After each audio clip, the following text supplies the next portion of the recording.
The Filigree Ball. Anna Katharine Green. Part 1. The Forbidden Room. Chapter 1. The Moore House. Are you speaking of the Moore House? For a detective whose talents had not been recognized at headquarters, I possessed an ambition which, fortunately for my standing with the lieutenant of the precinct, had not yet been expressed in words. Though I had small reason for expecting great things of myself, I had always cherished the hope that if a big case came my way I should be found able to do something with it, something more, that is, than I had seen accomplished by the police of the District of Columbia since I had had the honor of being one of their number. Therefore, when I found myself plunged, almost without my own volition, into the Geoffrey Moore affair, I believed that the opportunity had come whereby I might distinguish myself. It had complications, this Geoffrey Moore affair, greater ones than the public ever knew, keen as the interest in it ran both in and out of Washington. This is why I propose to tell the story of this great tragedy from my own standpoint, even if in so doing I risk the charge of attempting to exploit my own connection with this celebrated case. In its course I encountered as many disappointments as triumphs, and brought out of the affair a heart as sore as it was satisfied, for I am a lover of women but I am keeping you from the story itself. I was at the station house the night Uncle David came in. He was always called Uncle David, even by the urchins who followed him in the street, so I am showing him no disrespect, gentleman though he is, by giving him a title which has completely characterized him in those days, as did his moody ways, his quaint attire and the persistence with which he kept at his side his great mastiff, Rudge. I had long since heard of the old gentleman as one of the most interesting residents of the precinct. I had even seen him more than once on the avenue, but I had never before been brought face to face with him, and consequently had much too superficial a knowledge of his countenance to determine offhand whether the uneasy light in his small grey eyes was natural to them, or simply the result of present excitement. But when he began to talk I detected an unmistakable tremor in his tones, and decided that he was in a state of suppressed agitation, though he appeared to have nothing more alarming to impart than the fact that he had seen a light burning in some house presumably empty. It was also trivial that I gave him but scant attention till he let a name fall which caused me to prick up my ears and even to put in a word. "The Moore House," he had said. "The Moore House?" I repeated in amazement. "Are you speaking of the Moore House?" 1,000 recollections came with the name. "What other?" he grumbled, directing toward me a look as keen as it was impatient. "Do you think that I would bother myself long about a house I had no interest in, or drag Rudge from his warm rug to save some ungrateful neighbor from a possible burglary? No, it is my house which some rogue has chosen to enter. That is," he suavely corrected, as he saw surprise in every eye, "the house which the law will give me, if anything ever happens to the chit of a girl whom my brother left behind him," growling some words at the dog, who showed a decided inclination to lie down where he was. The old man made for the door and in another moment would have been in the street, if I had not stepped after him. "You are a Moore and live in or near that old house?" I asked. The surprise with which he met this question daunted me a little. "How long have you been in Washington, I should like to ask?" was his acrid retort. "Oh, some 5 months." His good nature, or what passed for such in this irascible old man, returned in an instant, and he curtly but not unkindly remarked, "You haven't learned much in that time." Then, with a nod more ceremonious than many another man's bow, he added, with sudden dignity, "I am of the elder branch and live in the cottage fronting the old place. I'm the only resident on the block. When you have lived here longer you will know why that especial neighborhood is not a favorite one with those who cannot boast of the Moore blood. For the present, let us attribute the bad name that it holds to malaria." And with a significant hitch of his lean shoulders which set in undulating motion every fold of the old-fashioned cloak he wore, he started again for the door. But my curiosity was by this time roused to fever heat. I knew more about this house than he gave me credit for. No one who had read the papers of late, much less a man connected with the police, could help being well informed in all the details of its remarkable history. What I had failed to know was his close relationship to the family whose name for the last 2 weeks had been in every mouth. "Wait," I called out. "You say that you live opposite the Moore House. You can then tell me," but he had no mind to stop for any gossip. "It was all in the papers," he called back. "Read them. But first be sure to find out who has struck a light in the house that we all know has not even a caretaker in it." It was good advice. My duty and my curiosity both led me to follow it. Perhaps you have heard of the distinguishing feature of this house. If so, you do not need my explanations. But if, for any reason, you are ignorant of the facts which within a very short time have set a final seal of horror upon this old, historic dwelling, then you will be glad to read what has made and will continue to make the Moore House in Washington one to be pointed at in daylight and shunned after dark, not only by superstitious colored folk, but by all who are susceptible to the most ordinary emotions of fear and dread. It was standing when Washington was a village. It antedates the Capitol and the White House. Built by a man of wealth, it bears to this day the impress of the large ideas and quiet elegance of colonial times, but the shadow which speedily fell across it made it a marked place even in those early days. While it has always escaped the hackneyed epithet of haunted, families that have moved in have as quickly moved out, giving as their excuse that no happiness was to be found there and that sleep was impossible under its roof. That there was some reason for this lack of rest within walls which were not without their tragic reminiscences, all must acknowledge. Death had often occurred there, and while this fact can be stated in regard to most old houses, it is not often that one can say, as in this case, that it was invariably sudden and invariably of one character. A lifeless man, lying outstretched on a certain hearthstone, might be found once in a house and awaken no special comment, but when this same discovery has been made twice, if not thrice, during the history of a single dwelling, one might surely be pardoned the distrust of its seemingly home-like appointments, and discern in its slowly darkening walls the presence of an evil which if left to itself might perish in the natural decay of the place, but which, if met and challenged, might strike again and make another blot on its thrice crimsoned hearthstone. But these are old fables which I should hardly presume to mention, had it not been for the recent occurrence which has recalled them to all men's minds and given to this long empty and slowly crumbling building an importance which has spread its fame from one end of the country to the other. I refer to the tragedy attending the wedding lately celebrated there. Veronica Moore, rich, pretty and wilful, had long cherished a strange liking for this frowning old home of her ancestors, and, at the most critical time of her life, conceived the idea of proving to herself and to society at large that no real ban lay upon it save in the imagination of the superstitious. So, being about to marry the choice of her young heart, she caused this house to be opened for the wedding ceremony, with what result, you know. Though the occasion was a joyous one and accompanied by all that could give cheer to such a function, it had not escaped the old-time shadow.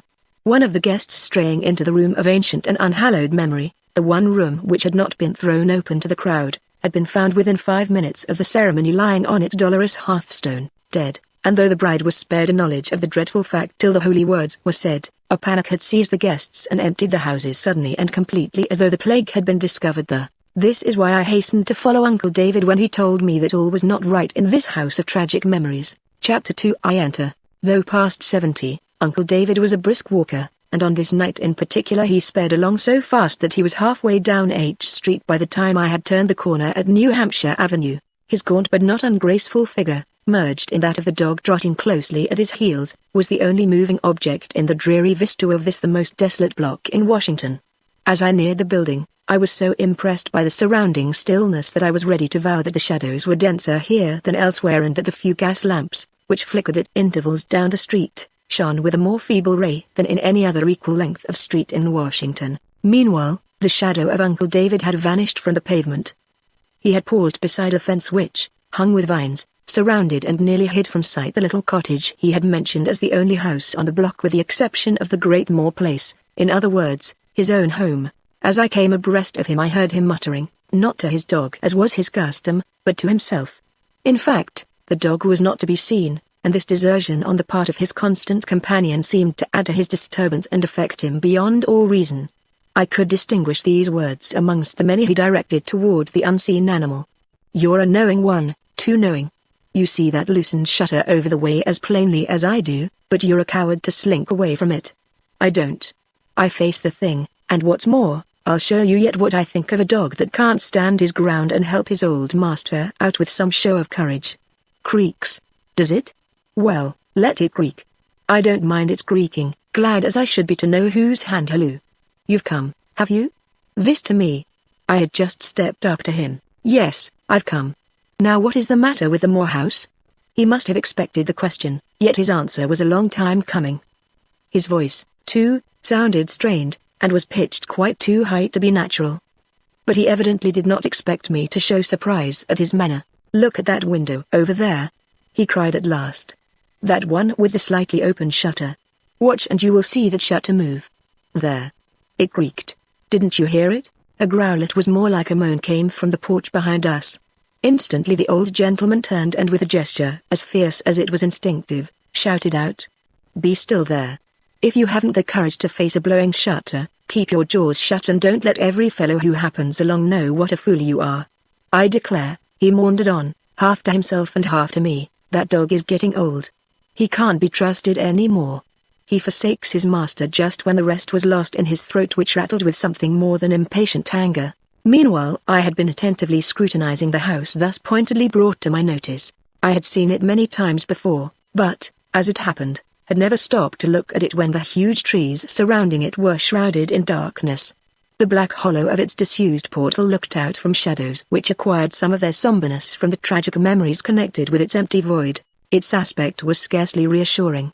Not that superstition lent its terrors to the lonely scene, but that through the blank panes of the window, alternately appearing and disappearing from view as the shutter pointed out by Uncle David blew to and fro in the wind, I saw, or was persuaded that I saw, a beam of light which argued an unknown presence within walls which had so lately been declared unfit for any man's habitation. "You are right," I now remarked to the uneasy figure at my side. "Someone is prowling through the house yonder. Can it possibly be Mrs. Jeffrey or her husband, at night and with no gas in the house?" Hardly. The words were natural, but the voice was not. Neither was his manner quite suited to the occasion. Giving him another sly glance, and marking how uneasily he edged away from me in the darkness, I cried out more cheerily than he possibly expected, "I will summon another officer and we three will just slip across and investigate." "Not I," was his violent rejoinder, as he swung open a gate concealed in the vines behind him. "The Jeffreys would resent my intrusion if they ever happened to hear of it." "Indeed?" I laughed, sounding my whistle, then, soberly enough, for I was more than a little struck by the oddity of his behavior and thought him as well worth investigation as the house in which he showed such an interest, "You shouldn't let that count. Come and see what's up in the house you are so ready to call yours." But he only drew farther into the shade. "I have no business over there," he objected. "Veronica and I have never been on good terms. I was not even invited to her wedding, though I live within a stone's throw of the door. No, I have done my duty in calling attention to that light, and whether it's the bullseye of a burglar, perhaps you don't know that there are rare treasures on the bookshelves of the great library, or whether it is the fantastic illumination which frightens fool folks and some fool dogs. I'm done with it and done with you, too, for tonight." As he said this, he mounted to his door and disappeared under the vines, hanging like a shroud over the front of the house. In another moment the rich peal of an organ sounded from within, followed by the prolonged howling of Rudge, who, either from a too keen appreciation of his master's music or in utter disapproval of it, no one, I believe, has ever been able to make out which was accustomed to add this undesirable accompaniment to every strain from the old man's hand. The playing did not cease because of these outrageous discords. On the contrary, it increased in force and volume, causing Rudge's expression of pain or pleasure to increase also. The result can be imagined. As I listened to the intolerable howls of the dog cutting clean through the exquisite harmonies of his master, I wondered if the shadows cast by the frowning structure of the great Moore house were alone to blame for Uncle David's lack of neighbors. Meantime, Hibbard, who was the first to hear my signal, came running down the block. As he joined me, the light, or what we chose to call a light, appeared again in the window toward which my attention had been directed. "Someone's in the Moore house," I declared, in as matter-of-fact tones as I could command. Hibbard is a big fellow, the biggest fellow on the force, and so far as my own experience with him had gone, as stolid and imperturbable as the best of us. But after a quick glance at the towering walls of the lonely building, he showed decided embarrassment and seemed in no haste to cross the street. With difficulty I concealed my disgust. "Come," I cried, stepping down from the curb, "let's go over and investigate. The property is valuable, the furnishings handsome, and there is no end of costly books on the library shelves. You have matches and a revolver?" He nodded, quietly showing me first the one, then the other, then with a sheepish air which he endeavored to carry off with a laugh, he cried, "Have you use for M? If so, I'm quite willing to part with M for a half hour." I was more than amazed at this evidence of weakness in one I had always considered as tough and impenetrable as flint rock. Thrusting back the hand with which he had half drawn into view the weapon I had mentioned, I put on my sternest stare and led the way across the street. As I did so, tossed back the words, "We may come upon a gang. You do not wish me to face some half-dozen men alone?" "You won't find any half-dozen men there," was his muttered reply. Nevertheless he followed me, though with less spirit than I liked, considering that my own manner was in a measure assumed and that I was not without sympathy. Well, let me say, for a dog who preferred howling a dismal accompaniment to his master's music, to keeping open watch over a neighborhood dominated by the unhallowed structure I now propose to enter, the house is too well known for me to attempt a minute description of it. The illustrations which have appeared in all the papers have already acquainted the general public with its simple facade and rows upon rows of shuttered windows. Even the great square porch with its bench for negro attendants has been photographed for the million. Those who have seen the picture in which the wedding guests are shown flying from its yawning doorway, will not be especially interested in the quiet, almost solemn aspect it presented as I passed up the low steps and laid my hand upon the knob of the old-fashioned front door, not that I expected to win an entrance thereby, but because it is my nature to approach everything in a common-sense way. Conceive then my astonishment when at the first touch the door yielded. It was not even latched. So, thought I. This is no fool's job. Someone is in the house. I had provided myself with an ordinary pocket lantern, and, when I had convinced Hibbard that I fully meant to enter the house and discover for myself who had taken advantage of the popular prejudice against it to make a secret refuge or rendezvous of its decayed old rooms, I took out this lantern and held it in readiness. We may strike a hornet's nest, I explained to Hibbard, whose feet seemed very heavy even for a man of his size. But I'm going in and so are you. Only, let me suggest that we first take off our shoes. We can hide them in these bushes. I always catch cold when I walk barefooted, mumbled my brave companion, but receiving no reply he drew off his shoes and dropped them beside mine in the cluster of stark bushes which figure so prominently in the illustrations that I have just mentioned. Then he took out his revolver, and cocking it, stood waiting, while I gave a cautious push to the door. Darkness. Silence. Rather had I confronted a light and heard some noise, even if it had been the ominous click to which Eve are so well accustomed. Hibbard seemed to share my feelings, though from an entirely different cause. Pistols and lanterns are no good here, he grumbled. What we want at this blessed minute is a priest with a sprinkling of holy water, and I for one. He was actually sliding off. With a smothered oath I drew him back. See here, I cried, you're not a babe in arms. Come on or well, what now? He had clenched my arm and was pointing to the door which was slowly swaying to behind us. Notice that, he whispered. No key in the lock. Men use keys but, my patience could stand no more. With a shake I rid myself of his clutch, muttering. There, go. You're too much of a fool for me. I'm in for it alone. And in proof of my determination, I turned the slide of the lantern and flashed the light through the house. The effect was ghostly, but while the fellow at my side breathed hard he did not take advantage of my words to make his escape, as I half expected him to. Perhaps, like myself, he was fascinated by the dreary spectacle of long shadowy walls and an equally shadowy staircase emerging from a darkness which a minute before had seemed impenetrable. Perhaps he was simply ashamed. At all events he stood his ground, scrutinizing with rolling eyes that portion of the hall where 2 columns, with gilded Corinthian capitals, marked the door of the room which no man entered without purpose or passed without dread. Doubtless he was thinking of that which had so frequently been carried out between those columns. I know that I was, and when, in the sudden draught made by the open door, some open draperies hanging near those columns blew out with a sudden swoop and shiver, I was not at all astonished to see him lose what little courage had remained in him. The truth is, I was startled myself, but I was able to hide the fact and to whisper back to him, fiercely, "Don't be an idiot. That curtain hides nothing worse than some sneaking political refugee or a gang of counterfeiters, maybe. I'd just like to put my hand on Upson and, hush, I had just heard something." For a moment we stood breathless, but as the sound was not repeated I concluded that it was the creaking of that faraway shutter. Certainly there was nothing moving near us. "Shall we go upstairs?"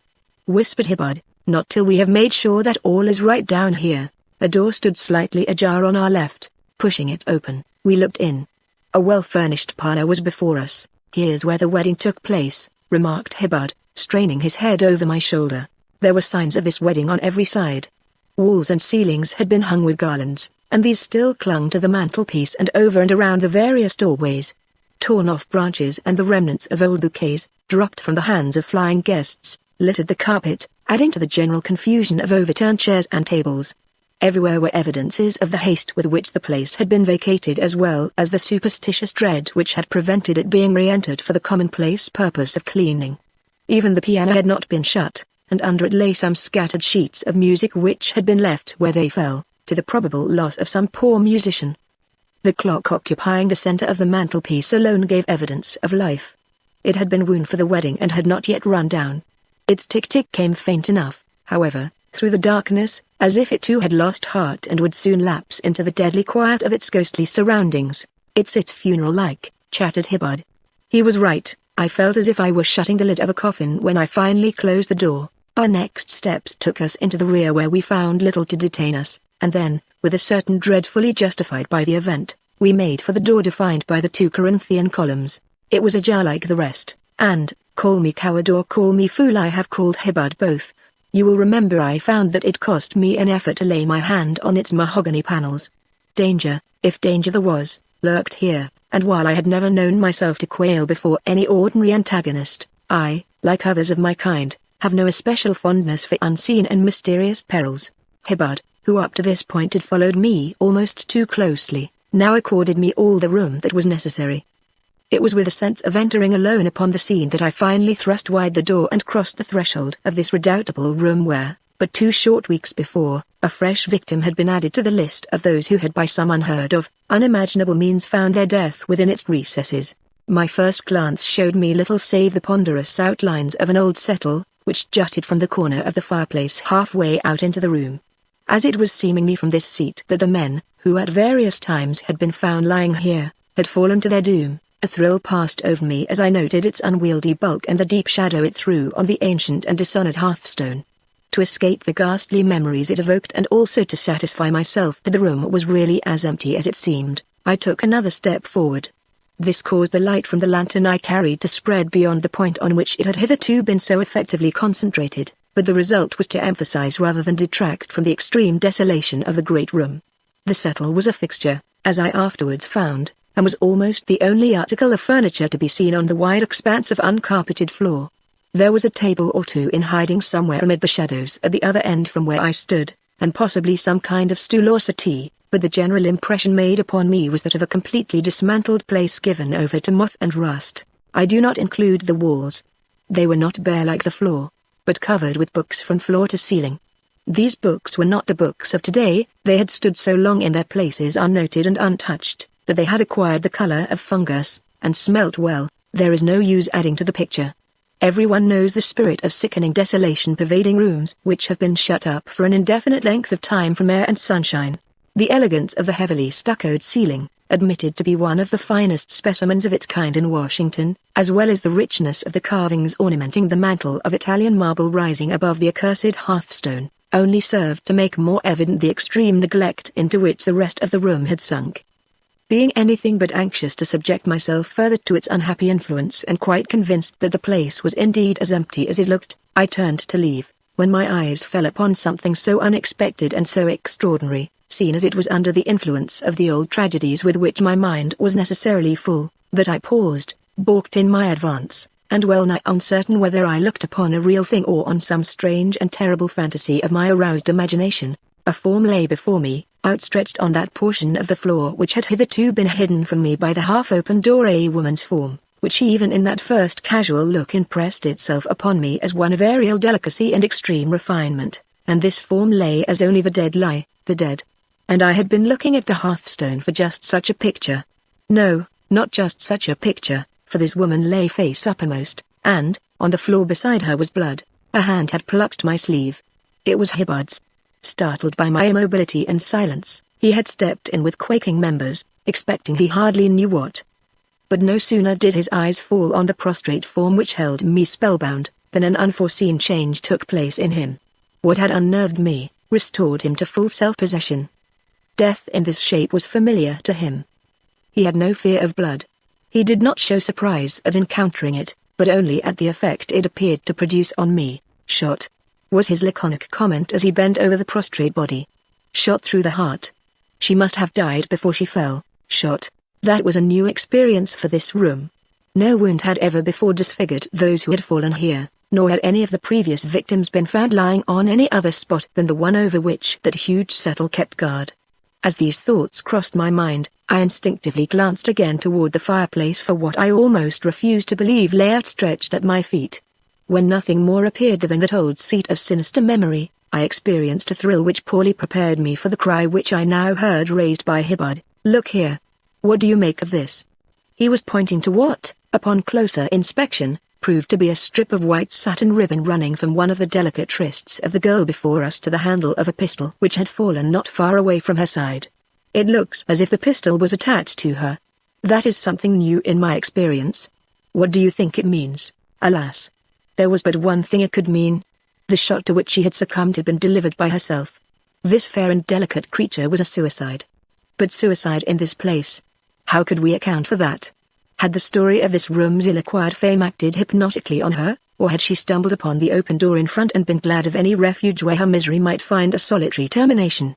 Closely scanning her upturned face, I sought an answer to this question, and while thus seeking received a fresh shock which I did not hesitate to communicate to my now none too sensitive companion. "Look at these features," I cried. "I seem to know them, do you?" He growled out a dissent, but stooped at my bidding and gave the pitiful young face a prolonged stare. When he looked up again it was with a puzzled contraction of his eyebrows. "I've certainly seen it somewhere," he hesitatingly admitted, edging slowly away toward the door. "Perhaps in the papers." "Isn't she like?" "Like?" I interrupted. "It is Veronica Moore herself, the owner of this house and she who was married here 2 weeks since to Mr. Jeffrey." Evidently her reason was unseated by the tragedy which threw so deep a gloom over her wedding. Chapter 3. I remain. Not for an instant did I doubt the correctness of this identification. All the pictures I had seen of this well-known society belle had been marked by an individuality of expression which fixed her face in the memory and which I now saw repeated in the lifeless features before me. Greatly startled by the discovery, but quite convinced that this was but the dreadful sequel of an already sufficiently dark tragedy, I proceeded to take such steps as are common in these cases. Having sent the 2 willing Hibbard to notify headquarters, I was on the point of making a memorandum of such details as seemed important, when my lantern suddenly went out, leaving me in total darkness. This was far from pleasant, but the effect it produced upon my mind was not without its result. For no sooner did I find myself alone and in the unrelieved darkness of this grave-like room, than I became convinced that no woman, however frenzied, would make her plunge into an unknown existence from the midst of a darkness only too suggestive of the tomb to which she was hastening. It was not in nature, not in woman's nature, at all events. Either she had committed the final act before such daylight as could filter through the shutters of this closed-up room had quite disappeared, an hypothesis instantly destroyed by the warmth which still lingered in certain portions of her body, or else the light which had been burning when she pulled the fatal trigger had since been carried elsewhere or extinguished. Recalling the uncertain gleams which we had seen flashing from one of the upper windows, I was inclined to give some credence to the former theory, but was disposed to be fair to both. So after relighting my lamp, I turned on one of the gas cocks of the massive chandelier over my head and applied a match. The result was just what I anticipated: no gas in the pipes. A meter had not been put in for the wedding. This the papers had repeatedly stated in dwelling upon the garish effect of the daylight on the elaborate costumes worn by the ladies. Candles had not even been provided. Candles. What, then, was it that I saw glittering on a small table at the other end of the room? Surely a candlestick, or rather an old-fashioned candelabrum with a half-burned candle in one of its sockets. Hastily crossing to it, I felt of the candle wick. It was quite stiff and hard. But not considering this a satisfactory proof that it had not been lately burning, the tip of a wick soon dries after the flame is blown out. I took out my penknife and attacked the wick at what might be called its root, whereupon I found that where the threads had been protected by the wax they were comparatively soft and penetrable. The conclusion was obvious. True to my instinct in this matter, the woman had not lifted her weapon in darkness. This candle had been burning. But here my thoughts received a fresh shock. If burning, then by whom had it since been blown out? Not by her. Her wound was too fatally sure for that. The steps taken between the table where the candelabrum stood and the place where she lay, were taken, if taken at all, by her, before that shot was fired. Someone else, someone whose breath still lingered in the air about me, had extinguished this candle flame after she fell, and the death I looked down upon was not a suicide, but a murder. The excitement which this discovery caused to tingle through my every nerve had its birth in the ambitious feeling referred to in the opening paragraph of this narrative. I believed that my long-sought-for opportunity had come, that with the start given me by the conviction just stated, I should be enabled to collect such clues and establish such facts as would lead to the acceptance of this new theory instead of the apparent one of suicide embraced by Hibbard and about to be promulgated at police headquarters. If so, what a triumph would be mine, and what a debt I should owe to the crabbed old gentleman whose seemingly fantastic fears had first drawn me to this place. Realizing the value of the opportunity afforded me by the few minutes I was likely to spend alone on this scene of crime, I proceeded to my task with that directness and method which I had always promised myself should characterize my first success in detective work. First, then, for another look at the fair young victim herself. What a line of misery on the brow! What dark hollows disfiguring cheeks otherwise as delicate as the petals of the rose!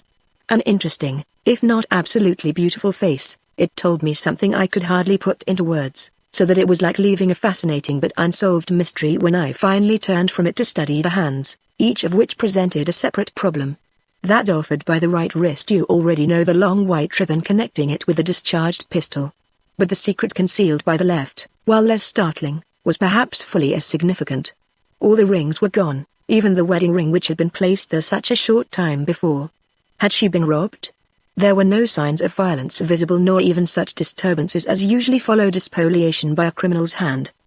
The boa of delicate black net which encircled her neck rose fresh and intact to her chin, nor did the heavy folds of her rich broadcloth gown betray that any disturbance had taken place in her figure after its fall. If a jewel had flashed at her throat, or earrings adorned her ears, they had been removed by a careful, if not a loving, hand. But I was rather inclined to think that she had entered upon the scene of her death without ornaments, such severe simplicity marked her whole attire.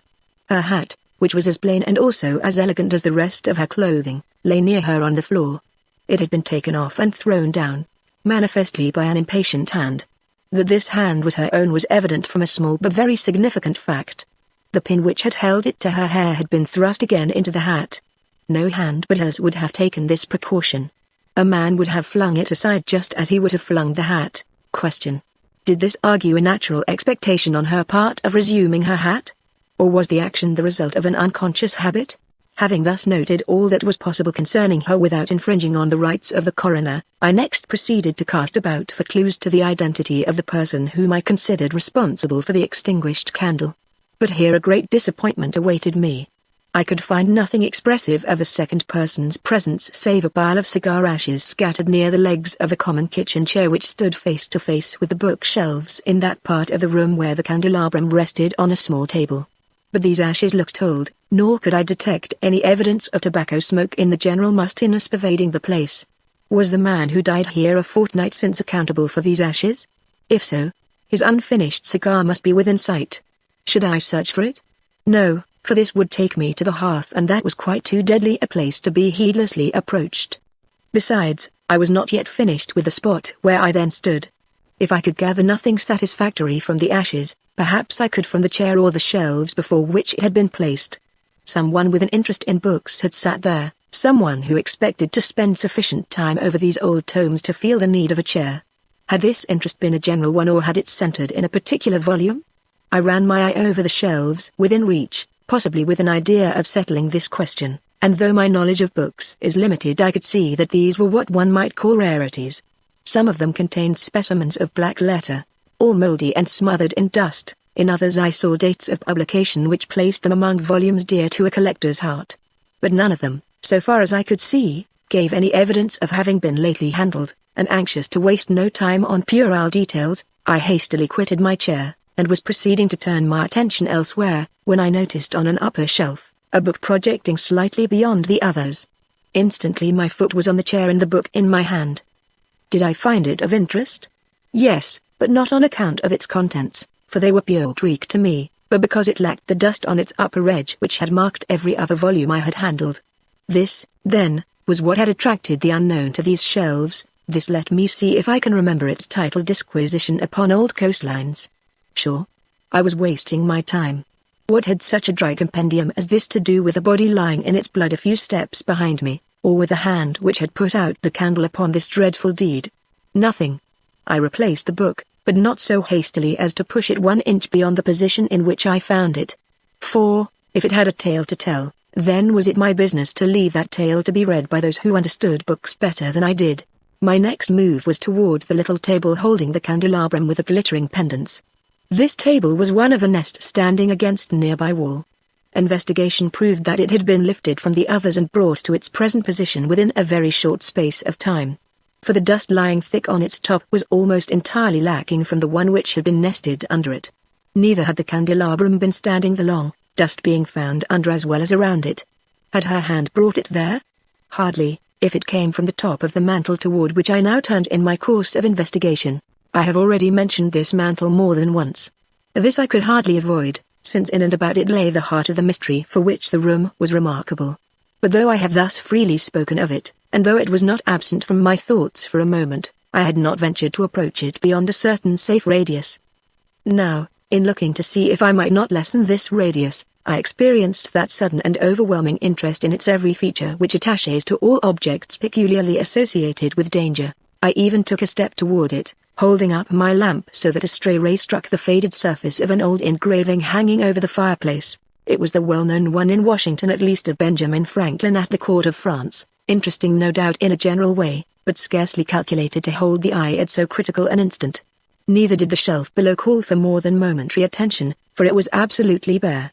So was the time-worn, if not blood-stained hearth, save for the impenetrable shadow cast over it by the huge bulk of the great settle standing at its edge. I have already described the impression made on me at my first entrance by this ancient and characteristic article of furniture. It was intensified now as my eye ran over the clumsy carving which added to the discomfort of its high straight back, and as I smelt the smell of its mouldy and possibly mouse-haunted cushions. A crawling sense of dread took the place of my first instinctive repugnance, not because superstition had as yet laid its grip upon me, although the place, the hour and the near and veritable presence of death were enough to rouse the imagination past the bounds of the actual, but because of a discovery I had made, a discovery which emphasized the tradition that all who had been found dead under the mantel had fallen as if from the end of this monstrous and patriarchal bench. Do you ask what this discovery was? It can be told in a word. This one end and only this end had been made comfortable for the sitter. For a space scarcely wide enough for one, the seat and back at this special point had been upholstered with leather, fastened to the wood with heavy wrought nails. The remaining portion stretched out bare, hard and inexpressibly forbidding to one who sought ease there, or even a moment of casual rest. The natural inference was that the owner of this quaint piece of furniture had been a very selfish man who thought only of his own comfort. But might he not have had some other reason for his apparent niggardliness?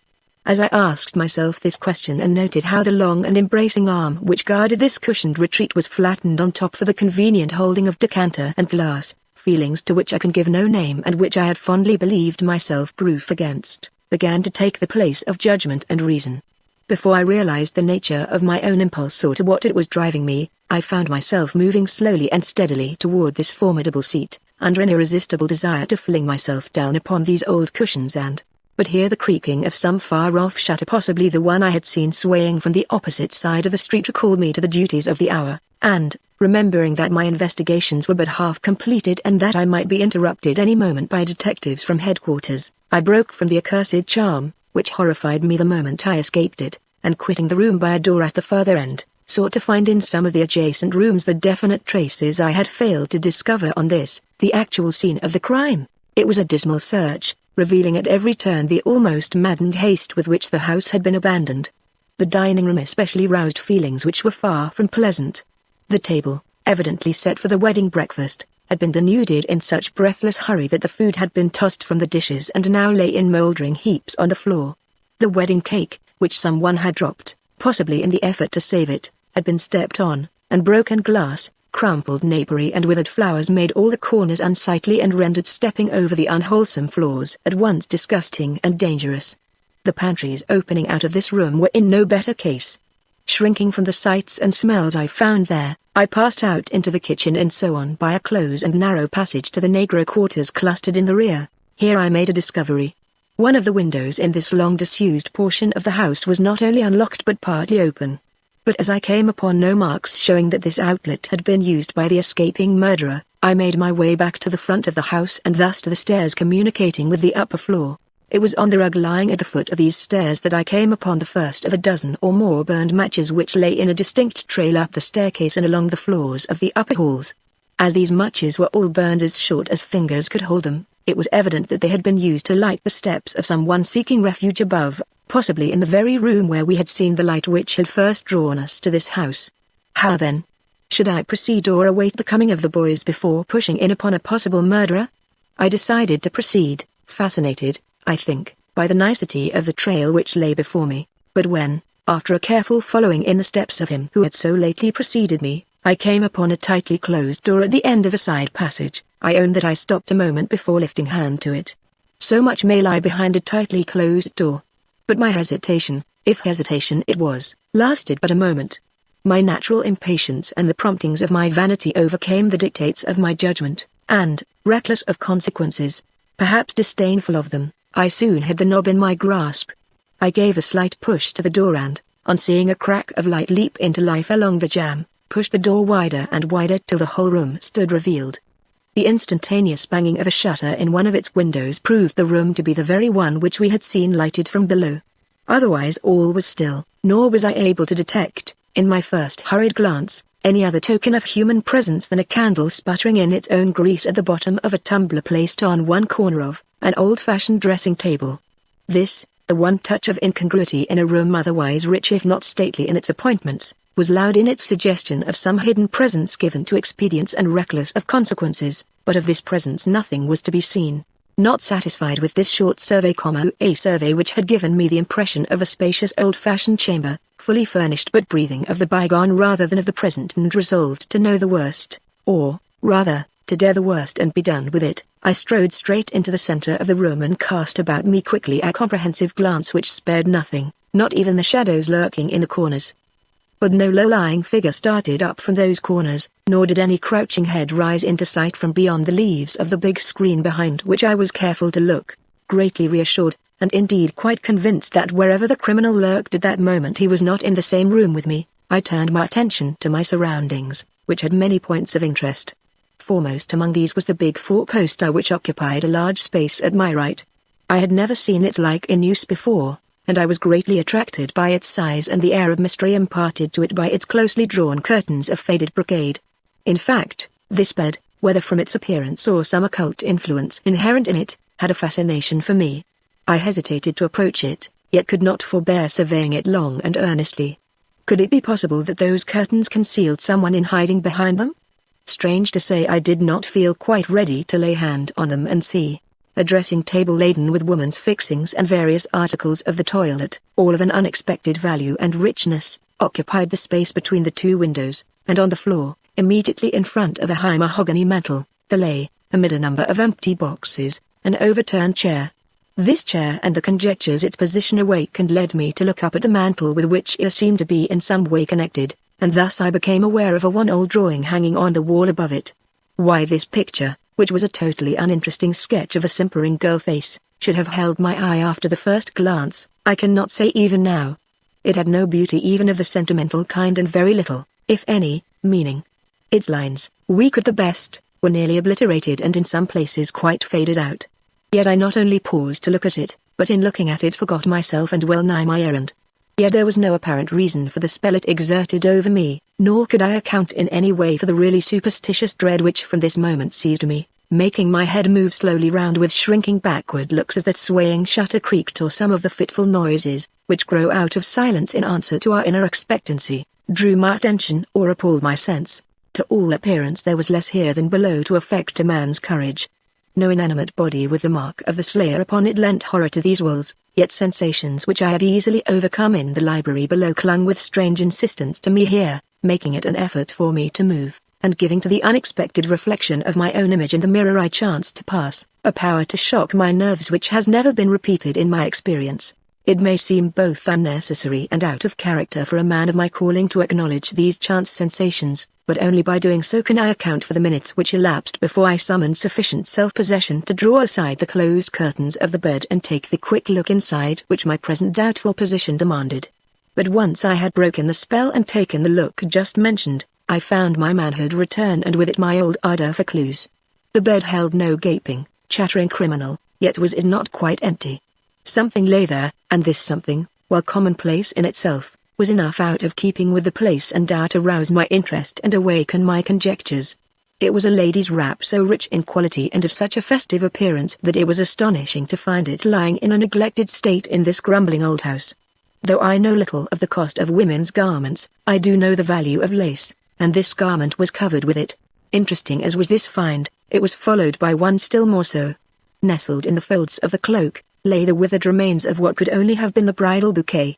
Unsightly now and scentless, It was once a beautiful specimen of the florist's art. As I noted how the main bunch of roses and lilies was connected by long satin ribbons to the lesser clusters which hung from it, I recalled with conceivable horror the use to which a similar ribbon had been put in the room below. In the shudder called up by this coincidence, I forgot to speculate how a bouquet carried by the bride could have found its way back to this upstairs room when, as all accounts agree, she had fled from the parlor below without speaking or staying foot the moment she was told of the catastrophe which had taken place in the library. That her wrap should be lying here was not strange, but that the wedding bouquet, that it really was the wedding bouquet and that this was the room in which the bride had dressed for the ceremony was apparent to the most casual observer. But it became an established fact when in my further course about the room I chanced on a handkerchief with the name Veronica embroidered in one corner. This handkerchief had an interest apart from the name on it. It was of dainty texture and quite in keeping, so far as value went, with the other belongings of its fastidious owner. But it was not clean. Indeed, it was strangely soiled, and this soil was of a nature I did not readily understand. A woman would doubtless have comprehended immediately the cause of the brown streaks I found on it, but it took me several minutes to realize that this bit of cambric, delicate as a cobweb, had been used to remove dust. To remove dust. Dust from what? From the mantel shelf probably, upon one end of which I found it. But no. One look along the polished boards convinced me that whatever else had been dusted in this room this shelf had not. The accumulation of days, if not of months, was visible from one end to the other of its unrelieved surface save where the handkerchief had lain, and the greatest discovery yet where 5 clear spots just to the left of the center showed where some man's fingertips had rested. Nothing but the pressure of fingertips could have caused just the appearance presented by these spots. By scrutinizing them closely I could even tell where the thumb had rested, and at once foresaw the possibility of determining by means of these marks both the size and shape of the hand which had left behind it so neat and unmistakable a clue. Wonderful. But what did it all mean? Why should a man rest his fingertips on this out-of-the-way shelf? Had he done so in an effort to balance himself for a look up the chimney? No, for then the marks made by his fingers would have extended to the edge of the shelf, whereas these were in the middle of it. Their shape, too, was round, not oblong, hence, the pressure had come from above and I had it. These impressions in the dust of the shelf were just such as would be made by a person steadying himself for a close look at the old picture. And this accounted also for the overturned chair, and for the handkerchief used as a duster. Someone's interest in this picture had been greater than mine, someone who was either very nearsighted or whose temperament was such that only the closest inspection would satisfy an aroused curiosity. This gave me an idea, or rather impressed upon me the necessity of preserving the outline of these telltale marks while they were still plain to the eye. Taking out my penknife, I lightly ran the point of my sharpest blade around each separate impression till I had fixed them for all time in the well-worn varnish of the mahogany. This done, my thoughts recurred to the question already raised. What was there in this old picture to arouse such curiosity in one bent on evil if not fresh from a hideous crime? I have said before that the picture as a picture was worthless, a mere faded sketch fit only for lumbering up some old garret. Then wherein lay its charm, a charm which I myself had felt, though not to this extent? It was useless to conjecture. A fresh difficulty had been added to my task by this puzzling discovery, but difficulties only increased my interest. It was with an odd feeling of elation that, in a further examination of this room, I came upon 2 additional facts equally odd and irreconcilable. One was the presence of a penknife with the file blade open, on a small table under the window marked by the loosened shutter. Scattered about it were some filings which shone as the light from my lantern fell upon them, but which were so fine as to call for a magnifying glass to make them out. The other was in connection with a closet not far from the great bed. It was an empty closet so far as the hooks went and the 2 great drawers which I found standing half open at its back, but in the middle of the floor lay an overturned candelabrum similar to the one below, but with its prisms scattered and its one candle crushed and battered out of all shape on the blackened boards. If upset while alight, the foot which had stamped upon it in a wild endeavor to put out the flames had been a frenzied one. Now, by whom had this frenzy been shown, and when? Within the hour? I could detect no smell of smoke. At some former time, then? Say on the day of the bridal? Glancing from the broken candle at my feet to the one giving its last sputter in the tumbler on the dressing table, I owned myself perplexed. Surely, no ordinary explanation fitted these extraordinary and seemingly contradictory circumstances. Chapter 4 signed, Veronica. I am in some ways hypersensitive. Among my other weaknesses I have a wholesome dread of ridicule, and this is probably why I failed to press my theory on the captain when he appeared. and even forbore to mention the various small matters which had so attracted my attention. If he and the experienced men who came with him saw suicide and nothing but suicide in this lamentable shooting of a bride of 2 weeks, then it was not for me to suggest a deeper crime, especially as one of the latter eyed me with open scorn when I proposed to accompany them upstairs into the room where the light had been seen burning. No, I would keep my discoveries to myself or, at least, forbear to mention them till I found the captain alone, asking nothing at this juncture but permission to remain in the house till Mr. Geoffrey arrived. I had been told that an officer had gone for this gentleman, and when I heard the sound of wheels in front I made a rush for the door, in my anxiety to catch a glimpse of him. But it was a woman who alighted. As this woman was in a state of great agitation, one of the men hastened down to offer his arm. As she took it, I asked Hibbard, who had suddenly reappeared upon the scene, who she was. He said that she was probably the sister of the woman who lay inside. Upon which I remembered that this lady, under the name of Miss Tuttle, she was but half-sister to Miss Moore, had been repeatedly mentioned by the reporters, in the accounts of the wedding before mentioned, as a person of superior attainments and magnificent beauty. This did not take from my interest, and flinging decorum to the winds, I approached as near as possible to the threshold which she must soon cross. As I did so I was astonished to hear the strains of Uncle David's organ still pealing from the opposite side of the way. This at a moment so serious, and while matters of apparent consequence were taking place in the house to which he had himself directed the attention of the police, struck me as carrying stoicism to the extreme. Not very favorably impressed by this display of open if not insulting indifference on the part of the sole remaining more an indifference which did not appear quite natural even in a man of his morbid eccentricity, I resolved to know more of this old man and, above all, to make myself fully acquainted with the exact relations which had existed between him and his unhappy niece. Meanwhile Miss Tuttle had stepped within the circle of light cast by our lanterns. I have never seen a finer woman, nor one whose features displayed a more heart-rending emotion. This called for respect, and I, for one, endeavored to show it by withdrawing into the background. But I soon stepped forward again. My desire to understand her was too great, the impression made by her bearing too complex, to be passed over lightly by one on the lookout for a key to the remarkable tragedy before us. Meanwhile her lips had opened with the cry, "My sister! Where is my sister?"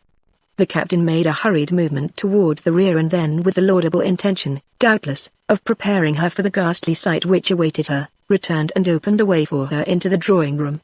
But she was not to be turned aside from her course. Passing him by, she made directly for the library, which she entered with a bound. Struck by her daring, we all crowded up behind her, and, curious brutes that we were, grouped ourselves in a semicircle about the doorway as she faltered toward her sister's outstretched form and fell on her knees beside it. Her involuntary shriek and the fierce recoil she made as her eyes fell on the long white ribbon trailing over the floor from her sister's wrist, struck me as voicing the utmost horror of which the human soul is capable. It was as though her very soul were pierced. Something in the fact itself, something in the appearance of this snowy ribbon tied to the scarce whiter wrist, seemed to pluck at the very root of her being, and when her glance, in travelling its length, lighted on the death-dealing weapon at its end, she cringed in such apparent anguish that we looked to see her fall in a swoon or break out into delirium. We were correspondingly startled when she suddenly burst forth with this word of stern command: "Untie that knot. Why do you leave that dreadful thing fast to her? Untie it, I say, it is killing me, I cannot bear the sight." And from trembling she passed to shuddering till her whole body shook convulsively. The captain, with much consideration, drew back the hand he had impulsively stretched toward the ribbon. "No, no," he protested, "we cannot do that, we can do nothing till the coroner comes. It is necessary that he should see her just as she was found. Besides, Mr. Geoffrey has a right to the same privilege. We expect him any moment." The beautiful head of the woman before us shook involuntarily, but her lips made no protest. I doubt if she possessed the power of speech at that moment. A change, subtle, but quite perceptible, had taken place in her emotions at mention of her sister's husband, and, though she exerted herself to remain calm, the effort seemed too much for her strength.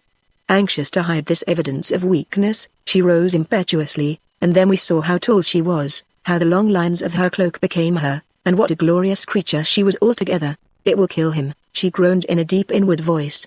Then, with a certain forced haste and in a tone of surprise which to my ear had not quite a natural ring, she called aloud on her who could no longer either listen or answer. "Oh, Veronica, Veronica! What cause had you for death? And why do we find you lying here in a spot you so feared and detested? Don't you know?" insinuated the captain, with a mild persuasiveness, such as he was seldom heard to use. "Do you mean that you cannot account for your sister's violent end, you, who have lived with her, or so I have been told, ever since her marriage with Mr. Geoffrey?" "Yes." Keen and clear the word rang out, fierce in its keenness and almost too clear to be in keeping with the half-choked tones with which she added, "I know that she was not happy, that she never has been happy since the shadow which this room suggests fell upon her marriage. But how could I so much as dream that her dread of the past or her fear of the future would drive her to suicide, and in this place of all places? Had I done so, had I imagined in the least degree that she was affected to this extent, do you think that I would have left her for one instant alone? None of us knew that she contemplated death. She had no appearance of it. She laughed when What had she been about to say?" The captain seemed to wonder, and after waiting in vain for the completion of her sentence, he quietly suggested, "You have not finished what you had to say, Miss Tuttle." She started and seemed to come back from some remote region of thought into which she had wandered. "I don't know, I forget," she stammered, with a heartbroken sigh. "Poor Veronica. Wretched Veronica. How shall I ever tell him? How can we ever prepare him?" The captain took advantage of this reference to Mr. Geoffrey to ask where that gentleman was. The young lady did not seem eager to reply, but when pressed, answered, though somewhat mechanically, that it was impossible for her to say. Mr. Geoffrey had many friends with any one of whom he might be enjoying a social evening, but it is far past midnight now, remarked the captain. "Is he in the habit of remaining out late?" "Sometimes," she faintly admitted. 2 or 3 times since his marriage he has been out till 1. Were there other causes for the young bride's evident disappointment and misery besides the one intimated? There certainly was some excuse for thinking so. Possibly someone of us may have shown his doubts in this regard, for the woman before us suddenly broke forth with this vehement assertion. "Mr. Geoffrey was a loving husband to my sister. A very loving husband," she emphasized. Then, growing desperately pale, she added, "I have never known a better man," and stopped. Some hidden anguish in this cry, some self-consciousness in this pause, suggested to me a possibility which I was glad to see ignored by the captain in his next question. "When did you see your sister last?" he asked. "Were you at home when she left her husband's house?" "Alas," she murmured. Then, seeing that a more direct answer was expected of her, she added with as little appearance of effort as possible, "I was at home and I heard her go out. But I had no idea that it was for any purpose other than to join some social gathering. Dressed this way?" The captain pointed to the floor and her eyes followed. Certainly Mrs. Geoffrey was not apparelled for an evening company. As Miss Tuttle realized the trap into which she had been betrayed, her words rushed forth and tripped each other up. "I did not notice. She often wore black, it became her. My sister was eccentric, worse than useless. Some slips cannot be explained away." Miss Tuttle seemed to realize that this was one of them, for she paused abruptly, with the words half finished on her tongue. Yet her attitude commanded respect, and I for one was ready to accord it to her. Certainly, such a woman was not to be seen every day, and if her replies lacked candor, there was a nobility in her presence which gave the lie to any doubt. At least, that was the effect she produced on me. Whether or not her interrogator shared my feeling I could not so readily determine, for his attention as well as mine was suddenly diverted by the cry which now escaped her lips. "Her watch! Where is her watch? It is gone. I saw it on her breast and it's gone.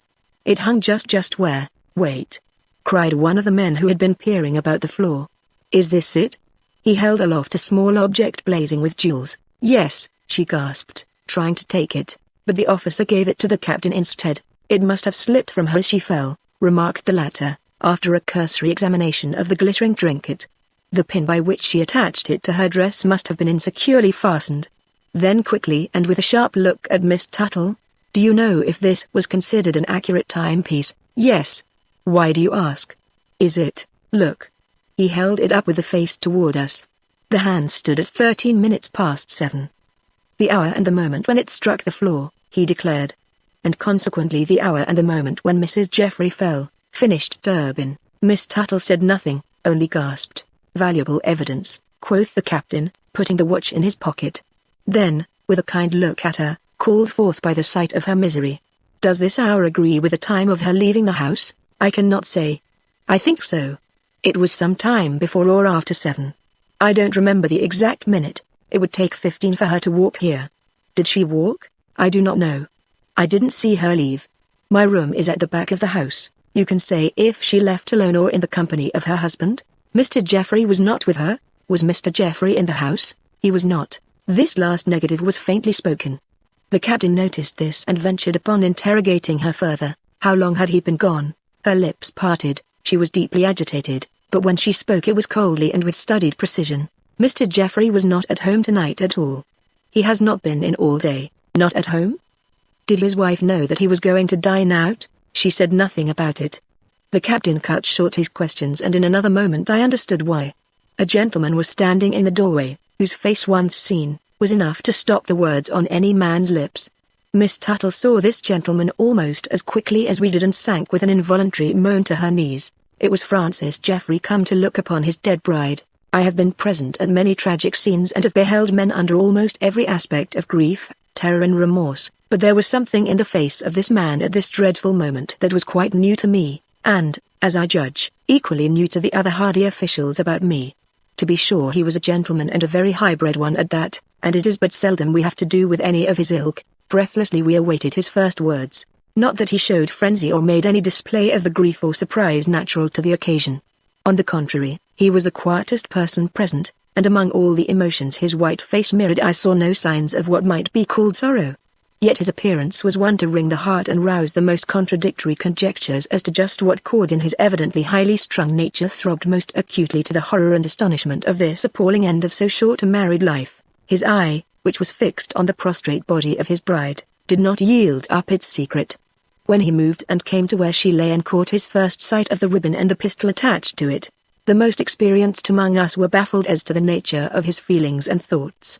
One thing alone was patent to all. He had no wish to touch this woman whom he had so lately sworn to cherish. His eyes devoured her, he shuddered and strove several times to speak, and though kneeling by her side, he did not reach forth his hand, nor did he let a tear fall on the appealing features so pathetically turned upward as if to meet his look. Suddenly he leapt to his feet. "Must she stay here?" he demanded, looking about for the person most in authority. The captain answered by a question. "How do you account for her being here at all? What explanation have you, as her husband, to give for this strange suicide of your wife?" For reply, Mr. Geoffrey, who was an exceptionally handsome man, drew forth a small slip of crumpled paper, which he immediately handed over to the speaker. "Let her own words explain," said he. "I found this scrap of writing in our upstairs room when I returned home tonight. She must have written it just before." A smothered groan filled up the break, but it did not come from his lips, which were fixed and set, but from those of the woman who crouched amongst us. Did he catch this expression of sorrow from one whose presence he as yet had given no token of recognizing? He did not seem to. His eye was on the captain, who was slowly reading, by the light of a lantern held in a detective's hand. The almost illegible words which Mr. Geoffrey had just said were his wife's last communication. Will they seem as pathetic to the eye as they did to the ear in that room of awesome memories and present death? I find that I do not love you as I thought I did. I cannot live, knowing this to be so. I pray God that you may forgive me, Veronica. A gasp from the figure in the corner, then silence. We were glad to hear the captain's voice again. A woman's heart is a great mystery, he remarked, with a short glance at Mr. Geoffrey. It was a sentiment we could all echo, for he, to whom she had alluded in these few lines as one she could not love, was a man whom most women would consider the embodiment of all that was admirable and attractive. That one woman so regarded him was apparent to all. If ever the heart spoke in a human face, it spoke in that of Miss Tuttle as she watched her sister's husband struggling for composure above the prostrate form of her who but a few hours previous had been the envy of all the fashionable young women in Washington. I found it hard to fix my attention on the next question, interesting and valuable as every small detail was likely to prove in case my theory of this crime should ever come to be looked on as the true one. How came you to search here for the wife who had written you this vague and far from satisfactory farewell? I see no hint in these lines of the place where she intended to take her life. No. No. Even this strong man shrank from this idea and showed a very natural recoil as his glances flew about the illumined room and finally rested on the fireside over which so repellent a mystery hung in impenetrable shadow. She said nothing of her intentions, nothing. But the man who came for me told me where she was to be found. He was waiting at the door of my house. He had been on a search for me up and down the town. We met on the stoop. The captain accepted this explanation without cavil. I was glad he did. But to me the affair showed inconsistencies which I secretly felt it to be my especial duty to unravel. Chapter 5 Master and Dog. No further opportunity was afforded me that night for studying the three leading characters in the remarkable drama I saw unfolding before me. A task was assigned me by the captain which took me from the house, and I missed the next scene, the arrival of the coroner. But I repaid myself for this loss in a way I thought justified by the importance of my own theory and the evident necessity there was of collecting each and every point of evidence which could give coloring to the charge, in the event of this crime coming to be looked on at headquarters as one of murder. Observing that a light was still burning in Uncle David's domicile, I crossed to his door and rang the bell. I was answered by the deep and prolonged howl of a dog, soon cut short by his master's amiable greeting. This latter was a surprise to me. I had heard so often of Mr. Moore's churlishness as a host that I had expected some rebuff. But I encountered no such tokens of hostility. His brow was smooth and his smile cheerfully condescending. Indeed, he appeared anxious to have me enter, and cast an indulgent look at Rudge, whose irrepressible joy at this breaking the monotony of his existence was tinged with a very evident dread of offending his master. Interested anew, I followed this man of contradictory impulses into the room toward which he led me. The time has now come for a more careful description of this peculiar man. Mr. Moore was tall and of that refined spareness of shape which suggests the scholar. Yet he had not the scholar's eye. On the contrary, his regard was quick, if not alert, and while it did not convey actual malice or ill will, it roused in the spectator an uncomfortable feeling, not altogether easy to analyze. He wore his iron grey locks quite long, and to this distinguishing idiosyncrasy, as well as to his invariable custom of taking his dog with him wherever he went, was due the interest always shown in him by street urchins. On account of his whimsicalities, he had acquired the epithet of Uncle David among them, despite his aristocratic connections and his gentlemanlike bearing. His clothes formed no exception to the general air of individuality which marked him. They were of different cut from those of other men, and in this as in many other ways he was a law to himself, notably so in the following instance: he kept one day of the year religiously, and kept it always in the same way. Long years before, he had been blessed with a wife who both understood and loved him. He had never forgotten this fact, and once a year, presumably on the anniversary of her death, it was his custom to go to the cemetery where she lay and to spend the whole day under the shadow of the stone he had raised to her memory. No matter what the weather, no matter what the condition of his own health, he was always to be seen in this spot, at the hour of 7, leaning against the shaft on which his wife's name was written, eating his supper in the company of his dog. It was a custom he had never omitted. So well known was it to the boys and certain other curious individuals in the neighborhood that he never lacked an audience, though woe betide the daring foot that presumed to invade the precincts of the lot he called his, or the venturesome voice which offered to raise itself in jibe or jeer. He had but to cast a glance at Rudge and an avenging rush scattered the crowd in a twinkling. But he seldom had occasion to resort to this extreme measure for preserving the peace and quiet of his solemn watch. As a rule he was allowed to eat his meal undisturbed, and to pass out unmolested even by ridicule, though his teeth might still be busy over some final tidbit. Often the great tears might be seen hanging undried upon his withered cheeks. So much for one oddity which may stand as a sample of many others. One glance at the room into which he ushered me showed why he cherished so marked a dislike for visitors.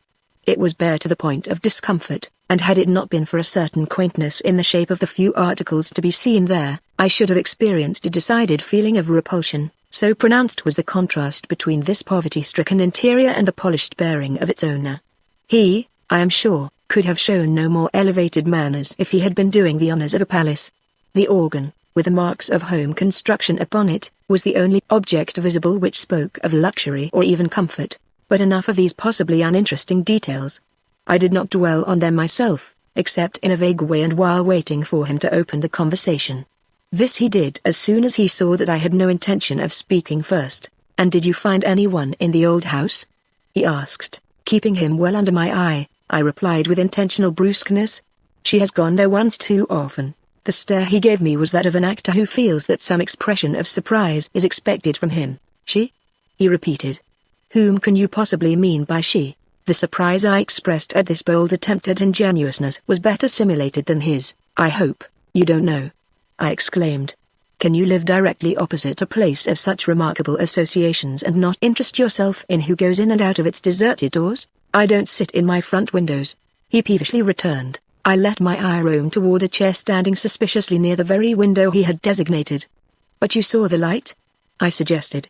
"I saw that from the doorstep when I went out to give Rudge his usual 5 minutes breathing spell on the stoop." "But you have not answered my question. Whom do you mean by she?" "Veronica Jeffrey," I replied. She who is Veronica Moore. She has visited this haunted house of hers for the last time. Last time? Either he could not or would not understand me. What has happened to my niece? He cried, rising with an energy that displaced the great dog and sent him, with hanging head and trailing tail, to his own special sleeping place under the table. Has she run upon a ghost in those dismal apartments? You interest me greatly. I did not think she would ever have the pluck to visit this house again after what happened at her wedding. She has had the pluck, I assured him, and what is more, she has had enough of it not only to re-enter the house, but to re-enter it alone. At least, such is the present inference. Had you been blessed with more curiosity and made more frequent use of the chair so conveniently placed for viewing the opposite house, you might have been in a position to correct this inference. It would help the police materially to know positively that she had no companion in her fatal visit. Fatal? He repeated, running his finger inside his neckband, which suddenly seemed to have grown too tight for comfort. Can it be that my niece has been frightened to death in that old place? You alarm me. He did not look alarmed, but then he was not of an impressible nature. Yet he was of the same human clay as the rest of us, and, if he knew no more of this occurrence than he tried to make out, could not be altogether impervious to what I had to say next. You have a right to be alarmed, I assented. She was not frightened to death, yet is she lying dead on the library floor? Then, with a glance at the windows about me, I added lightly, I take it that a pistol shot delivered over the could not be heard in this room. He sank rather melodramatically into his seat, yet his face and form did not lose that sudden assumption of dignity which I had observed in him ever since my entrance into the house. I'm overwhelmed by this news, he remarked. She has shot herself? Why, I did not say that she had shot herself, I carefully repeated. Yet the facts point that way and Mr. Jeffrey accepts the suicide theory without question. Ah, Mr. Jeffrey is there, most certainly. He was sent for at once. And Miss Tuttle? She came with him, of course. She came, but not with him. She is very fond of her sister. I must go over at once, he cried, leaping again to his feet and looking about for his hat. It is my duty to make them feel at home, in short, to put the house at their disposal. Here he found his hat and placed it on his head. The property is mine now, you know, he politely explained, turning, with a keen light in his grey eye, full upon me and overwhelming me with the grand air of a man who has come unexpectedly into his own. Mrs. Jeffrey's father was my younger brother. The story is an old and long one, and the property, which in all justice should have been divided between us, went entirely to him. But he was a good fellow in the main and saw the injustice of his father's will as clearly as I did, and years ago made one on his own account, bequeathing me the whole estate in case he left no issue, or that issue died. Veronica was his only child. Veronica has died, therefore the old house is mine and all that goes with it, all that goes with it. There was a miser's gloating in this repetition of a phrase sufficiently expressive in itself, or rather the gloating of a man who sees himself suddenly rich after a life of poverty. There was likewise a carelessness as regarded his niece's surprising death which I considered myself to have some excuse for noticing. You accept her death very calmly, I remarked. Probably you knew her to be possessed of an erratic mind. He was about to bestow an admonitory kick on his dog, who had been indiscreet enough to rise at his master's first move, but his foot stopped in mid-air, in his anxiety to concentrate all his attention on his answer. I am a man of few sentimentalities, he coldly averred. I have loved but one person in my whole life. Why then should I be expected to mourn over a niece who did not care enough for me to invite me to her wedding? It would be an affectation unworthy the man who has at last come to fill his rightful position in this community as the owner of the great Moore estate. For great it shall be, he emphatically continued. In 3 years you will not know the house over yonder. Despite its fancied ghosts and death-dealing fireplace, it will stand day number 1 in Washington. I, David Moore, promise you this, and I am not a man to utter fatuous prophecies. But I must be missed over there. Here he gave the mastiff the long-delayed kick. Rudge, stay here. The vestibule opposite is icy. Besides, your howls are not wanted in those old walls tonight, even if you would go with me, which I doubt. He has never been willing to cross to that side of the street, the old gentleman went on to complain, with his first show of irritation. But he'll have to overcome that prejudice soon, even if I have to tear up the old hearthstone and reconstruct the walls. I can't live without Rudge, and I will not live in any other place than in the old home of my ancestors. I was by this time following him out. You have failed to answer the suggestion I made you a minute since, I hazarded. Will you pardon me if I put it now as a question? Your niece, Mrs. Jeffrey, seemed to have everything in the world to make her happy, yet she took her life. Was there a taint of insanity in her blood, or was her nature so impulsive that her astonishing death in so revolting a place should awaken in you so little wonder, a gleam of what had made him more or less feared by the very urchins who dogged his steps and made sport of him at a respectful distance shot from his eye as he glowered back at me from the open door.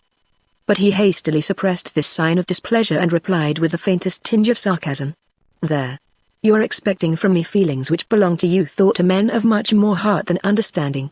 I tell you that I have no feelings. My niece may have developed insanity, or she may simply have drunk her cup of pleasure dry at 22 and come to its dregs prematurely. I do not know, and I do not care. What concerns me is that the responsibility of a large fortune has fallen upon me most unexpectedly, and that I have pride enough to wish to show myself capable of sustaining the burden. Besides, they may be tempted to do some mischief to the walls or floors over there. The police respect no man's property. But I am determined they shall respect mine. No rippings up or tearings down will I allow unless I stand by to supervise the job. I am master of the old homestead now, and I mean to show it." And with a last glance at the dog, who uttered the most mournful of protests in reply, he shut the front door and betook himself to the other side of the street, as I noticed his assured bearing as he disappeared within the forbidding portal which, according to his own story, had for so long a time been shut against him. I asked myself if the candle which I had noticed lying on his mantel-shelf was of the same make and size as those I had found in my late investigations in the house he was then entering. Chapter 6 Gossip. Next morning the city was in a blaze of excitement. All the burning questions of the hour, the rapid mobilization of the army and the prospect of a speedy advance on Cuba, were forgotten in the one engrossing tropic of young Mrs. Jeffrey's death and the awful circumstances surrounding it. Nothing else was in anyone's mouth, and but little else in anyone's heart. Her youth, her prominence, her union with a man of such marked attractions as Mr. Jeffrey, the tragedy connected with her marriage, thrown now into shadow by the still more poignant tragedy which had so suddenly terminated her own life, gave to the affair an interest which for those first 24 hours did not call for any further heightening by a premature suggestion of murder. Though I was the hero of the hour and, as such, subjected to an infinite number of questions, I followed the lead of my superiors in this regard and carefully refrained from advancing any theories beyond the obvious one of suicide. The moment for self-exploitation was not ripe. I did not stand high enough in the confidence of the major, or, I may say, of the lieutenant of my own precinct, to risk the triumph I anticipated ultimately by a premature expression of opinion. I had an enemy at headquarters, or, rather, one of the men there had always appeared peculiarly interested in showing me up in the worst light. The name of this man was Durbin, and it was he who had uttered something like a slighting remark when on that first night I endeavored to call the captain's attention to some of the small matters which had offered themselves to me in the light of clues. Perhaps it was the prospect of surprising him some day which made me so wary now, as well as so alert to fill my mind with all that known facts concerning the Jeffreys. One of my first acts was to turn over the files of the Star and reread the following account of the great wedding. As it is a sensational description of a sensational event, I shall make no apology for the headlines which startled all Washington the night they appeared. Startling termination of the Jeffrey Moore wedding. The traditional doom follows the opening of the old house on Waverly Avenue. One of the guests found lying dead on the library hearthstone. Letters in his pocket show him to have been one W. Pfeiffer of Denver. No interruption to the ceremony follows this ghastly discovery, but the guests fly in all directions as soon as the nuptial knot is tied. The festivities attendant upon the wedding of Miss Veronica Moore to Mr. Francis Jeffrey of this city met with a startling check today. As most of our readers know, the long-closed house on Waverly Avenue, which for nearly a century has been in possession of the bride's family, was opened for the occasion at the express wish of the bride. For a week the preparations for this great function have been going on. When at an early hour this morning a line of carriages drew up in front of the historic mansion and the bridal party entered under its once gloomy but now seemingly triumphant portal, the crowds, which blocked the street from curb to curb, testified to the interest felt by the citizens of Washington in this daring attempt to brave the traditions which have marked this house out as solitary, and by a scene of joyous festivity make the past forgotten and restore again to usefulness the decayed grandeurs of an earlier time. As Miss Moore is one of Washington's most charming women, and as this romantic effort naturally lent an extraordinary interest to the ceremony of her marriage, a large number of our representative people assembled to witness it, and by high noon the scene was one of unusual brilliancy. Halls which had mouldered away in an unbroken silence for years echoed again with laughter and palpitated to the choicest strains of the Marine Band. All doors were open save those of the library, an exception which added a pleasing excitement to the occasion, and when by chance some of the more youthful guests were caught peering behind the 2 Corinthian pillars guarding these forbidden precincts, the memories thus evoked were momentary and the shadow soon passed. The wedding had been set for high noon, and as the clock in the drawing-room struck the hour every head was craned to catch the first glimpse of the bride coming down the old-fashioned staircase. But 5 minutes, 10 minutes, a half-hour, passed without this expectation being gratified. The crowd above and below was growing restless, when suddenly a cry was heard from beyond the gilded pillars framing the library door, and a young lady was seen rushing from the forbidden quarter, trembling with dismay and white with horror. It was Miss Abbott of Stratford Circle, who in the interim of waiting had allowed her curiosity to master her dread, and by one peep into the room, which seemed to exercise over her the fascination of a Bluebeard's chamber, discovered the outstretched form of a man lying senseless and apparently dead on the edge of the hearthstone. The terror which instantly spread amongst the guests shows the hold which superstition has upon all classes of humanity. Happily, however, an unseemly panic was averted, by the necessity which all felt of preserving some sort of composure till the ceremony for which they had assembled had been performed. For simultaneously with this discovery of death in the library there had come from above the sound of the approaching bridal procession, and cries were hushed, and beating hearts restrained, as Miss Moore's charming face and exquisite figure appeared between the rows of flowering plants with which the staircase was lined. No need for the murmur to go about, "Spare the bride. Let nothing but cheer surround her till she is Geoffrey's wife." The look of joy which irradiated her countenance, and gave a fairy-like aspect to her whole exquisite person, would have deterred the most careless and self-centered person from casting a shadow across her pathway 1 minute sooner than necessity demanded. The richness of the ancestral veil which covered her features and the natural timidity which prevents a bride from lifting her eyes from the floor she traverses saved her from observing the strange looks by which her presence was hailed. She was consequently enabled to go through the ceremony in happy unconsciousness of the forced restraint which held that surging mass together, but the bridesmaids were not so happy. Miss Tuttle especially held herself upright simply by the exercise of her will, and though resplendent in beauty, suffered so much in her anxiety for the bride that it was a matter of small surprise when she fainted at the conclusion of the ceremony. Mr. Geoffrey showed more composure, but the inward excitement under which he was laboring made him trip more than once in his responses, as many the noted whose minds were not fixed too strongly on flight. Only Dr. Auchincloss was quite himself, and by means of the solemnity with which he invested his words kept the hubbub down, which was already making itself heard on the outskirts of the crowd. But even his influence did not prevail beyond the moment devoted to the benediction. Once the sacred words were said, such a stampede followed that the bride showed much alarm, and it was left for Mr. Geoffrey to explain to her the cause of this astonishing conduct on the part of her guests. She bore the disclosure well, all things considered, and once she was fully assured that the unhappy man whose sudden death had thus interrupted the festivities was an intruder upon the scene, and quite unknown, not only to herself but to her newly made husband, she brightened perceptibly, though, like everyone around her, she seemed anxious to leave the house, and, indeed, did so as soon as Miss Tuttle's condition warranted it. The fact that the bride went through the ceremony without her bridal bouquet is looked upon by many as an unfavorable omen.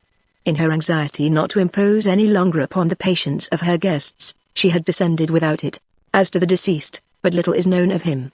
Letters found on his person prove his name to be W. Pfeiffer, and his residence Denver. His presence in Miss Moore's house at a time so inopportune is unexplained.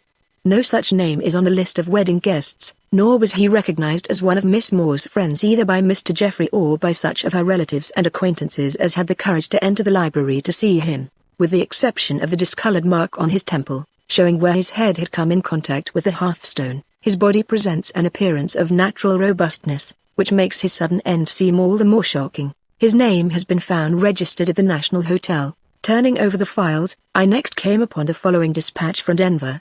The sudden death in Washington of Wallace Pfeiffer, one of our best-known and most respected citizens, is deeply deplored by all who knew him and his unfortunate mother. He is the last of her 3 sons, all of whom have died within the year.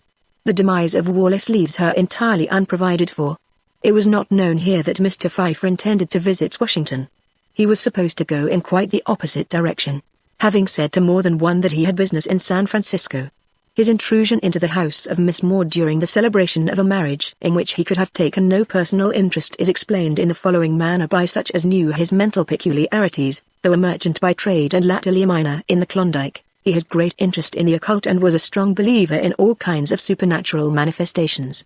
He may have heard of the unhappy reputation attaching to the Moore House in Washington and, fascinated by the mystery involved, embraced the opportunity afforded by open doors and the general confusion incident to so large a gathering to enter the interesting old place and investigate for himself the fatal library.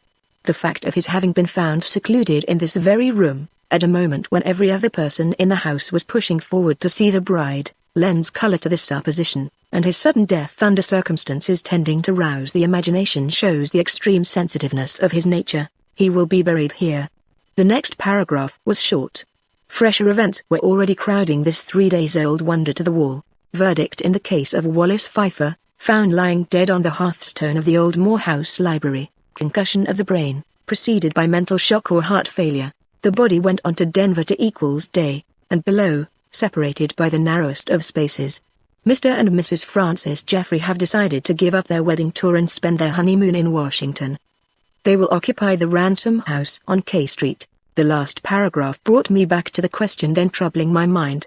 Was it in the household of this newly married pair and in the possible secret passions underlying their union that one should look for the cause of the murderous crime I secretly imagined to be hidden behind this seeming suicide? Or were these parties innocent and old David Moore the one motive power in precipitating a tragedy, the result of which had been to enrich him and impoverish them? Certainly, a most serious and important question, and one which any man might be pardoned for attempting to answer, especially if that man was a young detective lamenting his obscurity and dreaming of a recognition which would yield him fame and the wherewithal to marry a certain clever but mischievous little minx of whom you are destined to hear more. But how was that same young detective, hampered as he was, and held in thrall by a fear of ridicule and a total lack of record, to get the chance to push an inquiry requiring opportunities which could only come by special favor? This was what I continually asked myself, and always without result. True, I might approach the captain or the major with my story of the telltale marks I had discovered in the dust covering the southwest chamber mantel shelf, and, if fortunate enough to find that these had been passed over by the other detectives, seek to gain a hearing thereby and secure for myself the privileges I so earnestly desired. But my egotism was such that I wished to be sure of the hand which had made these marks before I parted with a secret which, once told, would make or mar me. Yet to obtain a slight concession of an interview with any of the principals connected with this crime would be difficult without the aid of one or both of my superiors. Even to enter the house again where but a few hours before I had made myself so thoroughly at home would require a certain amount of pluck, for Durbin had been installed there, and Durbin was a watchdog whose bite as well as his bark I regarded with considerable respect. Yet into that house I must sooner or later go, if only to determine whether or not I had been alone in my recognition of certain clues pointing plainly toward murder. Should I trust my lucky star and remain for the nonce quiescent? This seemed a wise suggestion and I decided to adopt it, comforting myself with the thought that if after a day or two of modest waiting I failed in obtaining what I wished, I could then appeal to the lieutenant of my own precinct. He, I had sometimes felt assured, did not regard me with an altogether unfavorable eye. Meantime I spent all my available time in loitering around newspaper offices and picking up such stray bits of gossip as were offered. As no question had yet been raised of any more serious crime than suicide, these mostly related to the idiosyncrasies of the Moore family and the solitary position into which Miss Tuttle had been plunged by this sudden death of her only relative. As this beautiful and distinguished young woman had been and still was a great belle in her special circle, her present homeless, if not penniless, position led to many surmises. Would she marry, and, if so, to which of the many wealthy or prominent men who had openly courted her would she accord her hand? In the present egotistic state of my mind I secretly flattered myself that I was right in concluding that she would say yes to no man's entreaty till a certain newly made widower's year of mourning had expired. But this opinion received something of a check when in a quiet talk with a reporter I learned that it was openly stated by those who had courage to speak that the tie which had certainly existed at one time between Mr. Jeffrey and the handsome Miss Tuttle had been entirely of her own weaving, and that the person of Veronica Moore, rather than the large income she commanded, had been the attractive power which had led him away from the older sister. This seemed improbable, for the charms of the poor little bride were not to be compared with those of her maturer sister. Yet, as we all know, there are other attractions than those offered by beauty. I have since heard it broadly stated that the peculiar twitch of the lip observable in all the Moores had proved an irresistible charm in the unfortunate Veronica, making her a radiant image when she laughed. This was by no means a rare occurrence, so they said, before the fancy took her to be married in the ill-starred home of her ancestors. The few lines of attempted explanation which she had left behind for her husband seemed to impose on no one. To those who knew the young couple well, it was an open proof of her insanity. To those who knew them slightly, as well as to the public at large, it was a woman's way of expressing the disappointment she felt in her husband. That I might the more readily determine which of these two theories had the firmest basis in fact, I took advantage of an afternoon off and slipped away to Alexandria, where, I had been told, Mr. Geoffrey had courted his bride. I wanted a taste of local gossip, you see, and I got it. The air was fully charged with it, and being careful not to rouse antagonism by announcing myself a detective, I readily picked up many small facts. Brought into shape and arranged in the form of a narrative, the result was as follows. John Judson Moore, the father of Veronica, had fewer oddities than the other members of this eccentric family. It was thought, however, that he had shown some strain of the peculiar independence of his race when, in selecting a wife, he let his choice fall on a widow who was not only encumbered with a child, but who was generally regarded as the plainest woman in Virginia, he who might have had the pick of Southern beauty.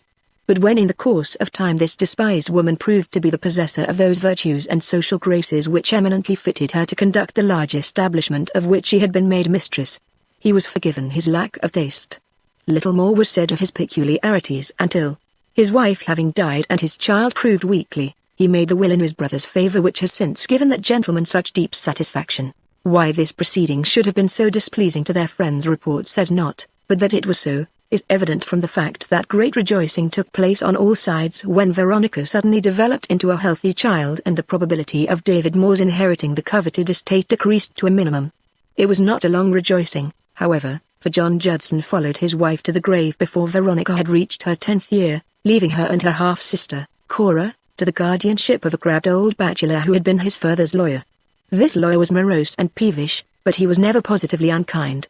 For 2 years the sisters seemed happy enough when, suddenly and somewhat peremptorily, they were separated, Veronica being sent to a Western school, where she remained, seemingly without a single visit east, till she was 17.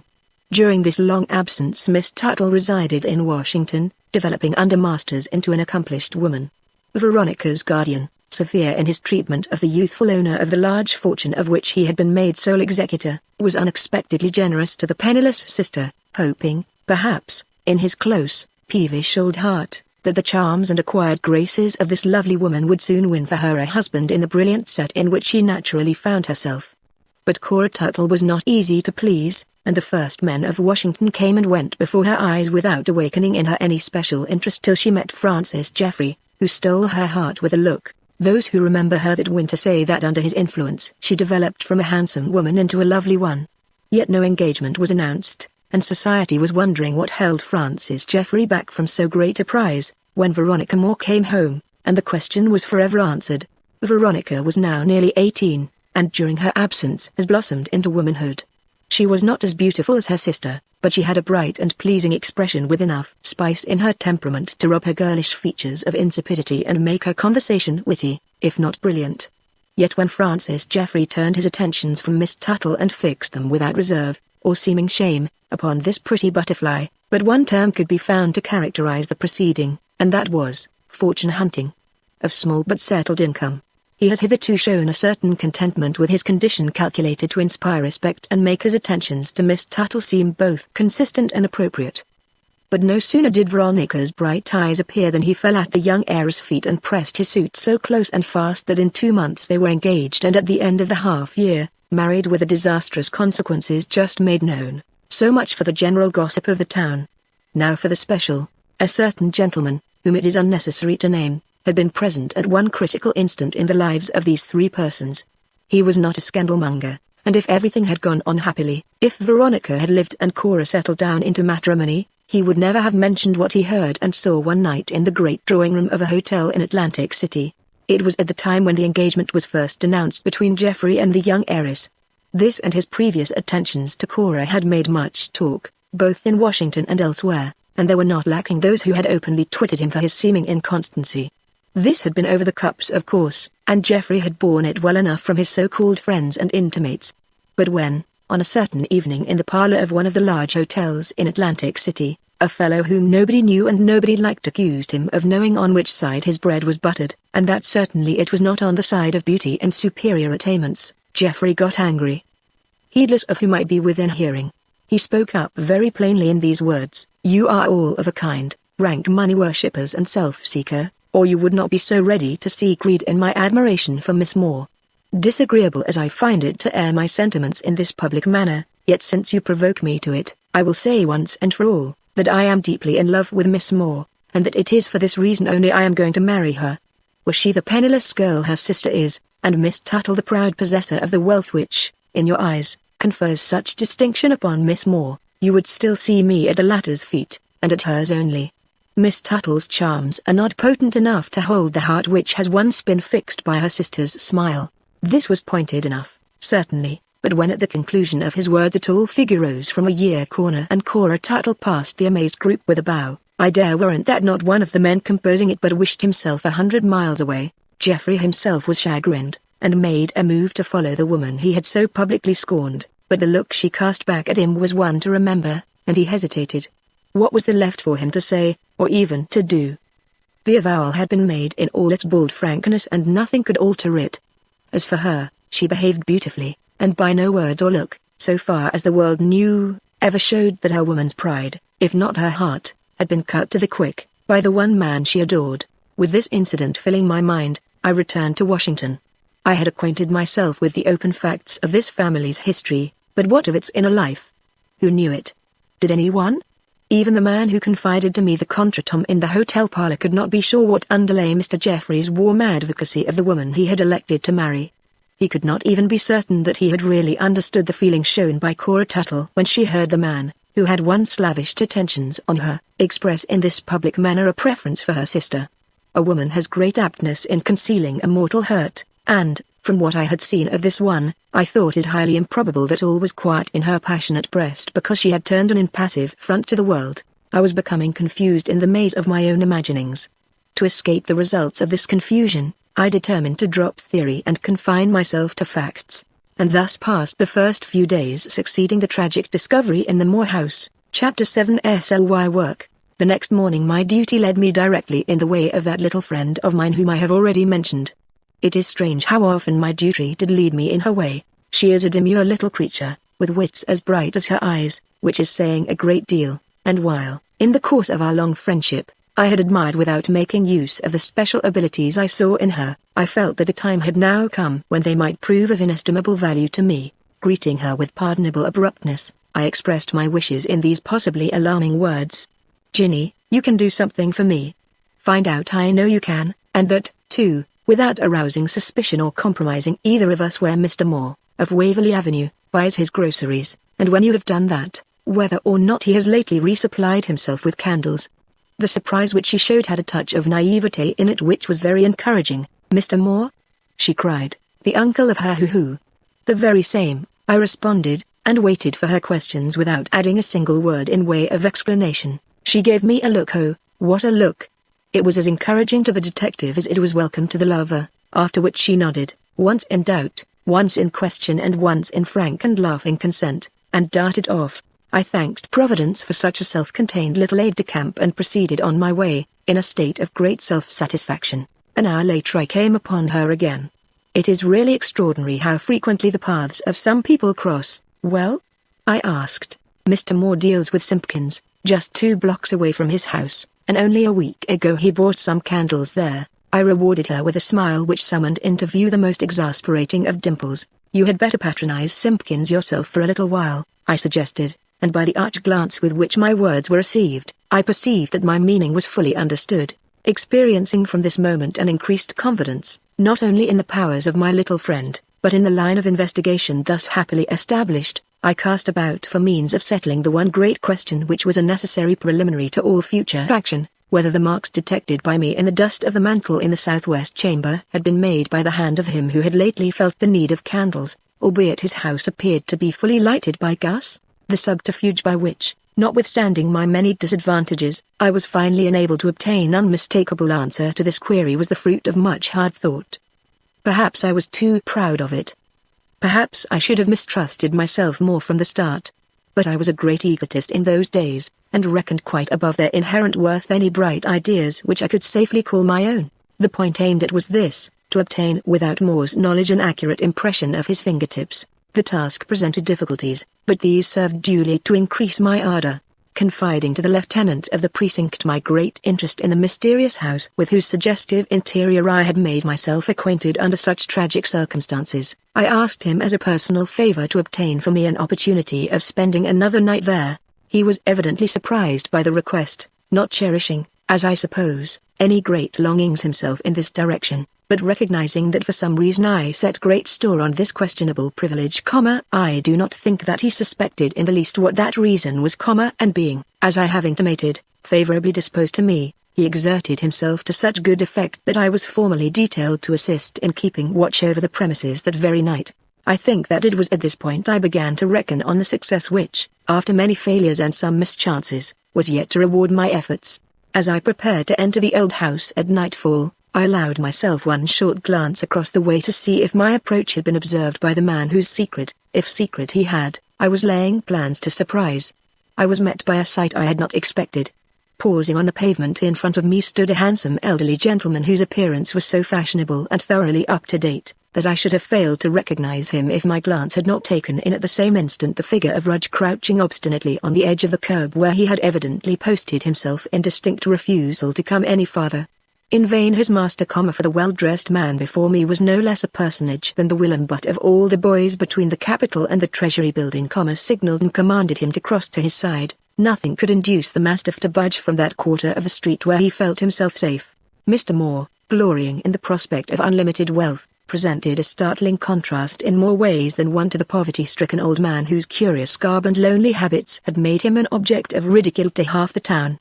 I own that I was half amused and half awed by the condescending bow with which he greeted my offhand nod and the affable way in which he remarked, "You are making use of your prerogatives as a member of the police, I see." The words came as easily from his lips as if his practice in affability had been of the very longest.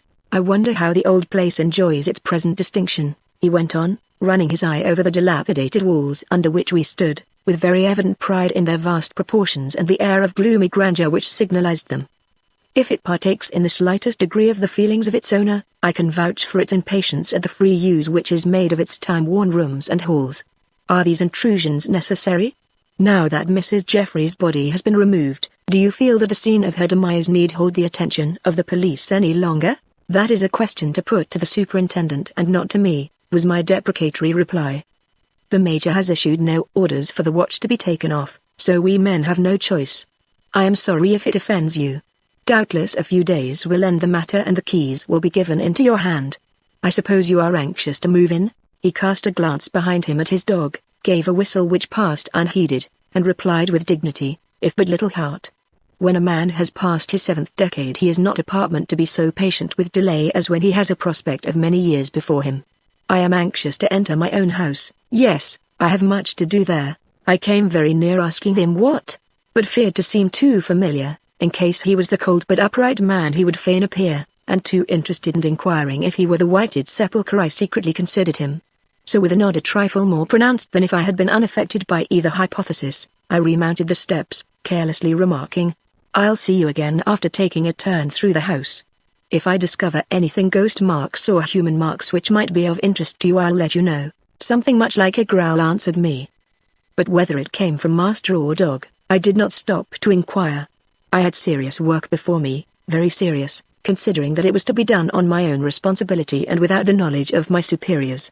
But I was sustained by the thought that no whisper of murder had as yet been heard abroad or at headquarters, and that consequently I was interfering in no great case, merely trying to formulate one. It was necessary, for the success of my plan, that some time should elapse before I reapproached Mr. Moore. I therefore kept my word to him and satisfied my own curiosity by taking a fresh tour through the house. Naturally, in doing this, I visited the library. Here all was dark. The faint twilight still illuminating the streets failed to penetrate here. I was obliged to light my lantern. My first glance was toward the fireplace. Venturesome hands had been there. Not only had the fender been drawn out and the grate set aside, but the huge settle had been wrenched free from the mantel and dragged into the center of the room. Rather pleased at this change, for with all my apparent bravado I did not enjoy too close a proximity to the cruel hearthstone, I stopped to give this settle a thorough investigation. The result was disappointing. to all appearance, and I did not spare it the experiment of many a thump and knock. It was a perfectly innocuous piece of furniture, clumsy of build, but solid and absolutely devoid of anything that could explain the tragedies which had occurred so near it. I even sat down on its musty old cushion and shut my eyes, but it was unrewarded by alarming visions, or disturbance of any sort. Nor did the floor where it had stood yield any better results to the inquiring eye. Nothing was to be seen there but the marks left by the removal of its base from the blackened boards. Disgusted with myself, if not with this object of my present disappointment, I left that portion of the room in which it stood and crossed to where I had found the little table on the night of Mrs. Jeffrey's death. It was no longer there. It had been set back against the wall where it properly belonged, and the candelabrum removed. Nor was the kitchen chair any longer to be seen near the bookshelves. This fact, small as it was, caused me an instant of chagrin. I had intended to look again at the book which I had examined with such unsatisfactory results the time before. A glance showed me that this book had been pushed back level with the others, but I remembered its title, and, had the means of reaching it been at hand, I should certainly have stolen another peep at it. Upstairs I found the same signs of police interference. The shutter had been fastened in the southwest room, and the bouquet and wrap taken away from the bed. The handkerchief, also, was missing from the mantel where I had left it, and when I opened the closet door, it was to find the floor bare and the second candelabrum and candle removed. All gone, thought I, each and every clue. But I was mistaken. In another moment I came upon the minute filings I had before observed scattered over a small stand. Concluding from this that they had been passed over by Durbin and his associates as valueless, I swept them, together with the dust in which they lay, into an old envelope I happily found in my pocket. Then I crossed to the mantel and made a close inspection of its now empty shelf. The scratches which I had made there were visible enough, but the impressions for which they stood had vanished in the handling which everything in the house had undergone. Regarding with great thankfulness the result of my own foresight, I made haste to leave the room. I then proceeded to take my first steps in the ticklish experiment by which I hoped to determine whether Uncle David had had any share in the fatal business which had rendered the 2 rooms I had just visited so memorable. First, satisfying myself by a peep through the front drawing-room window that he was positively at watch behind the vines, I went directly to the kitchen, procured a chair and carried it into the library, where I put it to a use that, to a non-looker's eye, would have appeared very peculiar. Planting it squarely on the hearthstone, not without some secret perturbation as to what the results might be to myself, I mounted it and took down the engraving which I have already described as hanging over this mantelpiece. Setting it on end against one of the jambs of the fireplace, I mounted the chair once more and carefully sifted over the high shelf the contents of a little package which I had brought with me for this purpose. Then, leaving the chair where it was, I betook myself out of the front door, ostentatiously stopping to lock it and to put the key in my pocket. Crossing immediately to Mr. Moore's side of the street, I encountered him as I had expected to do, at his own gateway. "Well, what now?" he inquired, with the same exaggerated courtesy I had noticed in him on a previous occasion. "You have the air of a man bringing news. Has anything fresh happened in the old house?" I assumed a frankness which seemed to impose on him. "Do you know," I sententiously informed him, "I have a wonderful interest in that old hearthstone, or rather in the seemingly innocent engraving hanging over it, of Benjamin Franklin at the court of France. I tell you frankly that I had no idea of what would be found behind the picture. I saw, by his quick look, that I had stirred up a hornet's nest. This was just what I had calculated to do. Behind it," he repeated. "There is nothing behind it." I laughed, shrugged my shoulders, and backed slowly toward the door. "Of course, you should know," I retorted, with some condescension. Then, as if struck by a sudden remembrance, "Oh, by the way, have you been told that there is a window on that lower floor which does not stay fastened? I speak of it that you may have it repaired as soon as the police vacate. It's the last one in the hall leading to the Negro quarters. If you shake it hard enough, the catch falls back and anyone can raise it even from the outside." "I will see to it," he replied, dropping his eyes, possibly to hide their curious twinkle. "But what do you mean about finding something in the wall behind that old picture?" "I've never heard." But though he spoke quickly and shouted the last words after me at the top of his voice, I was by this time too far away to respond save by a dubious smile and a semi-patronizing wave of the hand. Not until I was nearly out of earshot did I venture to shout back the following words: "I'll be back in an hour. If anything happens, if the boys annoy you, or anyone attempts to enter the old house, telephone to the station or summon the officer at the corner. I don't believe any harm will come from leaving the place to itself for a while." Then I walked around the block. When I arrived in front again it was quite dark. So was the house, but there was light in the library. I felt assured that I should find Uncle David there, and I did. When, after a noiseless entrance and a careful advance through the hall, I threw open the door beyond the gilded pillars, it was to see the tall figure of this old man mounted upon the chair I had left there, peering up at the nail from which I had so lately lifted the picture. He started as I presented myself and almost fell from the chair. But the careless laugh I uttered assured him of the little importance I placed upon this evidence of his daring and unappeasable curiosity, and he confronted me with an enviable air of dignity, whereupon I managed to say, "Really, Mr. Moore, I'm glad to see you here. It is quite natural for you to wish to learn by any means in your power what that picture concealed." I came back, because I suddenly remembered that I had forgotten to hang it. Involuntarily he glanced again at the wall overhead, which was as bare as his hand, save for the nail he had already examined. "It has concealed nothing," he retorted.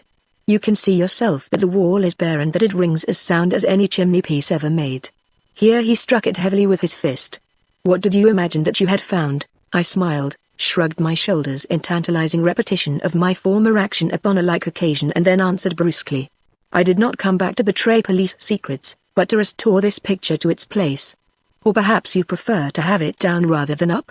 It isn't much of an ornament." He scrutinized me darkly from over his shoulder, a wary gleam showing itself in his shrewd old eyes, and the idea crossed me that the moment might possess more significance than appeared. But I did not step backward, nor give evidence in any way that I had even thought of danger. I simply laid my hand on the picture and looked up at him for orders. He promptly signified that he wished it hung, adding as I hesitated these words, "The pictures in this house are supposed to stay on the walls where they belong. There is a traditional superstition against removing them." I immediately lifted the print from the floor. No doubt he had me at a disadvantage, if evil was in his heart, and my position on the hearth was as dangerous as previous events had proved it to be. But it would not do to show the white feather at a moment when his fate, if not my own, hung in the balance, so motioning him to step down, I put foot on a chair and raised the picture aloft to hang it. As I did so, he moved over to the huge settle of his ancestors, and, crossing his arms over its back, surveyed me with a smile I rather imagined than saw. Suddenly, as I strained to put the cord over the nail, he called out, "Look out. You'll fall."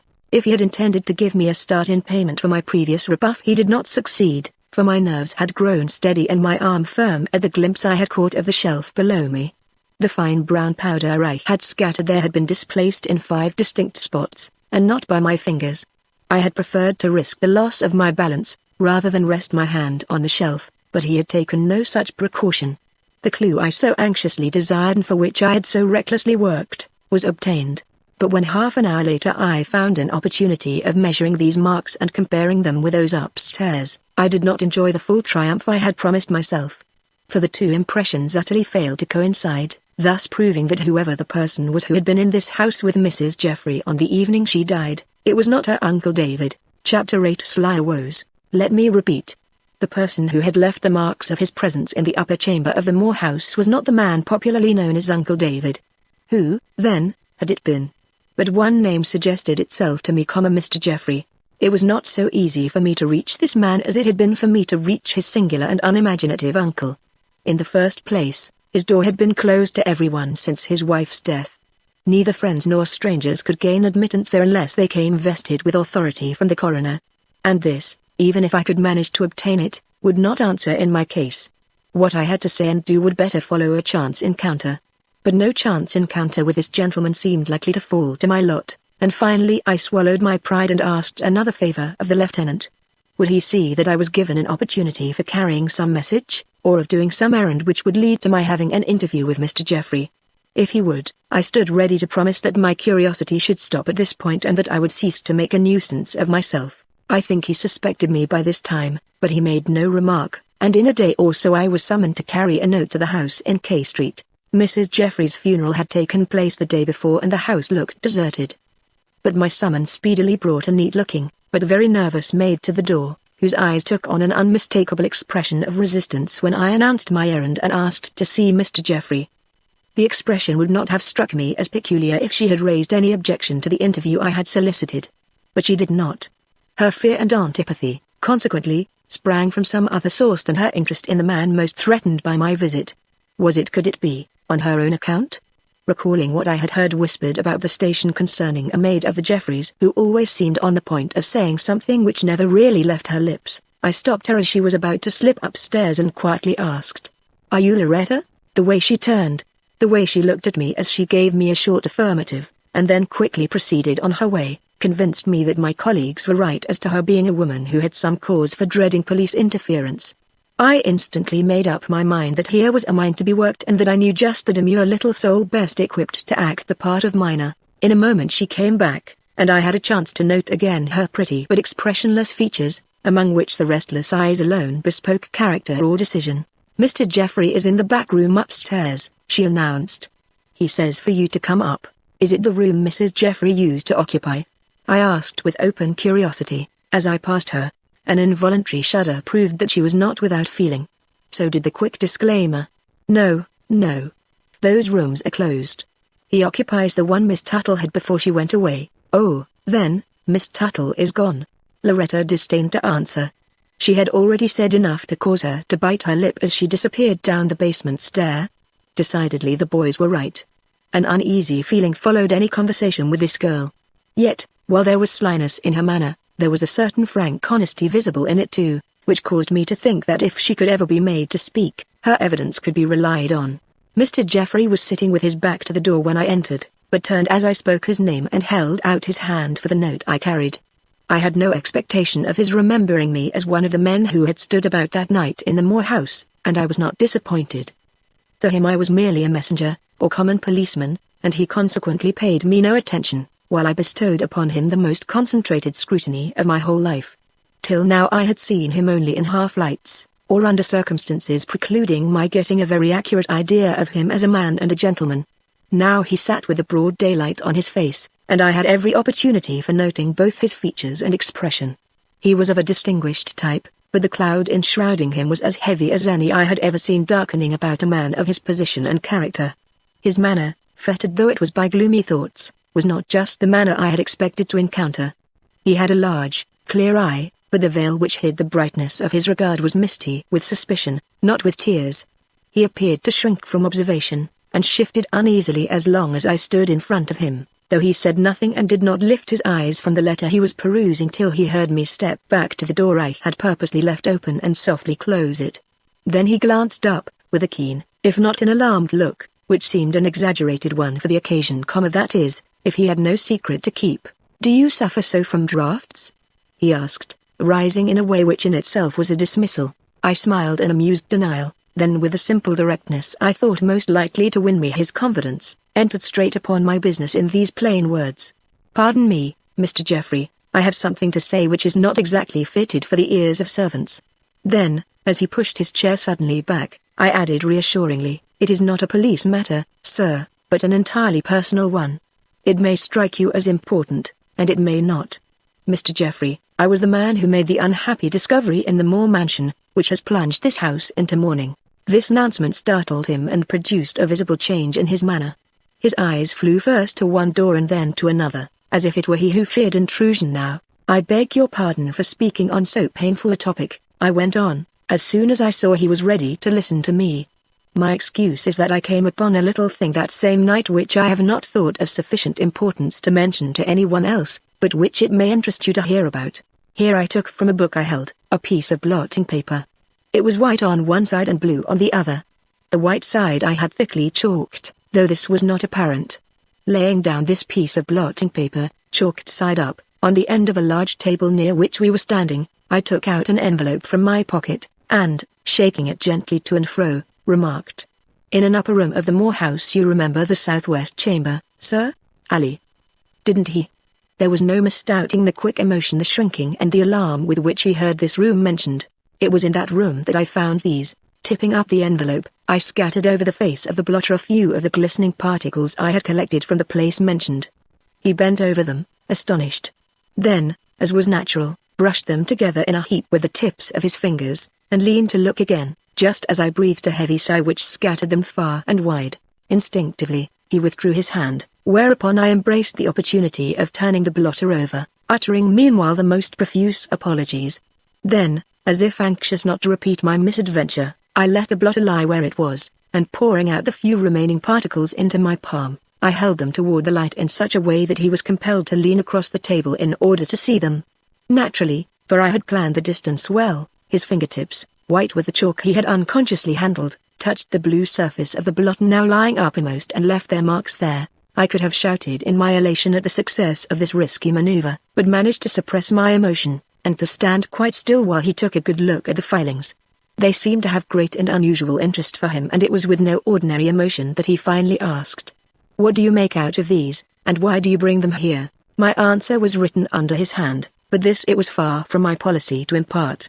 So putting on my friendliest air, I returned, with suitable respect, "I don't know what to make of them. They look like gold, but that is for you to decide."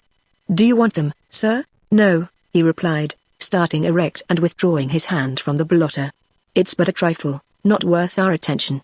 But I thank you just the same for bringing it to my notice." And again his manner became a plain dismissal. This time I accepted it as such without question.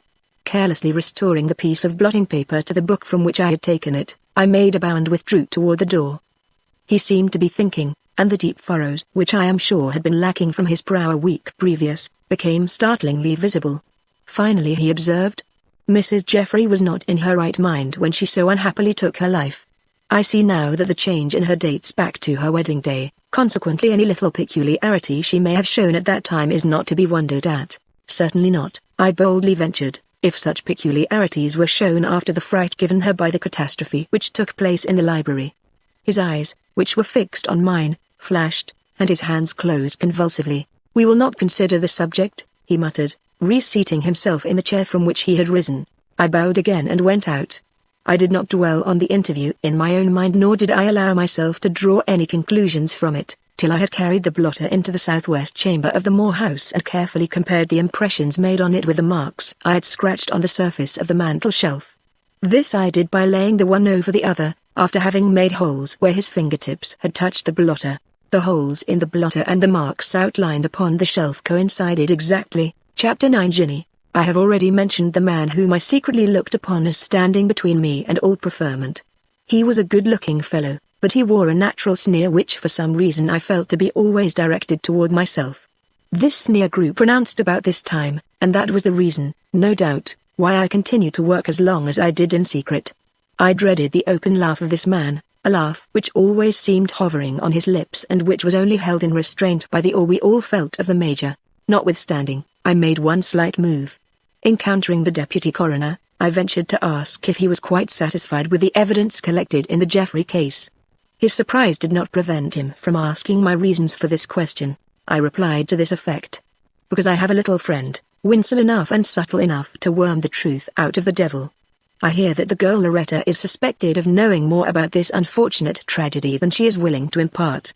If you wish this little friend of mine to talk to her, I will see that she does so, and does so with effect." The deputy coroner looked interested. "Whom do you mean by little friend, and what is her name? I will send her to you." And I did. The next day I was standing on the corner of Vermont Avenue when I saw Ginny advancing from the house in K Street. She was chipper, and she was smiling in a way which made me say to myself, "It is fortunate that Durbin is not here, for Ginny's one weakness is her lack of power to hide the satisfaction she takes in any detective work that comes her way." I had told her of this and had more than once tried to impress upon her that her smile was a complete giveaway, but I noticed that if she kept it from her lips, it forced its way out of her eyes, and if she kept it out of her eyes, it beamed like an inner radiance from her whole face. So I gave up the task of making her perfect and let her go on smiling, glad that she had such frequent cause for it. This morning her smile had a touch of pride in it as well as of delight, and noting this, I remarked, "You have made Loretta talk." Her head went up and a demure dimple appeared in her cheek. "What did she say?" I urged. "What has she been keeping back? You will have to ask the coroner. My orders were strict to bring the results of my interview immediately to him." "Does that include Durbin? Does it include you?" "I am afraid not." "You are right, but why shouldn't it include you?" "What do you mean, Ginny? Why do you keep your own counsel so long?" "You have ideas about this crime, I know. Why not mention them, Ginny? A word to the wise is sufficient." She laughed and turned her pretty face toward the coroner's once. But she was a woman and could not help glancing back, and, meeting my dubious look, she broke into an arch smile and naively added this remark: "Loretta is a busybody ashamed of her own curiosity." So much there can be no harm in telling you. When one's knowledge has been gained by lingering behind doors and peeping through cracks, one is not so ready to say what one has seen and heard. Loretta is in that box, and being more than a little scared of the police, was glad to let her anxiety and her fears overflow into a sympathizing ear. Won't she be surprised when she is called up some fine day by the coroner? I wonder if she will blame me for it? She will never think of doing so, I basely assured my little friend, with an appreciative glance at her sparkling iron-dimpled cheek. The arch little creature started to move off again. As she did so, she cried, "Be good, and don't let Durbin cut in on you," but stopped for the second time when half across the street, and when, obedient to her look, I hastily rejoined her, she whispered demurely, "Oh, I forgot to tell you something that I heard this morning, and which nobody but yourself has any right to know. I was following your commands and buying groceries at Simpkins, when just as I was coming out with my arms full, I heard old Mr. Simpkins mention Mr. Jeffrey's name, and with such interest that I naturally wanted to hear what he had to say. Having no real excuse for staying, I poked my finger into a bag of sugar I was carrying, till the sugar ran out and I had to wait till it was put up again. This did not take long, but it took long enough for me to hear the old grocer say that he knew Mr. Jeffrey, and that gentleman had come into his shop only a day or two before his wife's death, to buy candles. The archness with which this was said, together with the fact itself, made me her slave forever. As her small figure faded from sight down the avenue, I decided to take her advice and follow up whatever communication she had to make to the coroner by a confession of my own suspicions and what they had led me into. If he laughed, well, I could stand it. It was not the coroner's laugh, nor even the major's, that I feared, it was Durbin's. Chapter 10. Francis Jeffrey. Ginny had not been gone an hour from the coroner's office when an opportunity was afforded for me to approach the gentleman myself. With few apologies and no preamble, I immediately entered upon my story, which I made as concise and as much to the point as possible. I did not expect praise from him, but I did look for some slight show of astonishment at the nature of my news. I was therefore greatly disappointed, when, after a moment's quiet consideration, he carelessly remarked, "Very good. Very good. The one point you make is excellent and may prove of use to us." We had reached the same conclusion, but by another road. You ask, who blew out the candle? We, who tied the pistol to Mrs. Jeffrey's arm. It could not have been tied by herself. Who was her accessory then? Ah, you didn't think of that. I flushed as if a pail of hot water had been dashed suddenly over me. He was right. The conclusion he spoke of had failed to strike me. Why? It was a perfectly obvious one, as obvious as that the candle had been blown out by another breath than hers, yet, absorbed in my own train of thought, I had completely overlooked it. The coroner, observing my embarrassment, smiled, and my humiliation was complete, or would have been had Durbin been there. But fortunately he was not. "I am a fool," I cried. "I thought I had discovered something. I might have known that there were keener minds than mine in this office." "Easy. Easy," was the good-natured interruption. "You have done well. If I did not think so, I would not keep you here a minute. As it is, I am disposed to let you see that in a case like this, one man must not expect to monopolize all the honors. This matter of the bow of ribbon would strike any old and experienced official. I only wonder that we have not seen it openly discussed in the papers." Taking a box from his desk, he opened it and held it out toward me. A coil of white ribbon surmounted by a crisp and dainty bow met my eyes. "You recognize it?" he asked. Indeed I did. It was cut from her wrist by my deputy. Miss Tuttle wished him to untie it, but he preferred to leave the bow intact. "Now lift it out. Careful, man, don't soil it, you will see why in a minute." As I held the ribbon up, he pointed to some spots on its fresh white surface. "Do you see those?" he asked. "Those are dust marks, and they were made as truly by someone's fingers, as the impressions you noted on the mantel shelf in the upper chamber. This pistol was tied to her wrist after the deed, possibly by that same hand." It was my own conclusion, but it did not sound as welcome to me from his lips as I had expected. Either my nature is narrow, or my inordinate jealousy lays me open to the most astonishing inconsistencies, for no sooner had he spoken these words than I experienced a sudden revulsion against my own theory and the suspicions which it threw upon the man whom an hour before I was eager to proclaim a criminal. But Coroner Z gave me no chance for making such a fool of myself. Rescuing the ribbon from my hands, which no doubt were running a little too freely over its snowy surface, he smiled with the indulgence proper from such a man to a novice like myself, and observed quite frankly, "You will consider these observations as confidential. You know how to hold your tongue, that you have proved, Hold it then a little longer. The case is not yet ripe. Mr. Jeffrey is a man of high standing, with a hitherto unblemished reputation. It won't do, my boy, to throw the doubt of so hideous a crime upon so fine a gentleman without ample reason. That no such mistake may be made and that he may have every opportunity for clearing himself, I am going to have a confidential talk with him. Do you want to be present? I flushed again, but this time from extreme satisfaction. I am obliged for your confidence, said I. Then, with a burst of courage born of his good nature, I inquired with due respect if my little friend had answered his expectations. Was she as clever as I said? I asked. Your little friend is a trump, was his blunt reply. With what we have learned through her and now through you, we can approach Mr. Jeffrey to some purpose. It appears that, before leaving the house on that Tuesday morning, he had an interview with his wife which ought in some way to account for this tragedy. Perhaps he will tell us about it, and perhaps he will explain how he came to wander through the Moore house while his wife lay dying below. At all events we will give him the opportunity to do so and, if possible, to clear up mysteries which provoke the worst kind of conjecture. It is time. The ideas advanced by the papers foster superstition, and superstition is the devil. Go and tell my man out there that I am going to K Street. You may say we if you like, he added with a humor more welcome to me than any serious concession. Did I feel set up by this? Rather. Mr. Jeffrey was expecting us. This was evident from his first look, though the attempt he made at surprise was instantaneous and very well feigned. Indeed, I think he was in a constant state of apprehension during these days and that no inroad of the police would have astonished him. But expectation does not preclude dread. Indeed it tends to foster it, and dread was in his heart. This he had no power to conceal. To what am I indebted for this second visit from you? He asked of Coroner Z, with an admirable presence of mind. Are you not yet satisfied with what we have been able to tell you of my poor wife's unhappy end? We are not, was the plain response. There are some things you have not attempted to explain, Mr. Jeffrey.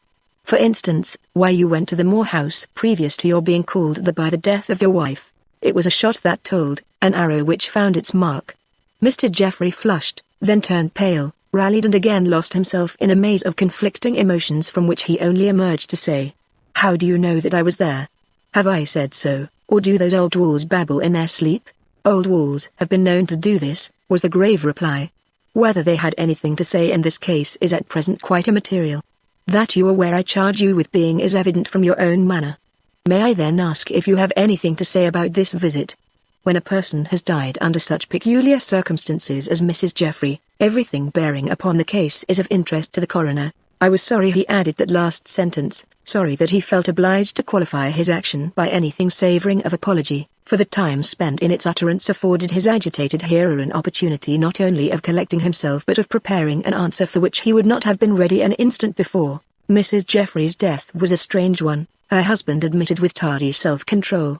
I find myself as much at a loss to understand it as you do, and am therefore quite ready to answer the question you have so openly broached. Not that my answer has any bearing upon the point you wish to make, but because it is your due and my pleasure. I did visit the Moore house, as I certainly had every right to do. The property was my wife's, and it was for my interest to learn, if I could, the secret of its many crimes. Ah, Mr. Jeffrey looked quickly up. You think that an odd thing for me to do, at night? Yes, night is the time for such work. I did not care to be seen pottering around there in daylight, no? Yet it would have been so much easier. You would not have had to buy candles or carry a pistol or... I did not carry a pistol. The only pistol carried there was the one with which my demented wife chose to take her life. I do not understand this allusion. It grew out of a misunderstanding of the situation, Mr. Jeffrey. Excuse me if I supposed you would be likely to provide yourself with some means of defense in venturing alone upon the scene of so many mysterious deaths. I took no precaution, and needed none, I suppose, and needed none. When was this visit paid, Mr. Jeffrey? Before or after your wife pulled the trigger which ended her life? You need not hesitate to answer. I do not. The elegant gentleman before us had acquired a certain fierceness. Why should I? Certainly, you don't think that I was there at the same time she was. It was not on the same night, even. So much the walls should have told you and probably did. Or my wife's uncle, Mr. David Moore. Was he not your informant? No, Mr. Moore has failed to call our attention to this fact. Did you meet Mr. Moore during the course of your visit to a neighborhood over which he seems to hold absolute sway? Not to my knowledge. But his house is directly opposite, and as he has little to do but amuse himself with what he can see from his front windows, I concluded that he might have observed me going in. You entered by the front door, then? How else, and on what night? Mr. Geoffrey made an effort. These questions were visibly harassing him. The night before the one which ended all my earthly happiness, he added in a low voice. Coroner Z cast a glance at me. I remembered the lack of dust on the nest of little tables from which the upper one had been drawn forward to hold the candelabrum, and gently shook my head. The coroner's eyebrows went up, but none of his disbelief crept into his voice as he made this additional statement. The night on which you failed to return to your own house. Instantly Mr. Geoffrey betrayed by a nervous action, which was quite involuntary, that his outward calm was slowly giving way under a fire of questions for which he had no ready reply. It was odd. You're not going home that night, the coroner coldly pursued. The misunderstanding you had with your wife immediately after breakfast must have been a very serious one, more serious than you have hitherto acknowledged. I had rather not discuss the subject, protested Mr. Geoffrey. Then, as if he suddenly recognized the official character of his interlocutor, he hastily added, unless you positively request me to do so, in which case I must. I am afraid that I must insist upon it, returned the other. You will find that it will be insisted upon at the inquest, and if you do not wish to subject yourself to much unnecessary unpleasantness, you had better make clear to us today the cause of that special quarrel which to all intents and purposes led to your wife's death. I will try to do so, returned Mr. Geoffrey, rising and pacing the room in his intense restlessness. We did have some words. Her conduct the night before had not pleased me. I am naturally jealous, vilely jealous, and I thought she was a little frivolous at the German ambassador's ball. But I had no idea she would take my sharp speeches so much to heart. I had no idea that she would care so much or that I should care so much. A little jealousy is certainly pardonable in a bridegroom, and if her mind had not already been upset, she would have remembered how I loved her and hopefully waited for a reconciliation. You did love your wife, then? It was you and not she who had a right to be jealous. I have heard the contrary stated. It is a matter of public gossip that you loved another woman previous to your acquaintance with Miss Moore, a woman whom your wife regarded with sisterly affection and subsequently took into her new home, Miss Tuttle. Mr. Geoffrey stopped in his walk to fling out this ejaculation. I admire and respect Miss Tuttle, he went on to declare, but I never loved her. Not as I did my wife. He finished, but with a certain hard accent, apparent enough to a sensitive ear. Pardon me, it is as difficult for me to put these questions as it is for you to hear them.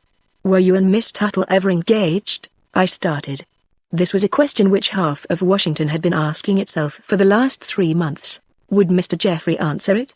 Or, remembering that these questions were rather friendly than official, refuse to satisfy a curiosity which he might well consider intrusive? The set aspect of his features promised little in the way of information, and we were both surprised when a moment later he responded with a grim emphasis hardly to be expected from one of his impulsive temperament.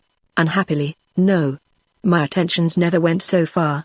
Instantly the coroner pounced on the one weak word which Mr. Geoffrey had let fall. Unhappily? He repeated.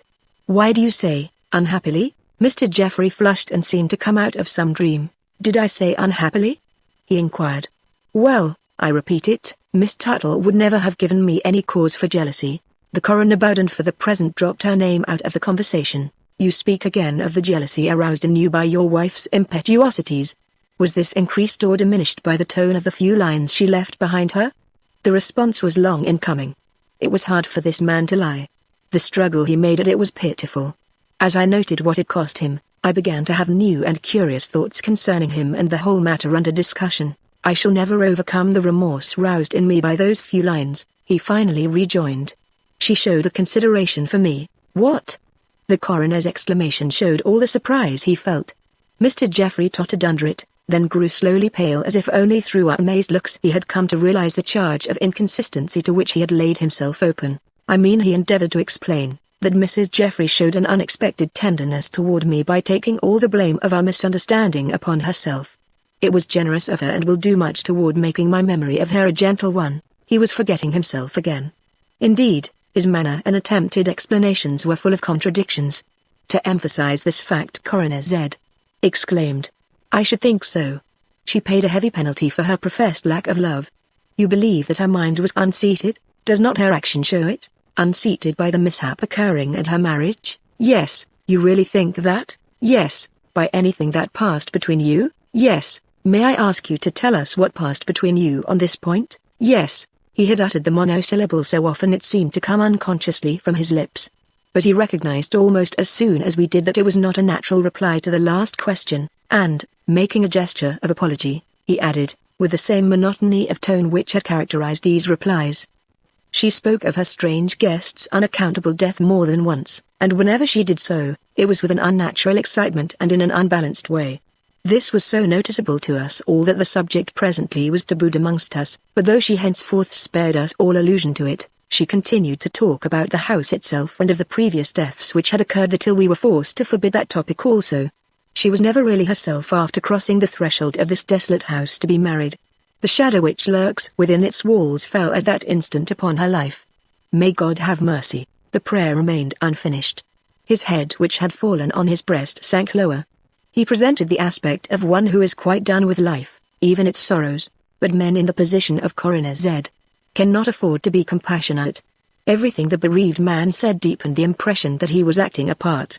To make sure that this was really so, the coroner, with just the slightest touch of sarcasm, quietly observed, "And to ease your wife's mind, the wife you were so deeply angered with you visited this house, and, at an hour which you should have spent in reconciliation with her, went through its ancient rooms in the hope of what?" Mr. Geoffrey could not answer. The words which came from his lips were mere ejaculations. I was restless mad. I found this adventure diverting. I had no real purpose in mind. Not when you looked at the old picture. The old picture? What old picture? The old picture in the southwest chamber. You took a look at that, didn't you? Got up on a chair on purpose to do so? Mr. Geoffrey winced. But he made a direct reply. Yes, I gave a look at that old picture, got up, as you say, on a chair to do so. Wasn't that the freak of an idle man, wandering, he hardly knows why, from room to room in an old and deserted house? His tormentor did not answer. Probably his mind was on his next line of inquiry. But Mr. Geoffrey did not take his silence with the calmness he had shown prior to the last attack. As no word came from his unwelcome guest, he paused in his rapid pacing and, casting aside with one impulsive gesture his hitherto imperfectly held restraint, he cried out sharply, "Why do you ask me these questions in tones of such suspicion?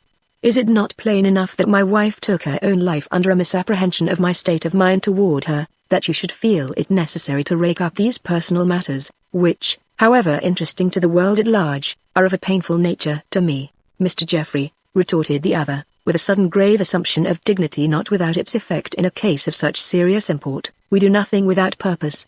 We ask these questions and show this interest because the charge of suicide which has hitherto been made against your wife is not entirely sustained by the facts. At least she was not alone when she took her life. Someone was in the house with her." It was startling to observe the effect of this declaration upon him. "Impossible!" he cried out in a protest as forcible as it was agonized.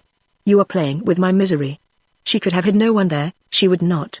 There is not a man living before whom she would have fired that deadly shot, unless it was myself, unless it was my own wretched, miserable self." The remorseful whisper in which those final words were uttered carried them to my heart, which for some strange and unaccountable reason had been gradually turning toward this man. But my less easily affected companion, seeing his opportunity and possibly considering that it was this gentleman's right to know in what a doubtful light he stood before the law, remarked with as light a touch of irony as was possible, "You should know better than we in whose presence she would choose to die if she did so choose. Also who would be likely to tie the pistol to her wrist and blow out the candle when the dreadful deed was over." The laugh which seemed to be the only means of violent expression remaining to this miserable man was kept down by some amazing thought which seemed to paralyze him. Without making any attempt to refute a suggestion that fell just short of a personal accusation, he sank down in the first chair he came to and became, as it were, lost in the vision of that ghastly ribbon tying and the solitary blowing out of the candle upon this scene of mournful death. Then with a struggling sense of having heard something which called for answer, he rose blindly to his feet and managed to let fall these words. "You are mistaken, no one was there, or if anyone was it was not I. There is a man in this city who can prove it." But when Mr. Geoffrey was asked to give the name of this man, he showed confusion and presently was obliged to admit that he could neither recall his name nor remember anything about him, but that he was someone whom he knew well, and who knew him well. He affirmed that the two had met and spoken near Soldiers' Home shortly after the sun went down, and that the man would be sure to remember this meeting if we could only find him. As Soldiers' Home was several miles from the Moore house and quite out of the way of all his accustomed haunts, Coroner Z asked him how he came to be there. He replied that he had just come from Rock Creek Cemetery. That he had been in a wretched state of mind all day, and possibly being influenced by what he had heard of the yearly vigils Mr. Moore was in the habit of keeping there, had taken a notion to stroll among the graves, in search of the rest and peace of mind he had failed to find in his aimless walks about the city. At least, that was the way he chose to account for the meeting he mentioned. Falling into reverie again, he seemed to be trying to recall the name which at this moment was of such importance to him. But it was without avail, as he presently acknowledged. I cannot remember who it was. My brain is whirling, and I can recollect nothing but that this man and myself left the cemetery together on the night mentioned, just as the gate was being closed. As it closes at sundown, the hour can be fixed to a minute. It was somewhere near 7, I believe, near enough, I am sure, for it to have been impossible for me to be at the Moore house at the time my unhappy wife is supposed to have taken her life. There is no doubt about your believing this? He demanded with sudden haughtiness, as, rising to his feet, he confronted us in all the pride of his exceptionally handsome person. We wish to believe it, assented the coroner, rising in his turn. That our belief may become certainty, will you let us know, the instant you recall the name of the man you talked with at the cemetery gate? His testimony, far more than any word of yours, will settle this question which otherwise may prove a vexed one. Mr. Jeffrey's hand went up to his head. Was he acting a part, or did he really forget just what it was for his own best welfare to remember? If he had forgotten, it argued that he was in a state of greater disturbance on that night than would naturally be occasioned by a mere lover's quarrel with his wife. Did the same thought strike my companion? I cannot say, I can only give you his next words. You have said that your wife would not be likely to end her life in presence of anyone but yourself. Yet you must see that someone was with her. How do you propose to reconcile your assertions with a fact so undeniable? I cannot reconcile them. It would madden me to try. If I thought anyone was with her at that moment, well, Mr. Jeffrey's eyes fell, and a startling change passed over him. But before either of us could make out just what this change betokened, he recovered his aspect of fixed melancholy and quietly remarked, "It is dreadful to think of her standing there alone, aiming a pistol at her young, passionate heart, but it is worse to picture her doing this under the gaze of unsympathizing eyes. I cannot and will not so picture her. You have been misled by appearances, or what in police parlance is called a clue." Evidently he did not mean to admit the possibility of the pistol having been fired by any other hand than her own. This the coroner noted. Bowing with the respect he showed every man before a jury had decided upon his guilt, he turned toward the door out of which I had already hurried. "We hope to hear from you in the morning," he called back significantly, as he stepped down the stairs. Mr. Jeffrey did not answer. He was having his first struggle with a new and terrible prospect awaiting him at the approaching inquest. Part 2, The Law and Its Victim, Chapter 1 Details. The days of my obscurity were over. Henceforth, I was regarded as a decided factor in this case, a case which from this time on, assumed another aspect both at headquarters and in the minds of people at large. The reporters, whom we had hitherto managed to hold in check, now overflowed both the coroner's office and police headquarters, and articles appeared in all the daily papers with just enough suggestion in them to fire the public mind and make me, for one, anticipate an immediate word from Mr. Jeffrey calculated to establish the alibi he had failed to make out on the day we talked with him. But no such word came. His memory still played him false, and no alternative was left but to pursue the official inquiry in the line suggested by the interview just recounted. No proceeding in which I had ever been engaged interested me as did this inquest. In the first place, the spectators were of a very different character from the ordinary. As I wormed myself along to the seat accorded to such witnesses as myself, I brushed by men of the very highest station and a few of the lowest, and bent my head more than once in response to the inquiring gaze of some fashionable lady who never before, I warrant, had found herself in such a scene. By the time I reached my place all the others were seated and the coroner rapped for order. I was first to take the stand. What I said has already been fully amplified in the foregoing pages. Of course, my evidence was confined to facts, but some of these facts were new to most of the persons there. It was evident that a considerable effect was produced by them, not only on the spectators, but upon the witnesses themselves. For instance, it was the first time that the marks on the mantel-shelf had been heard of outside the Major's office, or the story so told as to make it evident that Mrs. Jeffrey could not have been alone in the house at the time of her death. A photograph had been taken of those marks, and my identification of this photograph closed my testimony. As I returned to my seat I stole a look toward a certain corner where, with face bent down upon his hand, Francis Jeffrey sat between Uncle David and the heavily veiled figure of Miss Tuttle. Had there dawned upon him as my testimony was given any suspicion of the trick by which he had been proved responsible for those marks? It was impossible to tell. From the way Miss Tuttle's head was turned toward him, one might judge him to be laboring under an emotion of no ordinary character, though he sat like a statue and hardly seemed to realize how many eyes were at that moment riveted upon his face. I was followed by other detectives who had been present at the time and who corroborated my statement as to the appearance of this unhappy woman and the way the pistol had been tied to her arm. Then the doctor who had acted under the coroner was called. After a long and no doubt learned description of the bullet wound which had ended the life of this unhappy lady, a wound which he insisted, with a marked display of learning, must have made that end instantaneous or at least too immediate for her to move foot or hand after it, he was asked if the body showed any other mark of violence. To this he replied, there was a minute wound at the base of one of her fingers, the one which is popularly called the wedding finger. This statement made all the women present start with renewed interest, nor was it altogether without point for the men, especially when the doctor went on to say, the hands were entirely without rings. As Mrs. Jeffrey had been married with a ring, I noticed their absence. Was this wound which you characterize as minute a recent one? It had bled a little. It was an abrasion such as would be made if the ring she usually wore had been drawn off with a jerk. That was the impression I received from its appearance. I do not state that it was so made. A little thrill which went over the audience at the picture this evoked communicated itself to Miss Tuttle, who trembled violently. It even produced a slight display of emotion in Mr. Jeffrey, whose hand shook where he pressed it against his forehead. But neither uttered a sound, nor looked up when the next witness was summoned.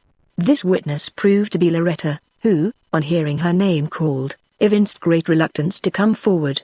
But after 2 or 3 words uttered in her ear by the friendly Ginny, who had been given a seat next her, she stepped into the place assigned her with a suddenly assumed air of great boldness, which sat upon her with scant grace. She had need of all the boldness at her command, for the eyes of all in the room were fixed on her, with the exception of the 2 persons most interested in her testimony. Scrutiny of any kind did not appear to be acceptable to her, if one could read the trepidation visible in the short, quick upheavals of the broad collar which covered her uneasy breast. Was this shrinking on her part due to natural timidity, or had she failings to avow which, while not vitiating her testimony, would certainly cause her shame in the presence of so many men and women? I was not able to decide this question immediately, for after the coroner had elicited her name and the position she held in Mr. Jeffrey's household, he asked whether her duties took her into Mrs. Jeffrey's room. Upon her replying that they did, he further inquired if she knew Mrs. Jeffrey's rings, and could say whether they were all to be found on that lady's toilet table after the police came in with news of her death. The answer was decisive. They were all there, her rings and all the other ornaments she was in the daily habit of wearing, with the exception of her watch. That was not there. Did you take up those rings? No, sir.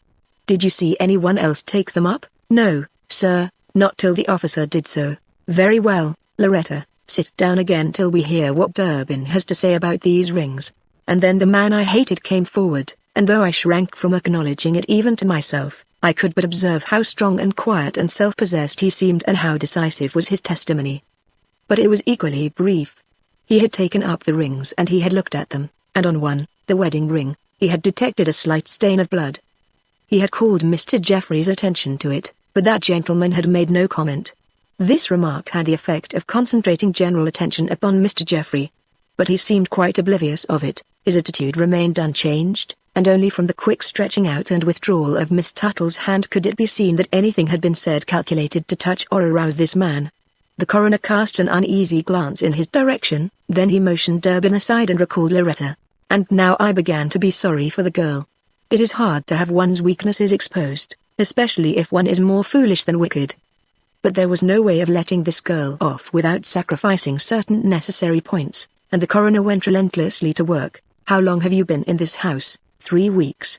Ever since Mrs. Jeffrey's wedding day, sir. Were you there when she first came as a bride from the Moore house? I was, sir. And saw her then for the first time? Yes, sir. How did she look and act that first day? I thought her the gayest bride I had ever seen, then I thought her the saddest, and then I did not know what to think. She was so merry one minute and so frightened the next, so full of talk when she came running up the steps and so struck with silence the minute she got into the parlor, that I set her down as a queer one till someone whispered in my ear that she was suffering from a dreadful shock, that ill luck had attended her marriage and the much more about what had happened from time to time at the Moore house. And you believed what was told you? Believed? Believed it well enough to keep a watch on your young mistress to see if she were happy or not? Oh, sir, it was but natural, the coroner suavely observed. Everyone felt interested in this marriage. You watched her, of course. Now what was the result? Did you consider her well and happy? The girl's voice sank and she cast a glance at her master which he did not lift his head to meet. I did not think her happy. She laughed and sang and was always in and out of the rooms like a butterfly, but she did not wear a happy look, except now and then when she was seated with Mr. Geoffrey alone. Then I have seen her flush in a way to make the heart ache. It was such a contrast, sir, to other times when she was by herself or what? Or just with her sister, sir. The defiance with which this was said added point to what otherwise might have been an unimportant admission. Those who had already scrutinized Miss Tuttle with the curiosity of an ill-defined suspicion now scrutinized her with a more palpable one, and those who had hitherto seen nothing in this heavily veiled woman but the bereaved sister of an irresponsible suicide allowed their looks to dwell piercingly on that concealing veil, as if they would be glad to penetrate its folds and read in those beautiful features the meaning of an allusion uttered with such a sting in the tone. You refer to Miss Tuttle? Observed the coroner. Mrs. Geoffrey's sister? Yes, sir. The menace was gone from the voice now. But no one could forget that it had been there. Miss Tuttle lived in the house with her sister, did she not? Yes, sir, till that sister died and was buried, then she went away. The coroner did not pursue this topic, preferring to return to the former one. So you say that Mrs. Geoffrey showed uneasiness ever since her wedding day. Can you give me any instance of this? Any conversations overheard by you which would show us just what you mean? I don't like to repeat things I hear. But if you say that I must, I can remember once passing Mr. and Mrs. Geoffrey in the hall, just as he was saying, you take it too much to heart. I expected a happy honeymoon. Somehow, we have failed. That was all I heard, sir. But what made me remember his words was that she was dressed for some afternoon reception and looked so charming and so, as if she ought to be happier, just so. Now, when was this? How long before her death? Oh, a week or so. It was very soon after the wedding day, and did matters seem to improve after that? Did she appear any better satisfied or more composed? I think she endeavored to. But there was something on her mind, something which she tried to laugh off, something that annoyed Mr. Geoffrey and worried Miss Tuttle, something which caused a cloud in the house, for all the dances and dinners and goings and comings. I am sorry to speak of it, but it was so. Something that showed an unsettled mind? Almost. The glitter in her eye was not natural, neither was the way she looked at her sister and sometimes at her husband. Did she talk much about the catastrophe which attended her wedding? Did her mind seem to run on that? Incessantly at first, but afterward not so much. I think Mr. Geoffrey frowned on that subject. Did he ever frown on her? No, sir, not when they were alone or with no one by but me. He seemed to love her then very much. What do you mean by that, Loretta? That he lost patience with her when other people were present, Miss Tuttle, for instance? Yes, sir. He used to change very much when Miss Tuttle came into the room. Change toward his wife? Yes, sir. How? He grew more distant, much more distant, got up quite fretfully from his seat, if he was sitting beside her, and took up some book or paper. And Miss Tuttle? She never seemed to notice but, she did not come in very often after this had happened once or twice. Into the room upstairs where they used to sit. Loretta, I regret to put this question, but after your replies I owe it to the jury, if not to the parties themselves, to make Miss Tuttle's position in this household thoroughly understood. Do you think she was a welcome visitor in this house? The girl pursed up her lips, glanced at the lady and gentleman whose feelings she was supposed to pass comment on, and seemed to lose heart. Then, as they failed to respond to her look of appeal, she strove to get the better of her sense of shame and, with a somewhat injured air, replied, I can only repeat what I once heard said about this by Mr. Geoffrey himself. Miss Tuttle had just left the dining room and Mrs. Geoffrey was standing in one of her black moods, with her hand on the top of her chair, ready to go but forgetting to do so. I was there, but neither of them noticed me. He was staring at her, and she was looking down. Neither seemed at ease. Suddenly he spoke and asked, why must Cora remain with us? She started and her look grew strange and frightened. Because I want her to, she cried. I cannot live without Cora. These words, so different from what we were expecting, caused a sensation in the room and consequently a stir. As the noise of shifting feet and the moving heads began to be heard in all directions, Miss Tuttle's head drooped a little.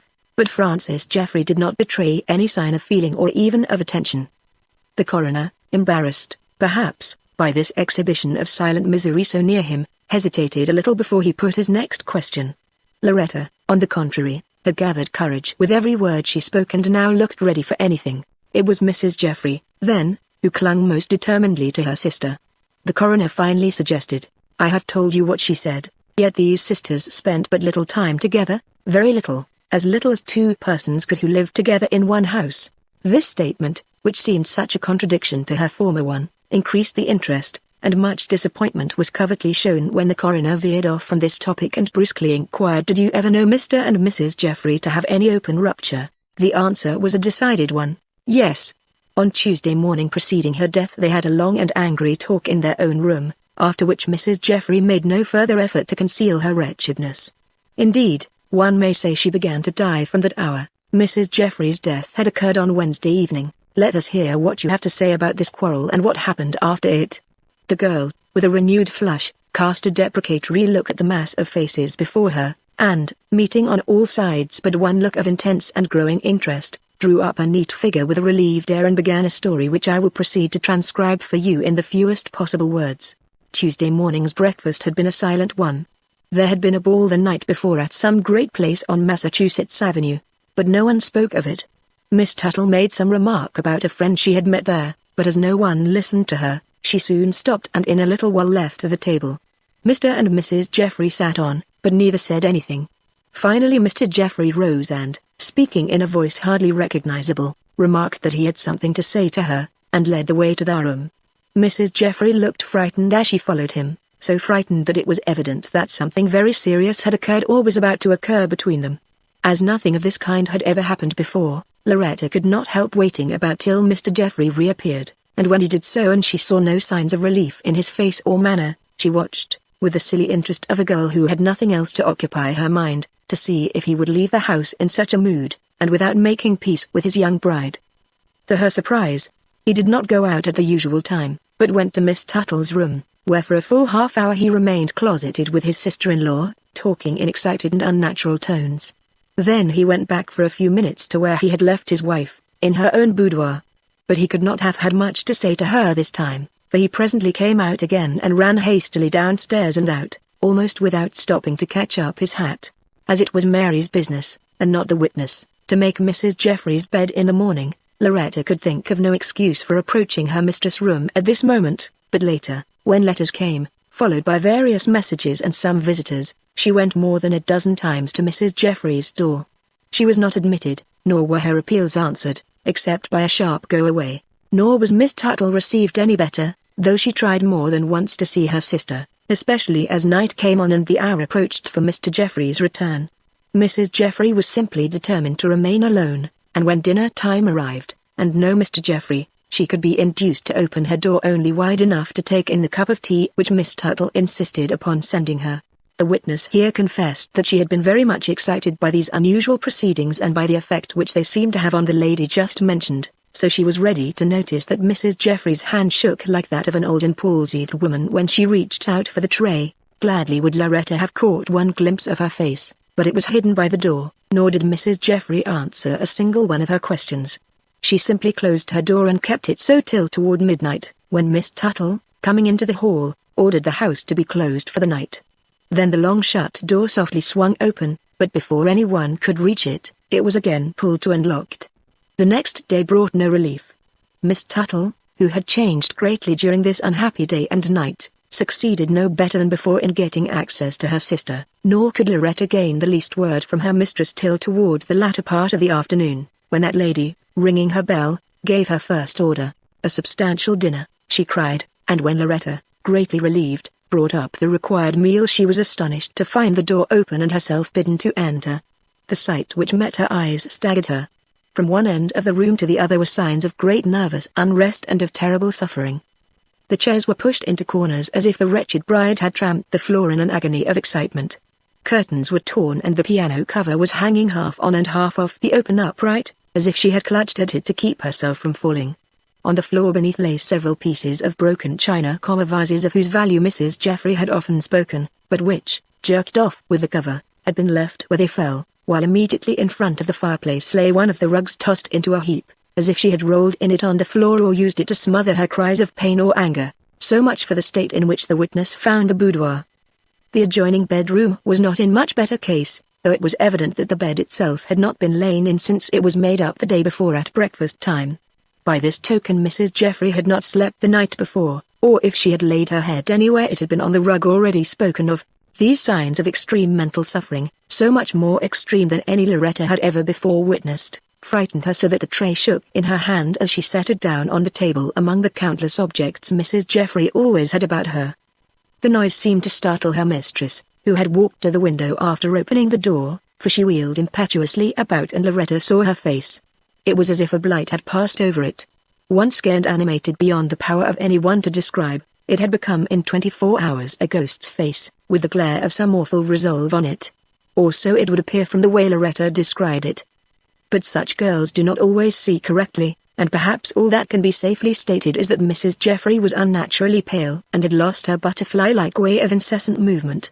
Loretta, who was evidently accustomed to seeing her mistress arrayed in brilliant colors and much begemmed, laid great stress on the fact that, though it was on the verge of evening and she was evidently going out, she was dressed in black cloth and without even a diamond or a flower to relieve its severe simplicity.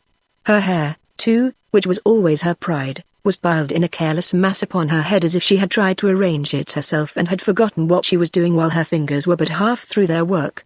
There was a cloak lying on a chair near which she was standing, and she held a hat in her band, but Loretta saw no gloves.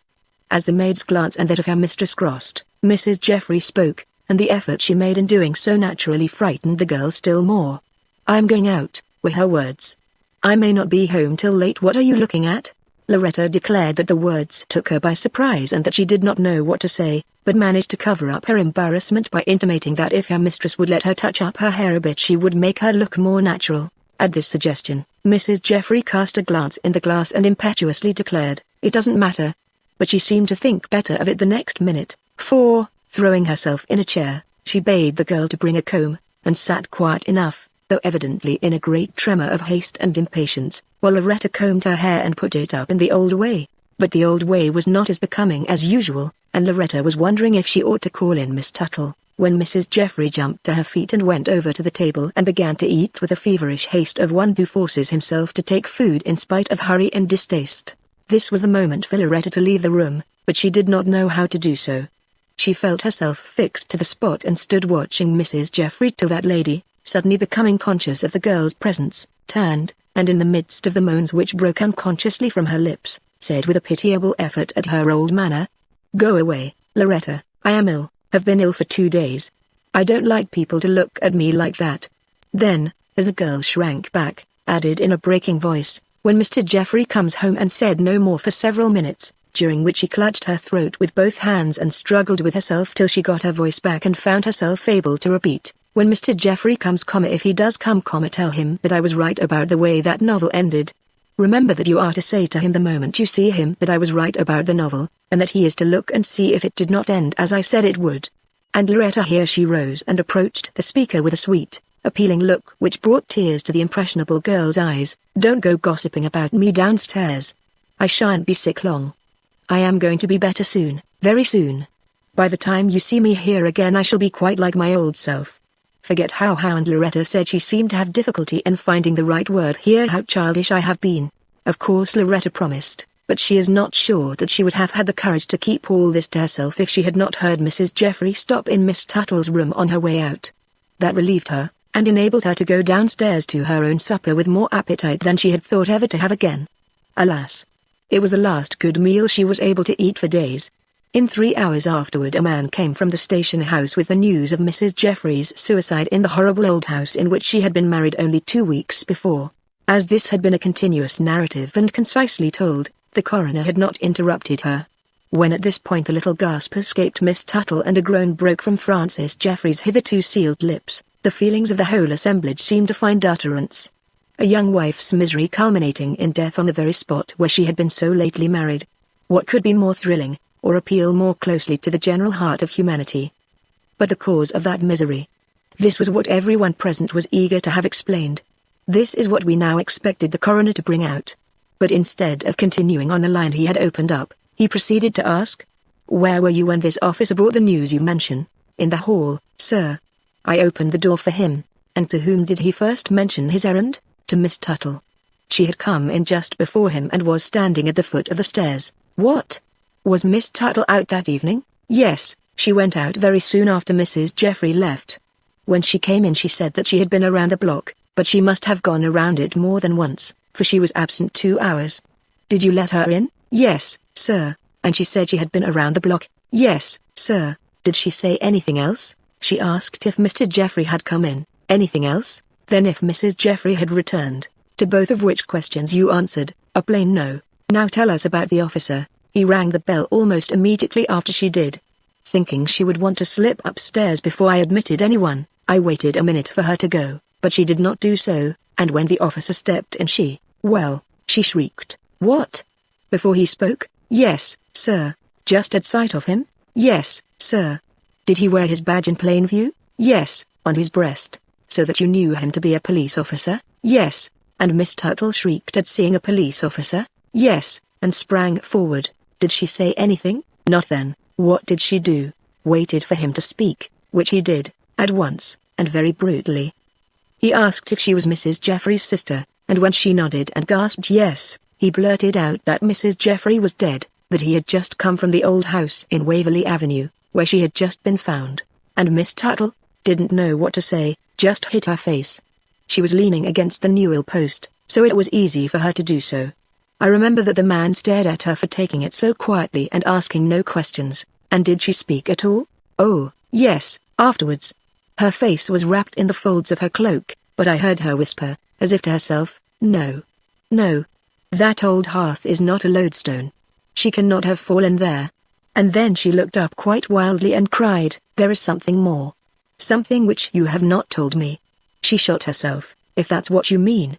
Miss Tuttle's arms went straight up over her head. It was awful to see her. Shot herself? She gasped. "Oh, Veronica, Veronica." With a pistol, he went on. I suppose he was going to say, tied to her wrist, but he never got it out, for Miss Tuttle, at the word pistol, clapped her hands to her ears and for a moment looked quite distracted, so that he thought better of worrying her any more and only demanded to know if Mr. Jeffrey kept any such weapon. Miss Tuttle's face grew very strange at this. "Mr. Jeffrey? Was he there?" she asked. The man looked surprised. "They are searching for Mr. Jeffrey," he replied. "Isn't he here?" "No," came both from her lips and mine. The man acted very impertinently. "You haven't told me whether a pistol was kept here or not," said he. Miss Tuttle tried to compose herself, but I saw that I should have to speak if anyone did, so I told him that Mr. Jeffrey did have a pistol, which he kept in one of his bureau drawers.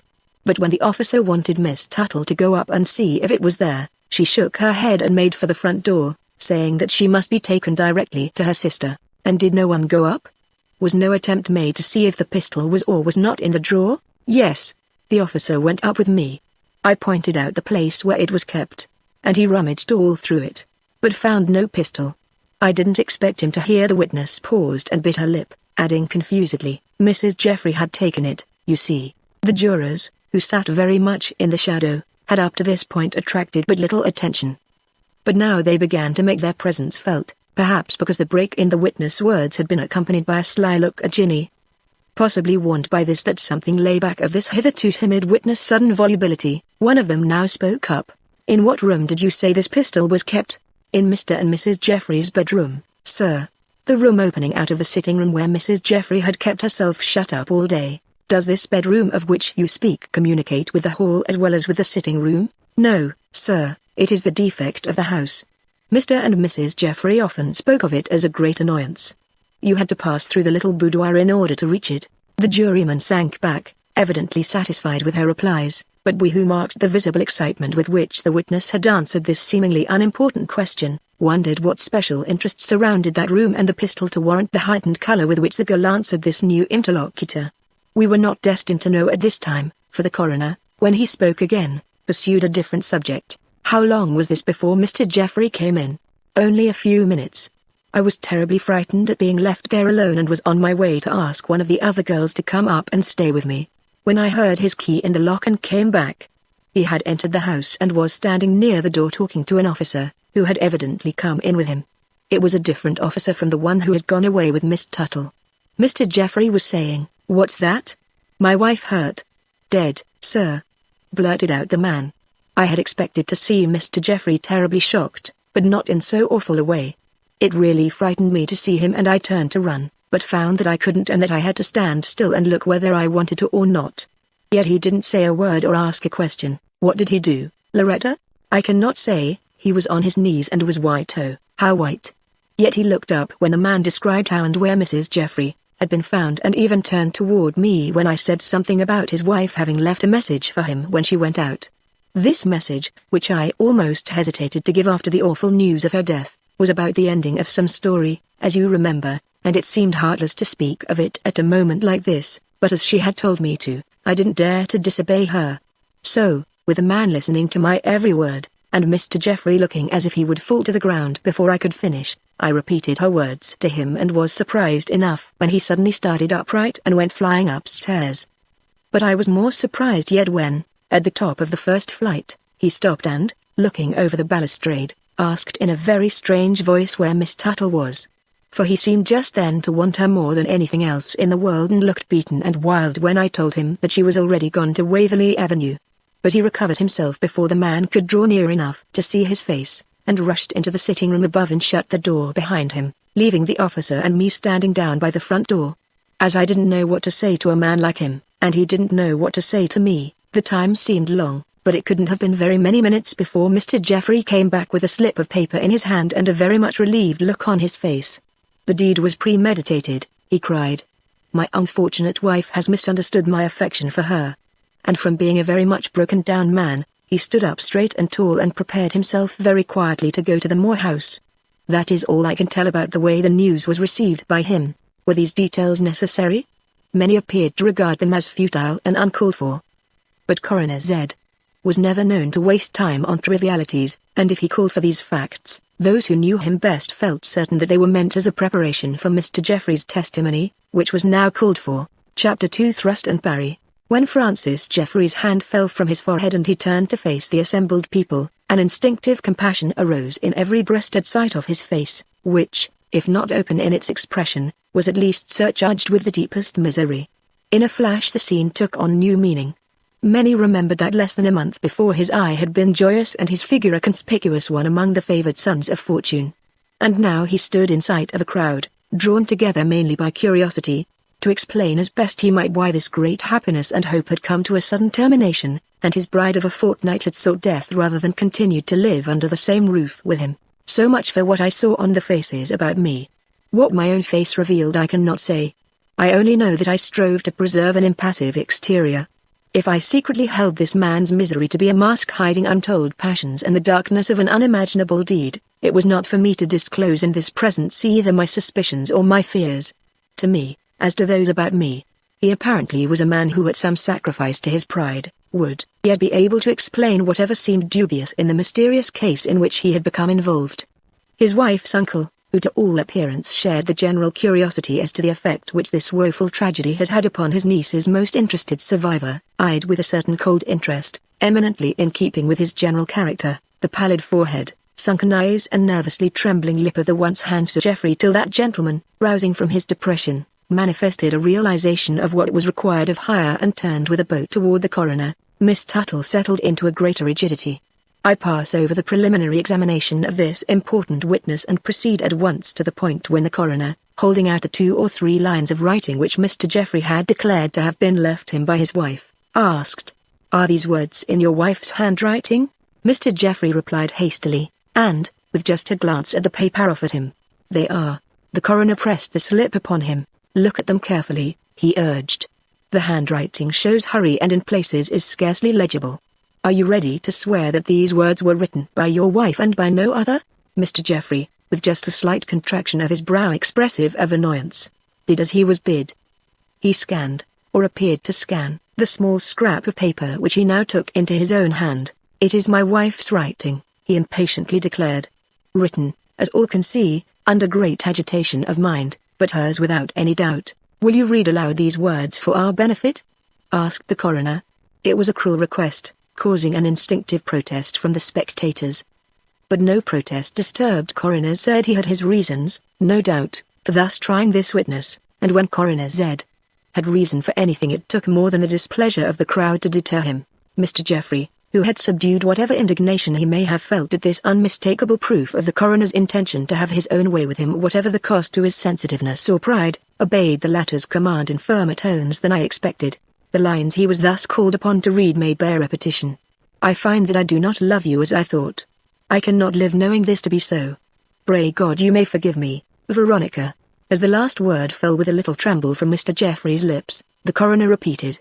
You still think these words were addressed to you by your wife, that in short they contain an explanation of her death? I do. There was sharpness in the tone. Mr. Jeffrey was feeling the prick. There was agitation in it, too, an agitation he was trying hard to keep down. You have reason, then, persisted the coroner, for accepting this peculiar explanation of your wife's death, a death which, in the judgment of most people, was of a nature to call for the strongest provocation possible. My wife was not herself. My wife was in an overstrained and suffering condition. For one so nervously overwrought, many allowances must be made. She may have been conscious of not responding fully to my affection. That this feeling was strong enough to induce her to take her life is a source of unspeakable grief to me, but one for which you must find explanation, as I have so often said, in the terrors caused by the dread event at the Moore House, which recalled old tragedies and emphasized a most unhappy family tradition. The coroner paused a moment to let these words sink into the ears of the jury, then plunged immediately into what might be called the offensive part of his examination. Why, if your wife's death caused you such intense grief, did you appear so relieved at receiving this by no means consoling explanation? At an implication so unmistakably suggestive of suspicion, Mr. Jeffrey showed fire for the first time. Whose word have you for that? A servant's, so newly come into my house that her very features are still strange to me. You must acknowledge that a person of such marked inexperience can hardly be thought to know me or to interpret rightly the feelings of my heart by any passing look she may have surprised upon my face. This attitude of defiance so suddenly assumed had an effect he little realized. Miss Tuttle stirred for the first time behind her veil, and Uncle David, from looking bored, became suddenly quite attentive. These two but mirrored the feelings of the general crowd, and mine especially. We do not depend on her judgment alone, the coroner now remarked. The change in you was apparent to many others. This we can prove to the jury if they require it. But no man lifting a voice from that gravely attentive body, the coroner proceeded to inquire if Mr. Jeffrey felt like volunteering any explanations on this head. Receiving no answer from him either, he dropped the suggestive line of inquiry and took up the consideration of facts. The first question he now put was, where did you find the slip of paper containing these last words from your wife? In a book I picked out of the bookshelf in our room upstairs. When Loretta gave me my wife's message, I knew that I should find some word from her in the novel we had just been reading. As we had been interested in but one book since our marriage, there was no possibility of my making a mistake as to which one she referred. Will you give us the name of this novel, Compensation? And you found this book called Compensation in your room upstairs? Yes. On the bookshelf? Yes. Where does this bookshelf stand? Mr. Jeffrey looked up as much as to say, why so many small questions about so simple a matter? But answered frankly enough. At the right of the door leading into the bedroom. And at right angles to the door leading into the hall? Yes. Very good. Now may I ask you to describe the cover of this book? The cover? I never noticed the cover. Why do you? Excuse me, I suppose you have your reasons for asking even these puerile and seemingly unnecessary questions. The cover is a queer one, I believe, partly red and partly green, and that is all I know about it. Is this the book? Mr. Jeffrey glanced at the volume the coroner held up before him. I believe so, it looks like it. The book had a flaming cover, quite unmistakable in its character. The title shows it to be the same, remarked the coroner. Is this the only book with a cover of this kind in the house? The only one, I should say. The coroner laid down the book. Enough of this, then, for the present. Only let the jury remember that the cover of this book is peculiar and that it was kept on a shelf at the right of the opening leading into the adjoining bedroom. And now, Mr. Jeffrey, we must ask you to look at these rings, or, rather, at this one. You have seen it before, it is the one you placed on Mrs. Jeffrey's hand when you were married to her a little over a fortnight ago. You recognize it? I do. Do you also recognize this small mark of blood on it as having been here when it was shown to you by the detective on your return from seeing her dead body at the Moore House? I do, yes. How do you account for that spot in the slight injury made to her finger? Should you not say that the ring had been dragged from her hand? I should. By whom was it dragged? By you? No, sir. By herself, then? It would seem so. Much passion must have been in that act. Do you think that any ordinary quarrel between husband and wife would account for the display of such fury? Are we not right in supposing a deeper cause for the disturbance between you than the slight one you offer in way of explanation? An inaudible answer, then a sudden straightening of Francis Jeffrey's fine figure. And that was all. Mr. Jeffrey, in the talk you had with your wife on Tuesday morning, was Miss Tuttle's name introduced? It was mentioned. Yes, sir.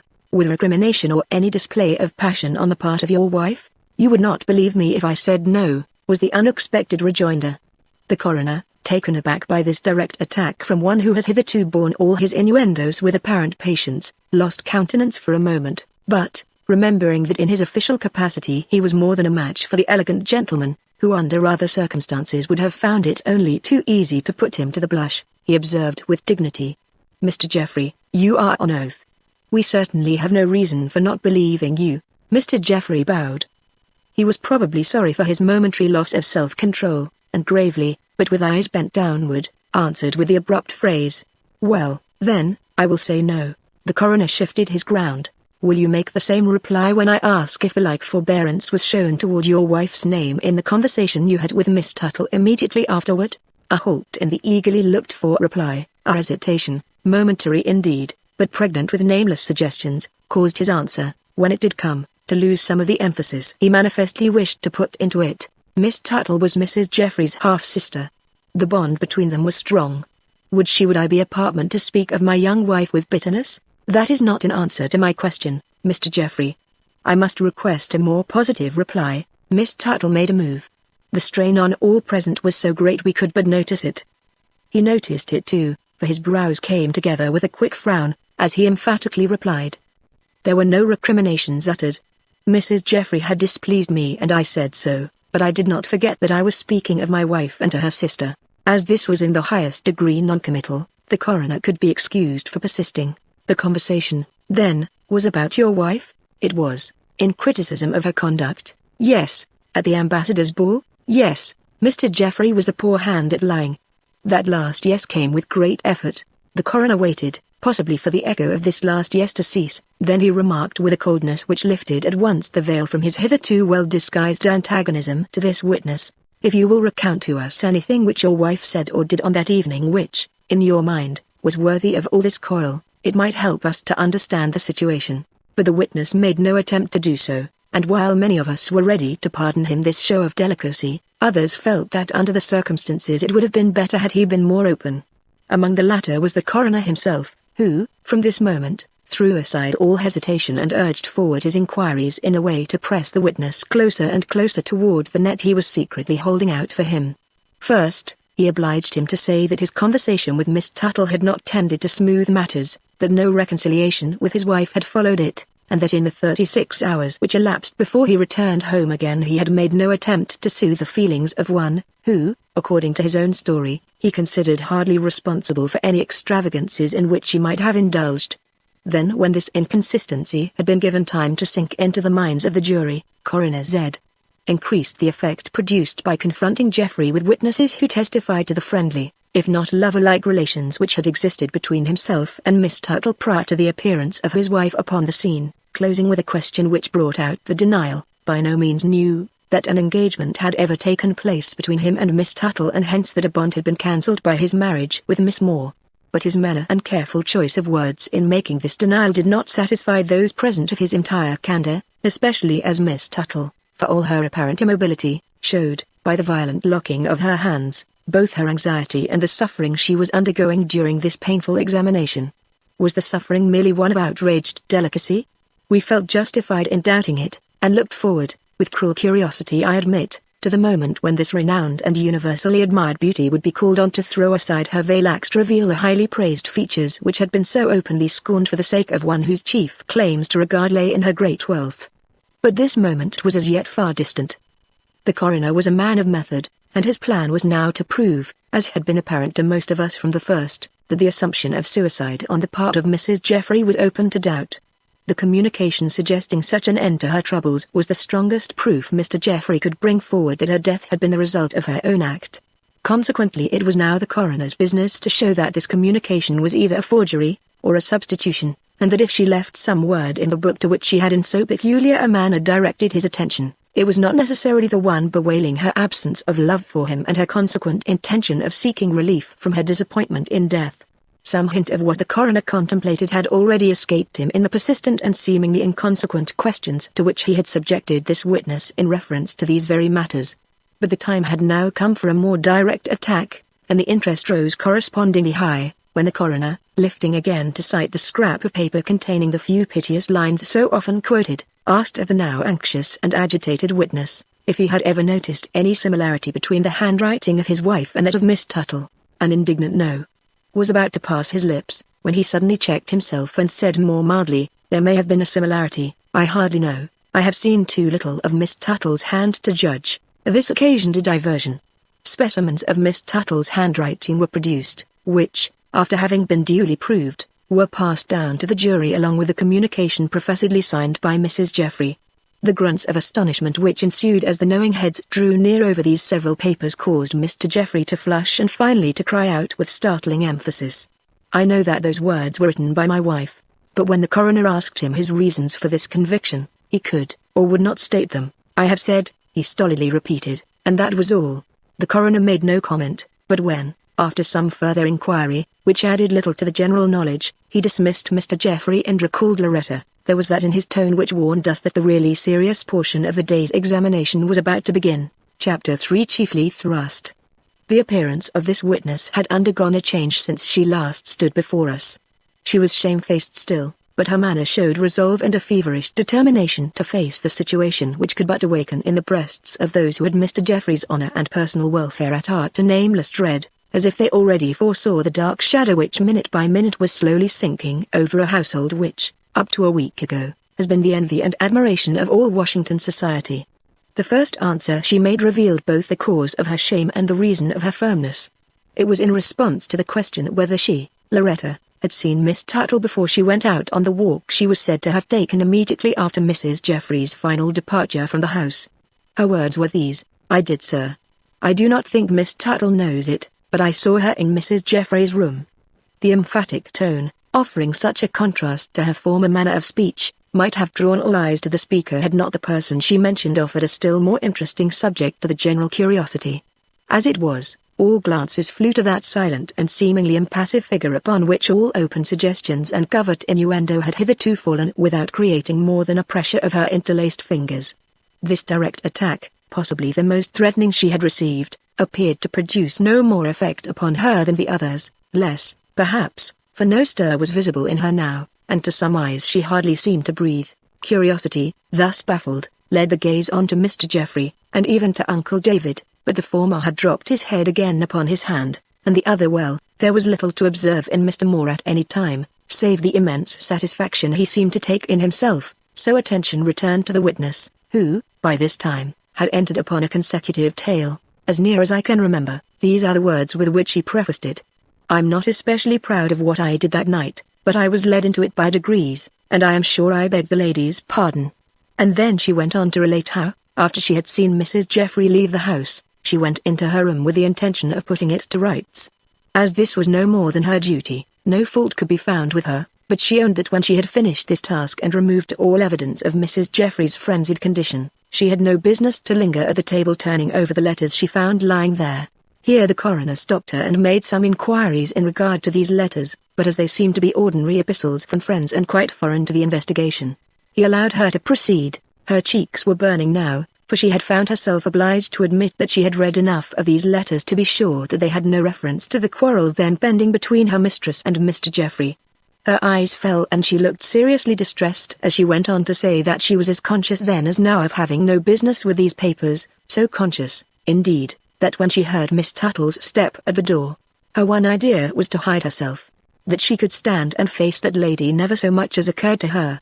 Her own guilty consciousness made her cheeks too hot for her to wish to meet an eye which had never rested on her any too kindly, so noticing how straight the curtains fell over one of the windows on the opposite side of the room, she dashed toward it and slipped in out of sight just as Miss Tuttle came in. This window was one seldom used, owing to the fact that it overlooked an adjoining wall, so she had no fear of Miss Tuttle's approaching it. Consequently, she could stand there quite at her ease, and, as the curtains in falling behind her had not come quite together, she really could not help seeing just what that lady did. Here the witness paused with every appearance of looking for some token of disapprobation from the crowd, but she encountered nothing there but eager anxiety for her to proceed, so without waiting for the coroner's question, she added in so many words. She went first to the bookshelves. We had expected it, but yet a general movement took place, and a few suppressed exclamations could be heard. And what did she do there? Took down a book, after looking carefully up and down the shelves. What color of book? A green one with red figures on it. I could see the cover plainly as she took it down. Like this one? Exactly like that one. And what did she do with this book? Opened it, but not to read it. She was too quick in closing it for that. Did she take the book away? No, she put it back on the shelf.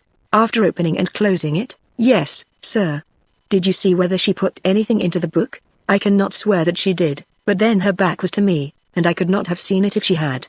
The implied suggestion caused some excitement, but the coroner, frowning on this, pressed the girl to continue, asking if Miss Tuttle left the room immediately after turning from the bookshelves. Loretta replied no, that, on the contrary, she stood for some minutes near them, gazing, in what seemed like a great distress of mind, straight upon the floor, after which she moved in an agitated way and with more than one anxious look behind her into the adjoining room where she paused before a large bureau. As this bureau was devoted entirely to Mr. Jeffrey's use, Loretta experienced some surprise at seeing his wife's sister approach it in so stealthy a manner. Consequently she was watching with all her might, when this young lady opened the upper drawer and, with very evident emotion, thrust her hand into it. What she took out, or whether she took out anything, this spy upon her movements could not say, for when Loretta heard the drawer being pushed back into place she drew the curtains close, perceiving that Miss Tuttle would have to face this window in coming back. However, she ventured upon one other peep through them just as that lady was leaving the room, and remembered as if it were yesterday how clay white her face looked, and how she held her left hand pressed close against the folds of her dress. It was but a few minutes after this that Miss Tuttle left the house. As we all knew what was kept in that drawer, the conclusion was obvious. Whatever excuse Miss Tuttle might give for going into her sister's room at this time, that one thought, one fear, or possibly one hope, could have taken her to Mr. Jeffrey's private drawer. She wished to see if his pistol was still there, or if it had been taken away by her sister, a revelation of the extreme point to which her thoughts had flown at this crisis, and one which effectually contradicted her former statement that she had been conscious of no alarm in behalf of her sister and had seen her leave the house without dread or suspicion of evil. The temerity which had made it possible to associate the name of such a man as Francis Jeffrey with an outrageous crime having been thus in a measure explained, the coroner recalled the gentleman and again thoroughly surprised the gaping public. Had the witness accompanied his wife to the Moore house? No. Had he met her there by any appointment he had made with her or which had been made for them both by some third person? No. Had he been at the Moore house on the night of the 11th at any time previous to the hour when he was brought there by the officials? No. Would he glance at this impression of certain fingertips which had been left in the dust of the southwest chamber mantel? He had already noted them. Now would he place his left hand on the paper and see? It is not necessary, he burst forth, in great heat. I own to those marks. That is, I have no doubt they were made by my hand here. Unconsciously, his eyes flew to the member thus referred to, as if conscious that in some way it had proved a traitor to him, after which his gaze travelled slowly my way, with an indescribable question in it which roused my conscience and made the trick by which I had got the impression of his hand seem less of a triumph than I had heretofore considered it. The next minute he was answering the coroner under oath, very much as he had answered him in the unofficial interview at which I had been present. I acknowledge having been in the Moore house and even having been in its southwest chamber, but not at the time supposed. It was on the previous night. He went on to relate how, being in a nervous condition and having the key to this old dwelling in his pocket, he had amused himself by going through its dilapidated interior. All of this made a doubtful impression which was greatly emphasized when, in reply to the inquiry as to where he got the light to see by, he admitted that he had come upon a candle in an upstairs room and made use of that, though he could not remember what he had done with this candle afterward, and looked dazed and quite at sea, till the coroner suggested that he might have carried it into the closet of the room where his fingers had left their impression in the dust of the mantel shelf. Then he broke down like a man from whom some prop is suddenly snatched and looked around for a seat. This was given him, while a silence, the most dreadful I ever experienced, held everyone there in check. But he speedily rallied and, with a remark that he was a little confused in regard to the incidents of that night, waited with a wild look in his averted eye for the coroner's next question. Unhappily for him, it was in continuation of the same subject. Had he bought candles or not at the grocer's around the corner? Yes, he had. Before visiting the house? Yes. Had he also bought matches? Yes. What kind? Common safety matches. Had he noticed when he got home that the box he had just bought was half empty? No. Nevertheless, he had used many matches in going through this old house, had he not? Possibly. To light his way upstairs, perhaps? It might be. Had he not so used them? Yes. Why had he done so, if he had candles in his pocket, which were so much easier to hold and so much more lasting than a lighted match? He could not say, he did not know, his mind was confused. He was awake when he should have been asleep. It was all a dream to him. The coroner became still more persistent. Did you enter the library on your solitary visit to this old house? I believe so. What did you do there? Pottered around. I don't remember. What light did you use? A candle, I think. You must know. Well, I had a candle. It was in a candelabrum. What candle and what candelabrum? The same I used upstairs, of course. And you cannot remember where you left this candle and candelabrum when you finally quitted the house? No. I wasn't thinking about candles. What were you thinking about? The rupture with my wife and the bad name of the house I was in. Oh. And this was on Tuesday night? Yes, sir. How can you prove this to us? I cannot. But you swear. I swear that it was Tuesday night, the night immediately preceding the one when my wife's death robbed me of all earthly happiness. It was feelingly uttered, and several faces lightened, but the coroner repeating, is there no way you can prove this to our satisfaction? The shadow settled again, and on no head more perceptibly than on that of the unfortunate witness. It was now late in the day and the atmosphere of the room had become stifling, but no one seemed to be conscious of any discomfort, and a general gasp of excitement passed through the room when the coroner, taking out a box from under a pile of papers, disclosed to the general gaze the famous white ribbon with its dainty bow, lying on top of the fatal pistol. That this special feature, the most interesting one of all connected with this tragedy, should have been kept so long in reserve and brought out just at this time, struck many of Mr. Jeffrey's closest friends as unnecessarily dramatic, but when the coroner, lifting out the ribbon, remarked tentatively, "You know this ribbon?" we were more struck by the involuntary cry of surprise which rose from someone in the crowd about the door, than by the look with which Mr. Jeffrey eyed it and made the necessary reply. That cry had something more than nervous excitement in it. Identifying the person who had uttered it as a certain busy little woman well known in town, I sent an officer to watch her, then recalled my attention to the point the coroner was attempting to make. He had forced Mr. Jeffrey to recognize the ribbon as the one which had fastened the pistol to his wife's arm. Now he asked whether, in his opinion, a woman could tie such a bow to her own wrist, and when in common justice Mr. Jeffrey was obliged to say no, waited a third time before he put the general suspicion again into words.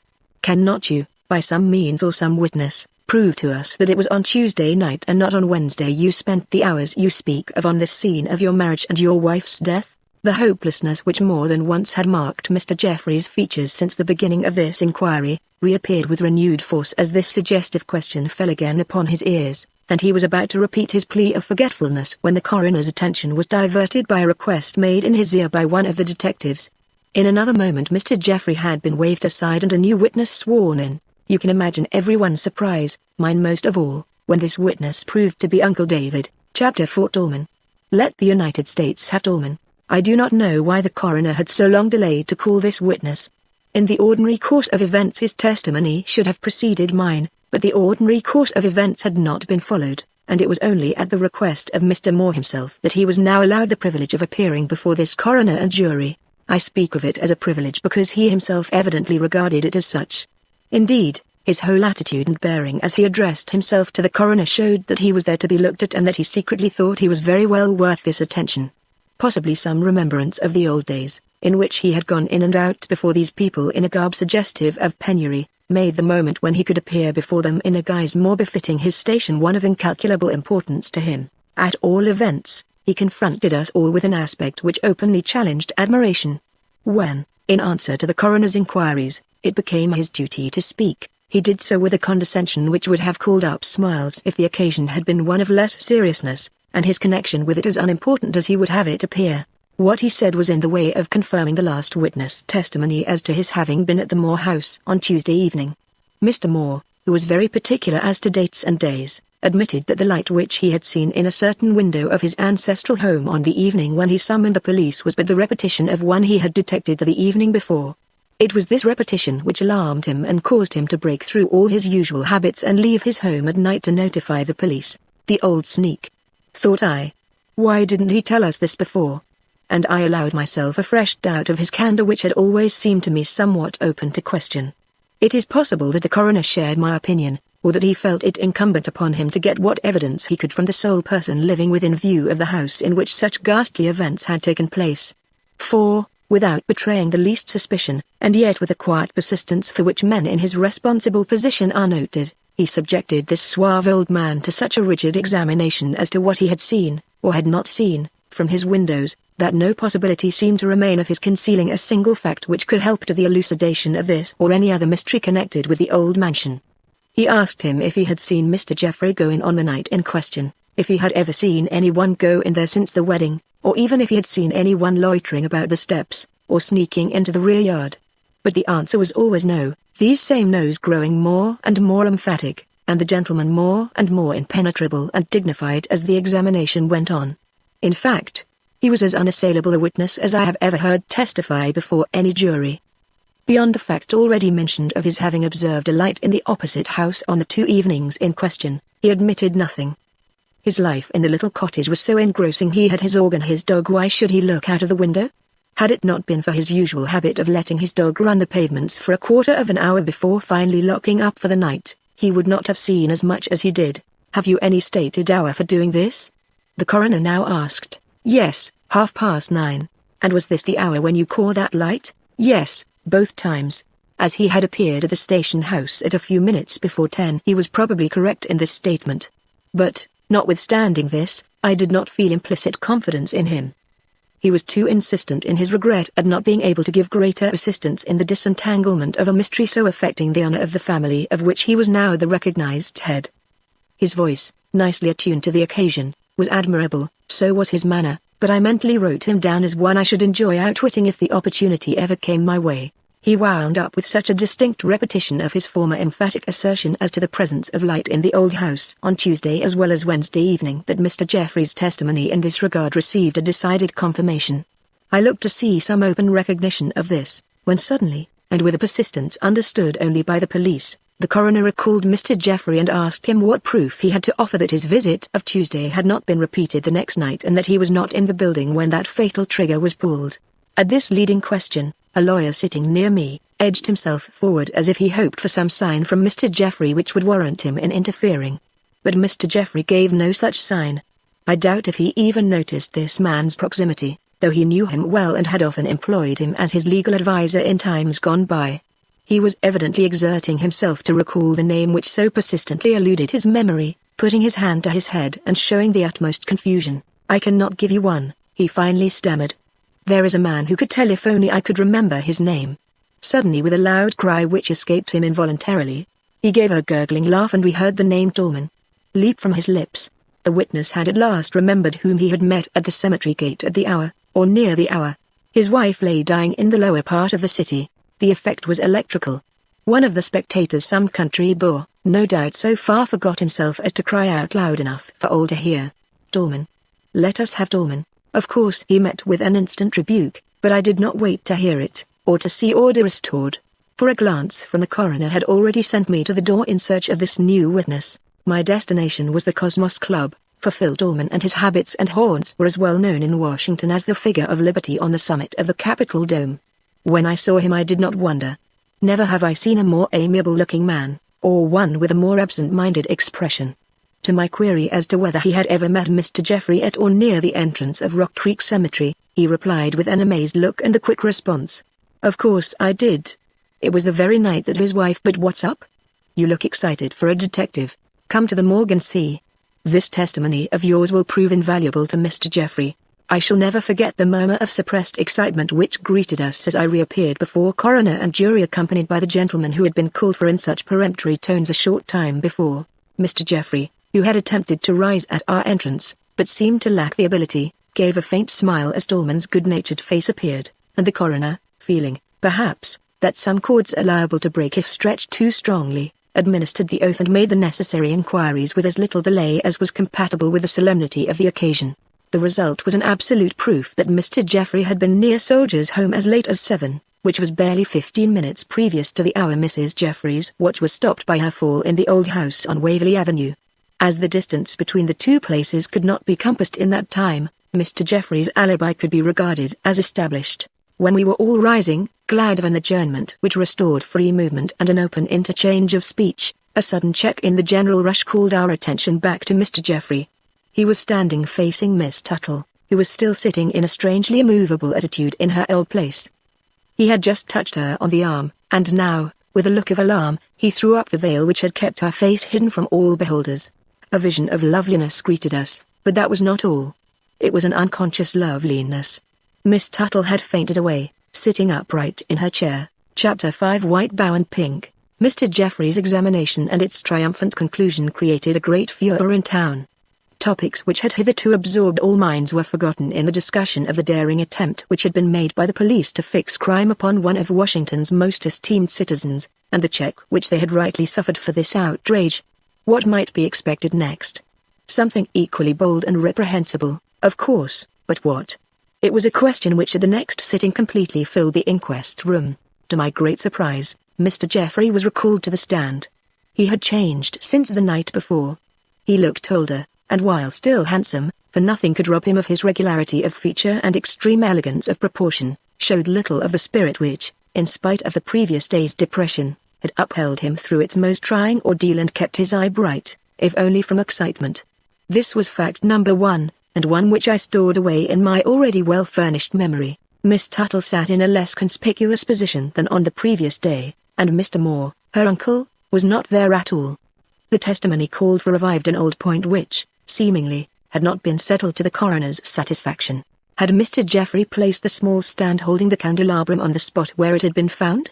No. Had he carried into the house, at the time of his acknowledged visit, the candles which had been afterward discovered there? No. He had had time to think since his hesitating and unsatisfactory replies of the day before, and he was now in a position to say that while he distinctly remembered buying candles on his way to the Moore house, he had not found them in his pocket on getting there and had been obliged to make use of the matches he always carried on his person in order to find his way to the upstairs room where he felt positive he would find a candle. This gave the coroner an opportunity to ask, "And why did you expect to find a candle there?" The answer astonished me and, I have no doubt, many others. It was the room in which my wife had dressed for the ceremony. It had not been disturbed since that time. My wife had little ways of her own. One was to complete her toilet by using a curling iron on a little lock she wore over her temple. When at home she heated this curling iron in the gas jet, but there being no gas in the Moore house, I naturally concluded that she had made use of a candle, as the curl had been noticeable under her veil. Oh, the weariness in his tone. I could scarcely interpret it. Was he talking by rote, or was he utterly done with life and all its interests? No one besides myself seemed to note this strange passivity. To the masses he was no longer a suffering man, but an individual from whom information was to be got. The next question was a vital one. He had accounted for one candle in the house. Could he account for the one found in the tumbler or for the one lying crushed and battered on the closet floor? He could not. And now we all observed a change of direction in the inquiry. Witnesses were summoned to corroborate Mr. Geoffrey's statements which it seemed to be the coroner's present wish to establish. First came the grocer who had sold Mr. Geoffrey the candles. He acknowledged, much to Ginny's discomfort, that an hour after Mr. Geoffrey had left the store, he had found on the counter the package which the gentleman had forgotten to take.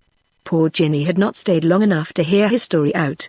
The grocer finished his testimony by saying that immediately upon his discovery he had sent the candles to Mr. Geoffrey's house. This the coroner caused to be emphasized to such an extent that we were all convinced of its importance.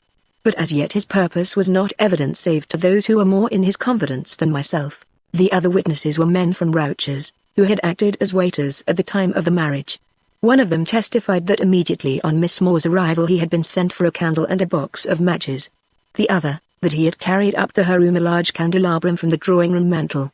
A pair of curling tongs taken from the dressing table of this room was next produced, together with other articles of toilet use which had been allowed to remain there uncared for, though they were of solid silver and of beautiful design. The next witness was a member of Mr. Geoffrey's own household.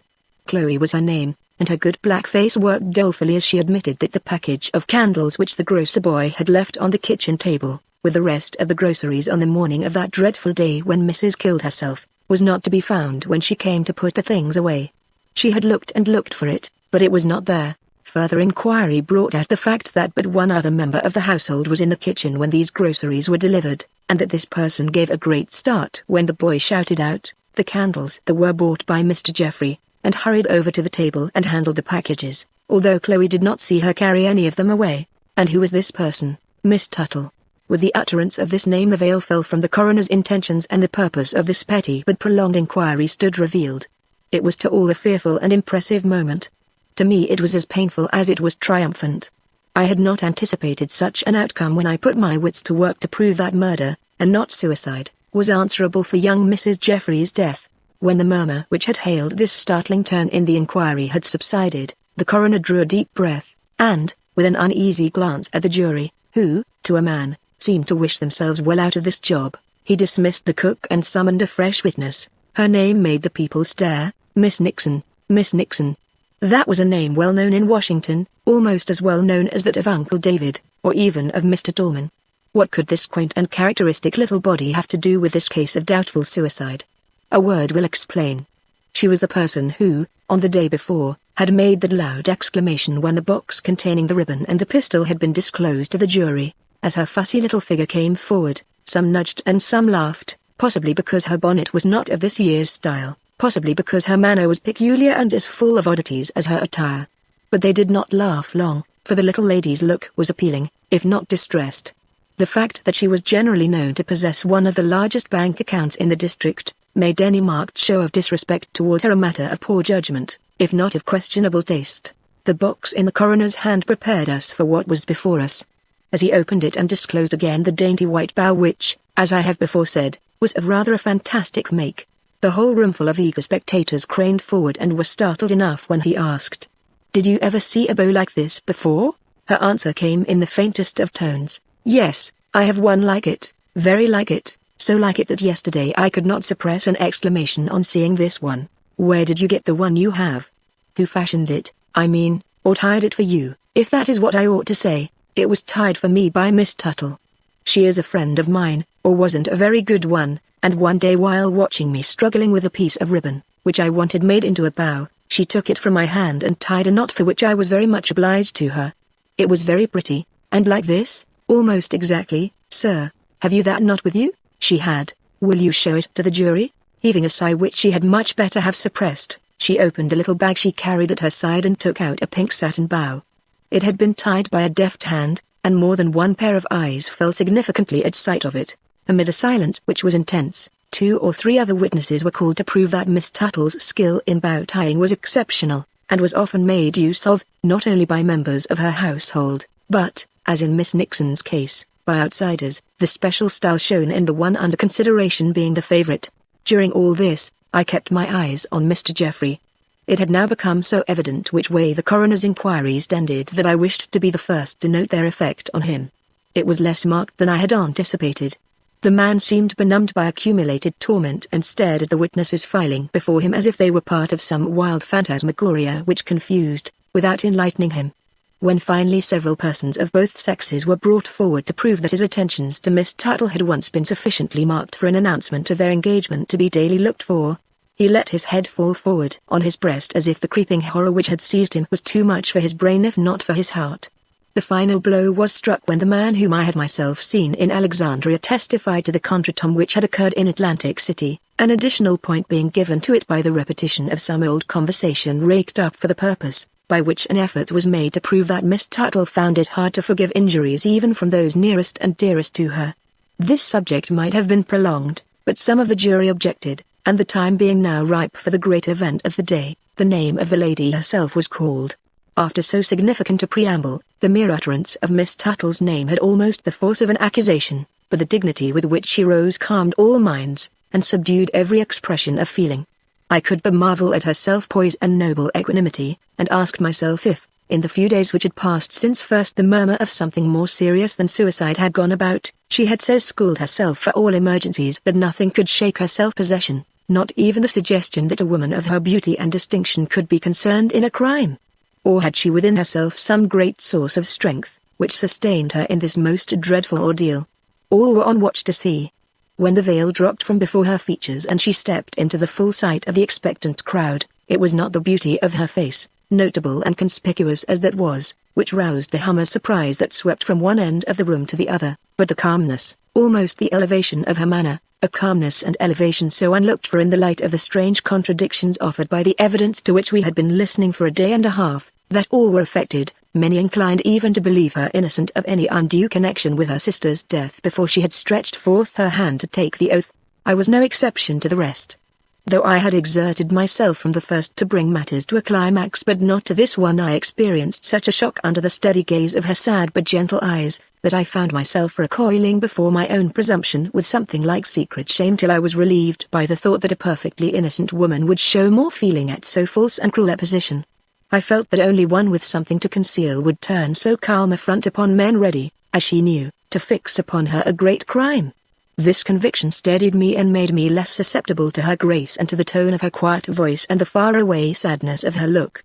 She faltered only when by chance she glanced at the shrinking figure of Frances Jeffrey. Her name, which she uttered without emphasis and yet in a way to arouse attention, sank into all hearts with more or less disturbance. Alice Cora Tuttle. How in days gone by, and not so long gone by, either, those 3 words had aroused the enthusiasm of many a gallant man and inspired the toast at many a gallant feast. They had their charm yet, if the heightened color observable on many a cheek there was a true index to the quickening heart below. How are you connected with the deceased Mrs. Jeffrey? I am the child of her mother by a former husband. We were half-sisters. No bitterness in this statement, only an infinite sadness. The coroner continued to question her. He asked for an account of her childhood, and forced her to lay bare the nature of her relations with her sister. But little was gained by this, for their relations seemed to have been of a sympathetic character up to the time of Veronica's return from school, when they changed somewhat, but how or why, Miss Tuttle was naturally averse to saying. Indeed, she almost refused to do so, and the coroner, feeling his point gained more by this refusal than by any admission she might have made, did not press this subject but passed on to what interested us more, the various unexplained actions on her part which pointed toward crime. His first inquiry was in reference to the conversation held between her and Mr. Jeffrey at the time he visited her room. We had listened to his account of it and now we wished to hear hers. But the cue which had been given her by this very account had been invaluable to her, and her testimony naturally coincided with his. We found ourselves not an inch advanced. They had talked of her sister's follies and she had advised patience, and that was all she could say on the subject, all she would say, as we presently saw. The coroner introduced a fresh topic. What can you tell us about the interview you had with your sister prior to her going out on the night of her death? Very little, except that it differed entirely from what is generally supposed. She did not come to my room for conversation but simply to tell me that she had an engagement. She was in an excited mood but said nothing to alarm me. She even laughed when she left me, perhaps to put me off my guard, perhaps because she was no longer responsible. Did she know that Mr. Jeffrey had visited you earlier in the day? Did she make any allusion to it, I mean? None at all.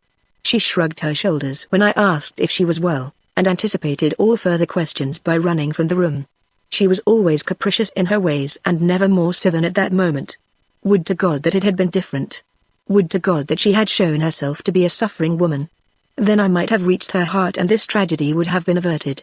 The coroner favored the witness with a look of respect, perhaps because his next question must necessarily be cruel. Is that all you have to say concerning this important visit, the last you held with your sister before her death? No, sir, there is something else, something which I should like to relate to this jury.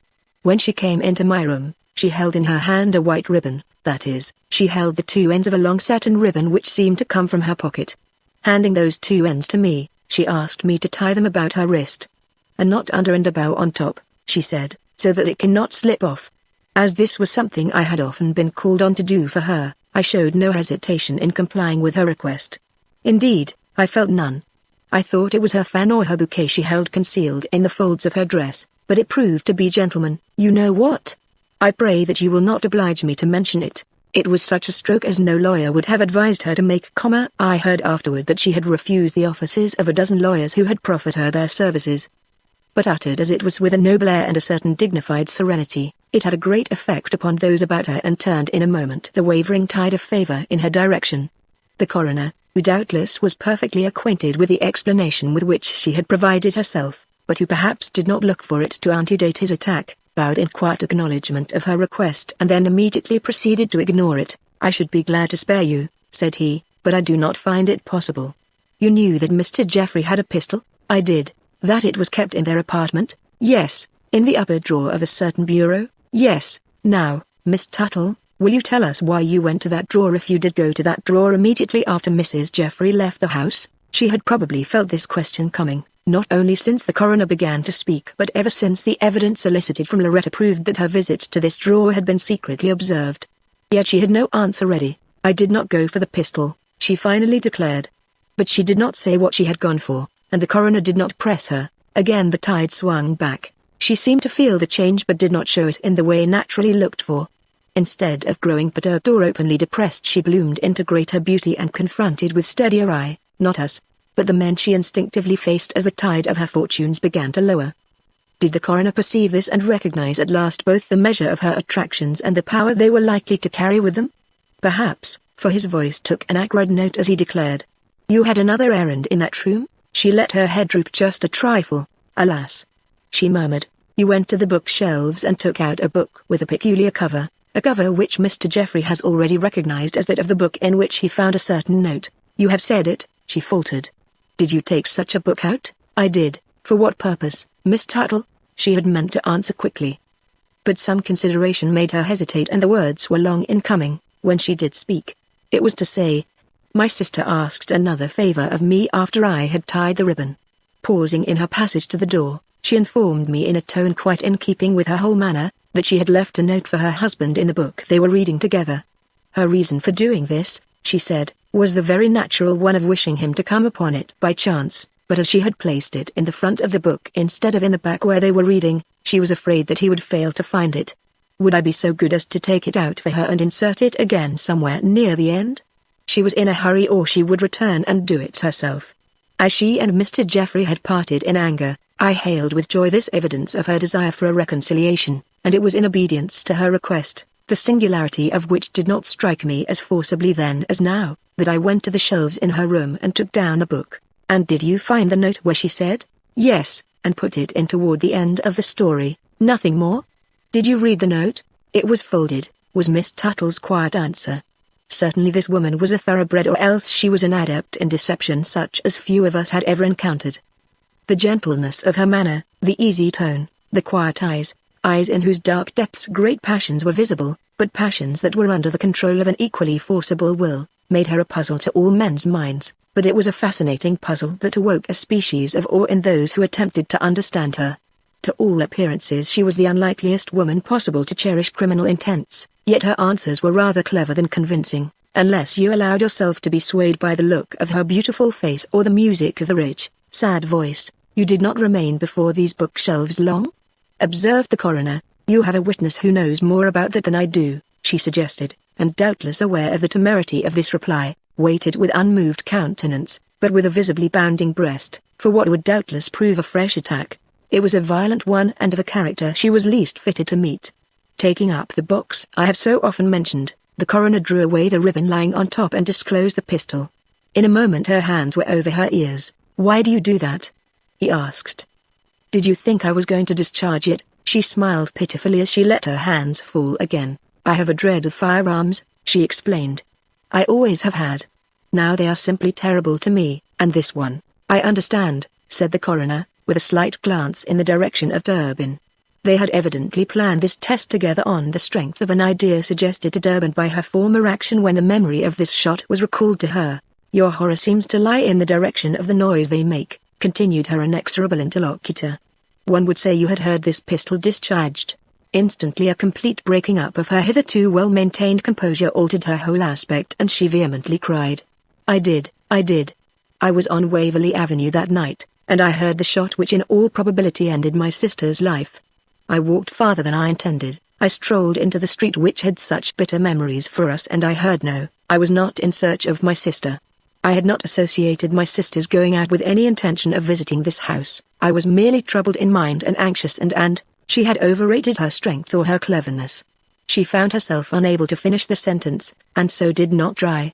She had been led by the impulse of the moment farther than she had intended, and, aghast at her own imprudence, paused with her first perceptible loss of courage before the yawning gulf opening before her. I felt myself seized by a very uncomfortable dread lest her concealments and unfinished sentences hid a guiltier knowledge of this crime than I was yet ready to admit. The coroner, who is an older man than myself, betrayed a certain satisfaction but no dread. Never did the unction which underlies his sharpest speeches show more plainly than when he quietly remarked. And so under a similar impulse you, as well as Mr. Geoffrey, chose this uncanny place to ram Berlin. To all appearance that old hearth acted much more like a lodestone upon members of your family than you were willing at one time to acknowledge. This reference to words she had herself been heard to use seemed to overwhelm her. Her calmness fled and she cast a fleeting look of anguish at Mr. Geoffrey. But his face was turned from sight, and, meeting with no help there, or anywhere, indeed, save in her own powerful nature, she recovered as best she could the ground she had lost and, with a trembling question of her own, attempted to put the coroner in fault and re-establish herself. You say ramble through. Do you for a moment think that I entered that old house, Miss Tuttle? Was the grave, almost sad reply. Did you not know that in some earth, dropped from a flowerpot overturned at the time when 100 guests flew in terror from this house, there is to be seen the mark of a footstep, a footstep which you are at liberty to measure with your own? Ah, she murmured, her hands going up to her face. But in another moment she had dropped them and looked directly at the coroner. I walked there. I never said that I did not walk there. When I went later to see my sister and in sight of a number of detectives passed straight through the halls and into the library, and that this footstep, inexorably preceded the coroner, is not in a line with the main thoroughfare extending from the front to the back of the house, but turned inwards toward the wall as if she who made it had stopped to lean her head against the partition. Miss Tuttle's head drooped. Probably she realized at this moment, if not before, that the coroner and jury had ample excuse for mistrusting one who had been so unmistakably caught in a prevarication. Possibly her regret carried her far enough to wish she had not disdained all legal advice from those who had so earnestly offered it. But though she showed alike her shame and her disheartenment, she did not give up the struggle. If I went into the house, she said, it was not to enter that room. I had too great a dread of it. If I rested my head against the wall it was in terror of its shot. It came so suddenly and was so frightful, so much more frightful than anything you can conceive. Then you did enter the house? I did, and it was while you were inside, instead of outside, that you heard the shot? I must admit that, too. I was at the library door. You acknowledge that? I do. But you did not enter the library? No, not then, not till I was taken back by the officer who told me of my sister's death. We are glad to hear this precise statement from you. It encourages me to ask again the nature of the freak which took you into this house. You say that it was not from any dread on your sister's account? What, then, was it? No evasive answer will satisfy us, Miss Tuttle. She realized this as no one else could. Mr. Geoffrey's reason for his visit that could not be her reason, yet what other had she to give? Apparently none. I cannot answer, she said, and the deep sigh which swept through the room was but an echo of the despair with which she saw herself brought to this point. We will not oblige you to, said the coroner with apparent consideration. But to those who knew the law against forcing a witness to incriminate himself, this was far from an encouraging concession. However, he now went on, with suddenly assumed severity, you may answer this. Was the house dark or light when you entered it? And, how did you get in? The house was dark, and I got in through the front door, which I found ajar. You are more courageous than most women. I fear there are few of your sex who could be induced to enter it in broad daylight and under every suitable protection. She raised her figure proudly. Miss Tuttle, you have heard Chloe say that you were in the kitchen of Mr. Geoffrey's house when the grocer boy delivered the candles which had been left by your brother-in-law on the counter of the store where he bought them. Is this true? Yes, sir, it is true. Did you see those candles? No, sir. You did not see them? No, sir. Yet you went over to the table? Yes, sir, but I did not meddle with the packages. I had really no business with them. The coroner, surveying her sadly, went quickly on as if anxious to terminate this painful examination. You have not told us what you did when you heard that pistol shot. I ran away as soon as I could move. I ran madly from the house. Where? Home. But it was 10:30 when you got home, was it? It was 10:30 when the man came to tell you of your sister's death. It may have been. Your sister is supposed to have died in a few minutes. Where were you in the interim? God knows. I do not. A wild look was creeping into her face, and her figure was swaying. But she soon steadied it. I have never seen a more admirable presence maintained in the face of a dreadful humiliation. Perhaps I can help you, rejoined the coroner, not unkindly. Were you not in the Congressional Library looking up at the lunettes and gorgeously painted walls? I? Her eyes opened wide in wondering doubt. If I was, I did not know it. I have no remembrance of it. She seemed to lose sight of her present position, the cloud under which she rested, and even the construction which might be put upon such a forgetfulness at a time confessedly prior to her knowledge of the purpose and effect of the shot from which she had so incontinently fled. Your condition of mind and that of Mr. Geoffrey seem to have been strangely alike, remarked the coroner. No, no, she protested, arguing a like source. No, no, she cried again, this time with positive agony. Then with an effort which awakened respect for her powers of mind, if for nothing else, she desperately added, I cannot say what was in his heart that night, but I know what was in mine. Dread that old house, to which I had been drawn in spite of myself, possibly by the force of the tragedy going on inside it, culminating in a delirium of terror, which sent me flying in an opposite direction from my home and into places I had been accustomed to visit when my heart was light and untroubled. The coroner glanced at the jury, who unconsciously shook their heads. He shook his, too, as he returned to the charge. Another question, Miss Tuttle. When you heard a pistol shot sounding from the depths of that dark library, what did you think it meant? She put her hands over her ears. It seemed as if she could not prevent this instinctive expression of recoil at the mention of the death-dealing weapon, and in very low tones replied, something dreadful, something superstitious. It was night, you remember, and at night one has such horrible thoughts. Yet an hour or two later you declared that the hearth was no lodestone. You forgot its horrors and your superstition upon returning to your own house. It might be, she murmured, but if so, they soon returned. I had reason for my horror, if not for my superstition, as the event showed. The coroner did not attempt to controvert this. He was about to launch a final inquiry. Miss Tuttle, upon the return of yourself and Mr. Geoffrey to your home after your final visit to the Moore house, did you have any interview that was without witnesses? No. Did you exchange any words? I think we did exchange some words. It would be only natural. Are you willing to state what words? She looked dazed and appeared to search her memory. I don't think I can, she objected. But something was said by you and some answer was made by him? I believe so. Cannot you say definitely, we did speak, in English? No, in French. Cannot you translate that French for us? Pardon me, sir, it was so long ago my memory fails me. Is it any better for the second and longer interview between you the next day? No, sir. You cannot give us any phrase or word that was uttered there? No. Is this your final reply on this subject? It is. She never had been subjected to an interrogation like this before. It made her proud soul quiver in revolt, notwithstanding the patience with which she had fortified herself. With red cheeks and glistening eyes she surveyed the man who had made her suffer so, and instantly every other man there suffered with her, excepting possibly Durbin, whose heart was never his strong point. But our hearts were moved, our reasons were not convinced, as was presently shown, when, with a bow of dismissal, the coroner released her, and she passed back to her seat. Simultaneously with her withdrawal the gleam of sensibility left the faces of the jury, and the dark and brooding look which had marked their countenances from the beginning returned to stay. What would their verdict be? There were present two persons who affected to believe that it would be one of suicide occasioned by dementia.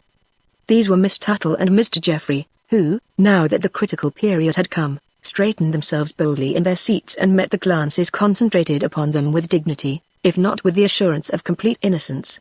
But from the carefulness with which they avoided each other's eyes and the almost identical expression mirrored upon both faces, it was visible to all that they regarded their cause as a common one, and that the link which they denied, as having existed between them prior to Mrs. Geoffrey's death, had in some way been supplied by that very tragedy, so that they now unwittingly looked with the same eyes, breathed with the same breath, and showed themselves responsive to the same fluctuations of hope and fear. The celerity with which the jury arrived at its verdict was a shock to us all. It had been a quiet body, offering but little assistance to the coroner in his questioning. But when it fell to these men to act, the precision with which they did so was astonishing. In a half-hour they returned from the room into which they had adjourned, and the foreman gave warning that he was prepared to render a verdict. Mr. Geoffrey and Miss Tuttle both clenched their hands, then Miss Tuttle pulled down her veil. We find, said the solemn foreman, that Veronica Moore Geoffrey, who on the night of May 11th was discovered lying dead on the floor of her own unoccupied house in Waverley Avenue, came to her death by means of a bullet, shot from a pistol connected to her wrist by a length of white satin ribbon. that the first conclusion of suicide is not fully sustained by the facts, and that attempt should be made to identify the hand that fired this pistol. It was as near an accusation of Miss Tuttle as was possible without mentioning her name. A groan passed through the assemblage, and Mr. Geoffrey, bounding to his feet, showed an inclination to shout aloud in his violent indignation. But Miss Tuttle, turning toward him, lifted her hand with a commanding gesture and held it so till he sat down again. It was both a majestic and an utterly incomprehensible movement on her part, giving to the close of these remarkable proceedings a dramatic climax which set all hearts beating and, I'm bound to say, all tongues wagging till the room cleared. Chapter 6. An egotist of the first water. Had the control of affairs been mine at this moment, I am quite positive that I should have found it difficult to deny these two the short interview which they appeared to crave and which would have been to them such an undeniable comfort. But a sterner spirit than mine was in charge, and the district attorney, into whose hands the affair had now fallen, was inexorable. Miss Tuttle was treated with respect, with kindness, even, but she was not allowed any communication with her brother-in-law beyond the formal good afternoon incident upon their separation, while he, scorning to condemn his lips to any such trite commonplace, said nothing at all, only looked a haggard inquiry which called forth from her the most exalted look of patience and encouraging love it has ever been my good fortune to witness. Durbin was standing near and saw this look as plainly as I did, but it did not impose on him, he said. But what in the nature of human woe could impose on him? Durbin is a machine, a very reliable and useful machine, no doubt, yet when all is said, a simple contrivance of cogs and wheels. I hope that I am something more than that, or why was I a changed man toward her from the moment I saw the smile which marked this accused woman's goodbye to Francis Geoffrey? No longer believing in her guilt, I went about my business with tumult in brain and heart, asking in my remorse for an opportunity to show her some small courtesy whereby to relieve the torture I felt at having helped the coroner in the inquiries which had brought about what looked to me now like a cruel and unwarranted result. That it should be given to Durbin to hold such surveillance over her as her doubtful position demanded added greatly to my discomfort. But I was enabled to keep my lips firmly shut over any expression of secret jealousy or displeasure, and this was fortunate, as otherwise I might have failed to obtain the chance of aiding her later on, in other and deeper matters. Meanwhile, and before any of us had left this room, one fact had become apparent. Mr. Geoffrey was not going to volunteer any fresh statement in face of the distinct disapproval of his sister-in-law. As his eye fell upon the district attorney, who had lingered near, possibly in the hope of getting something more from this depressed and almost insensible man, he made one remark, but it was an automatic one, calculated to produce but little effect on the discriminating ears of this experienced official. I do not believe that my wife was murdered. This was what he said. It was a wicked verdict. My wife killed herself. Wasn't the pistol found tied to her, either from preoccupation or a dazed condition of mind? He seemed to forget that Miss Tuttle had owned to tying on this pistol, and that nothing but her word went to prove that this was done before and not after the shot had been delivered in the Moore House library. I thought I understood him and was certain that I sympathized with his condition, but in the ears of those less amiably disposed toward him, his statements had lost force and the denial went for little. Meanwhile, a fact which all had noted and commented on had recurred to my mind and caused me to ask a brother officer who was walking out beside me what he thought of Mr. Moore's absence from an inquiry presumably of such importance to all members of this family. The fellow laughed and said, "Old Dave has lost none of his peculiarities in walking into his fortune. This is his day at the cemetery. Didn't you know that? He will let nothing on earth get in the way of his pilgrimage to that spot on the 23rd of May, much less so trivial an occurrence as an inquest over the remains of his nearest relative." I felt my gorge rise, then a thought struck me and I asked how long the old gentleman kept up his watch. "From sunrise to sundown, the boys say. I never saw him there myself. My beat lies in an opposite direction. I left him and started for Rock Creek Cemetery. There were 2 good hours yet before sundown and I resolved to come upon Uncle David at his post. It took just 1 hour and a quarter to get there by the most direct route I could take. 5 minutes more to penetrate the grounds to where a superb vehicle stood, drawn by 2 of the finest horses I had seen in Washington for many a long day. As I was making my way around this equipage I came upon a plot in a condition of upheaval preparatory to new sodding and the planting of several choice shrubs. In the midst of the sand thus exposed a single headstone rose. On his knees beside this simple monument I saw the figure of Uncle David, dressed in his finest clothes and showing in his oddly contorted face the satisfaction of great prosperity, battling with the dissatisfaction of knowing that one he had so loved had not lived to share his elevation. He was rubbing away the mold from the name which, by his own confession, was the only one to which his memory clung in sympathy or endearment. At his feet lay an open basket, in which I detected the remains of what must have been a rather sumptuous cold repast. To all appearance he had foregone none of his ancient customs, only those customs had taken on elegance with his rise in fortune. The carriage and the horses, and most of all, the imperturbable driver, seemed to awaken some awe in the boys. They were still in evidence, but they hung back sheepishly and eyed the basket of neglected food as if they hoped he would forget to take it away. Meanwhile the clattering of chains against the harness, the pawing of the horses and the low exclamations of the driver caused me the queerest feelings. Advancing quite unceremoniously upon the watcher by the grave, I remarked aloud, "The setting sun will soon release you, Mr. Moore. Are you going immediately into town?"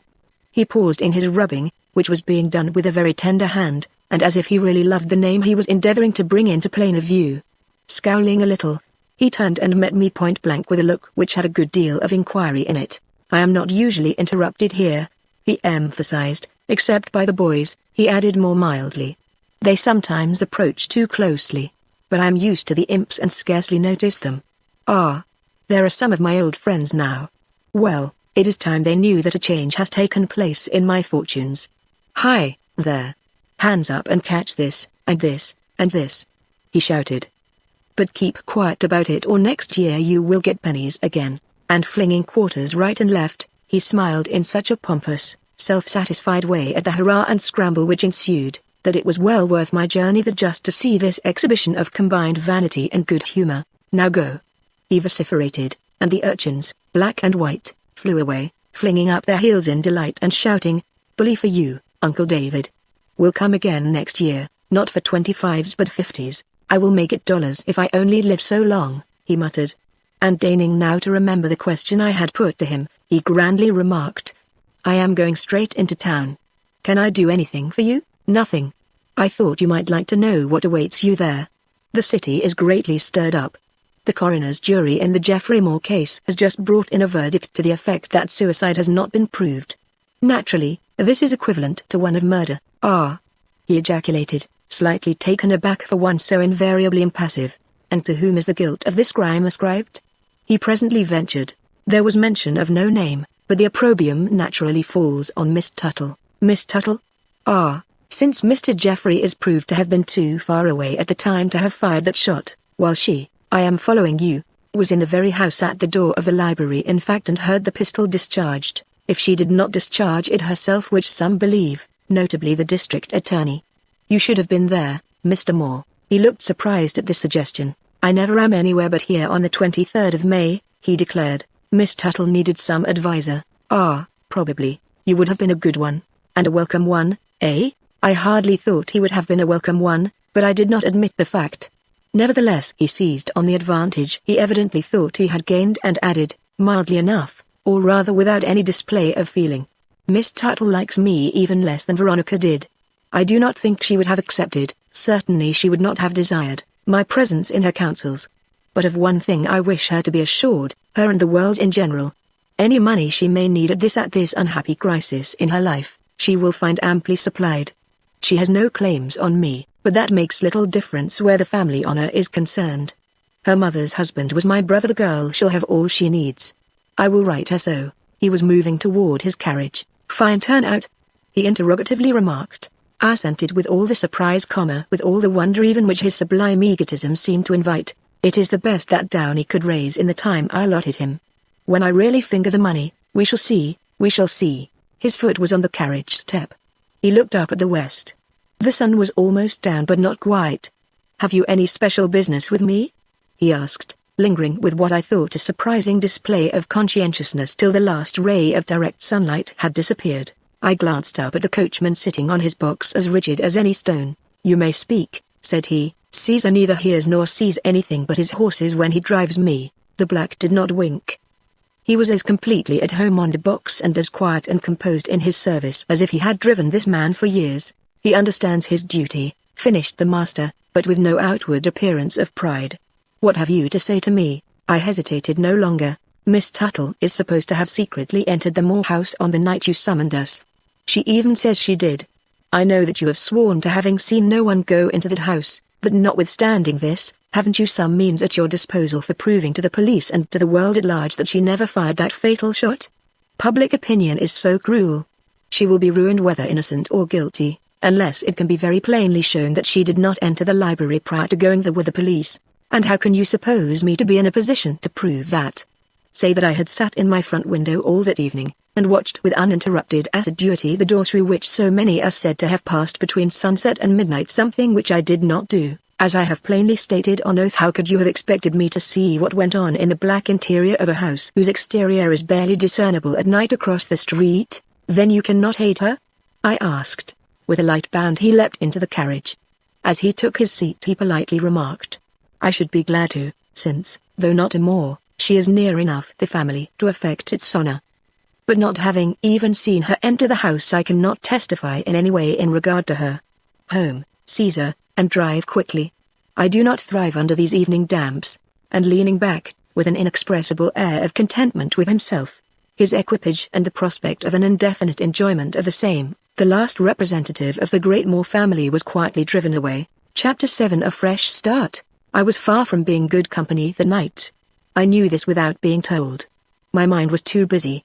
I was too full of regrets and plans, seasonings and counter-reasonings. In my eyes Miss Tuttle had suddenly become innocent, consequently a victim. But a victim to what? To some exaggerated sense of duty? Possibly, but to what duty?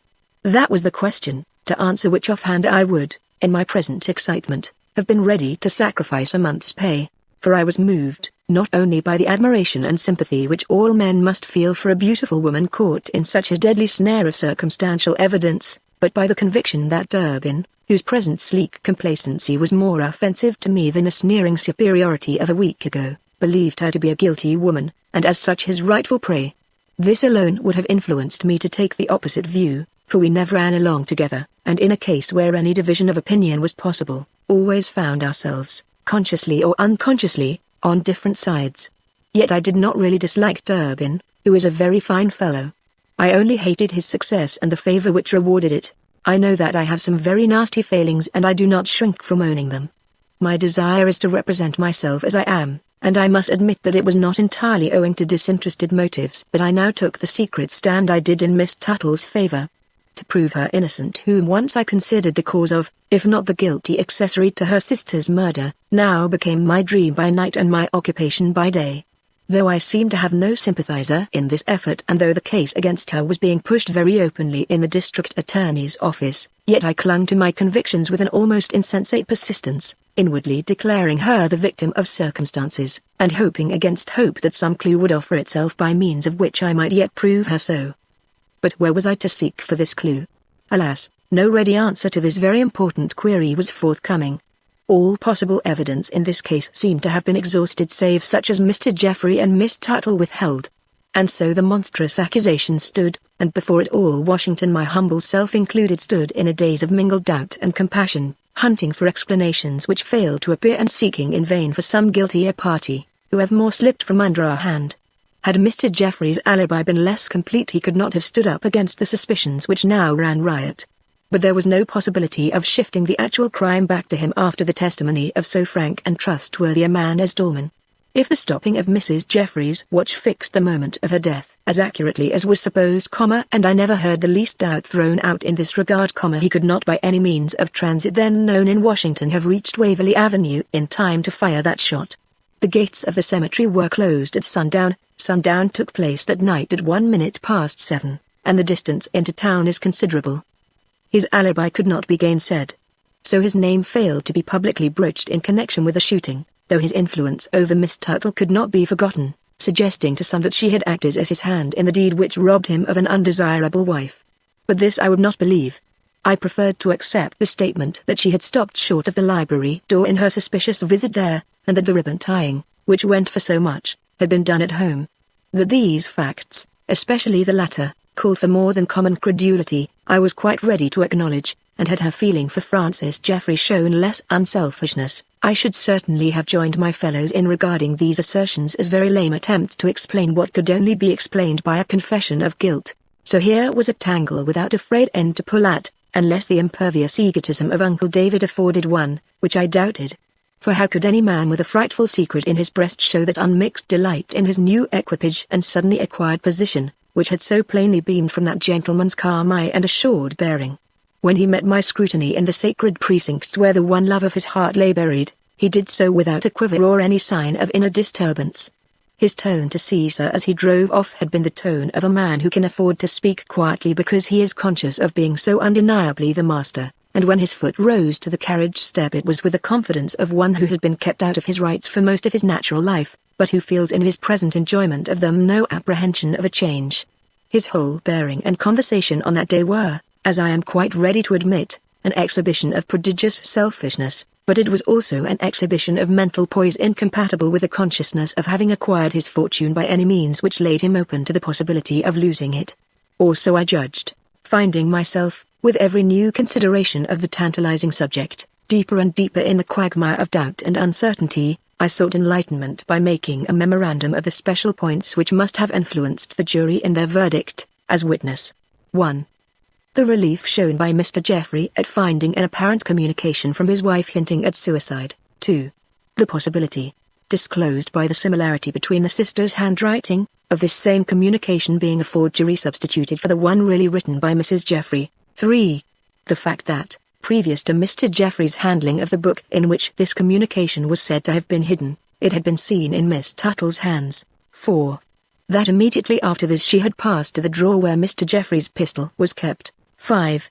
That while this pistol had not been observed in her hand, there was as yet no evidence to prove that it had been previously taken from the drawer, save such as was afforded by her own acknowledgment that she had tied some unknown object, presumably the pistol, to her sister's wrist before that sister left the house.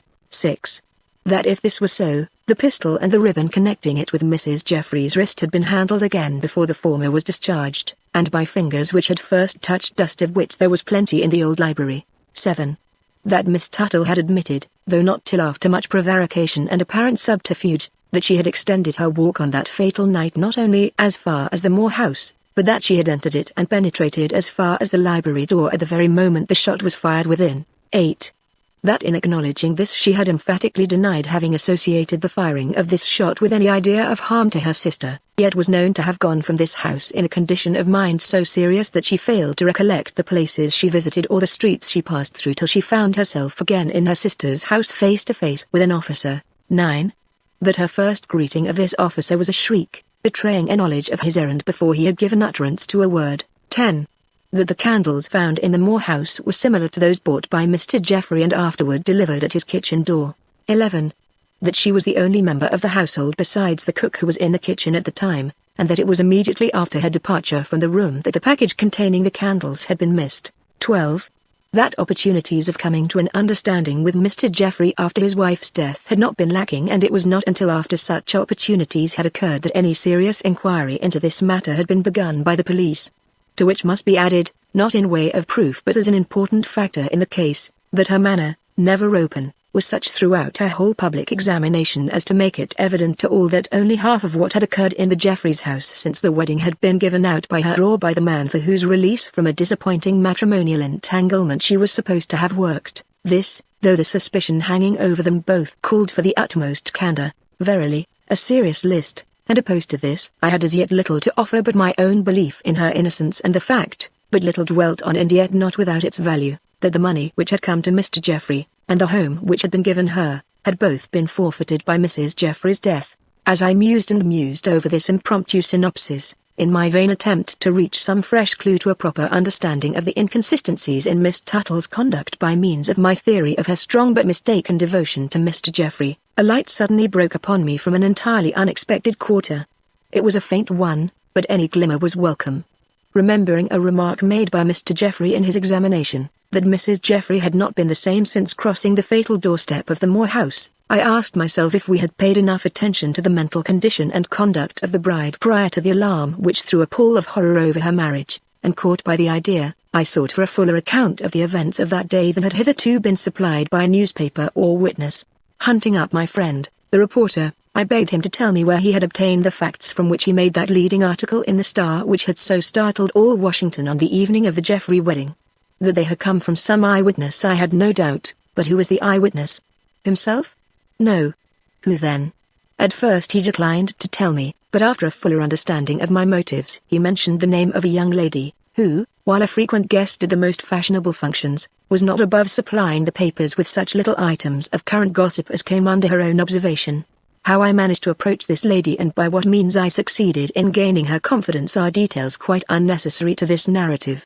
Enough that I did obtain access to her and that she talked quite frankly to me, and in so doing supplied me with a clue which ultimately opened up to me an entirely new field of inquiry. We had been discussing Mr. Geoffrey and Miss Tuttle, when suddenly, and with no apparent motive beyond the natural love of gossip which was her weakness, she launched out into remarks about the bride. The ceremony had been late. Did I know it? A half hour or 3/4 past the time set for it. And why? Because Miss Moore was not ready. She had chosen to array herself in the house and had come early enough for the purpose, but she would not accept any assistance, not even that of her maid, and of course she kept everyone waiting. Oh, there was no more uneasy soul in the whole party that morning than the bride. Let other people remark upon the high look in Cora Tuttle's face, or gossip about the anxious manner of the bridegroom, she, the speaker, could tell things about the bride which would go to show that she was not all right even before that ominous death's head reared itself into view at her marriage festival. Why, the fact that she came downstairs and was married without her bridal bouquet was enough. Had there not been so much else to talk about, people would have talked about that. But the big event had so effectually swallowed up the little that only herself, and possibly 2 other ladies she might name, seemed to retain any memory of the matter. What ladies? I asked.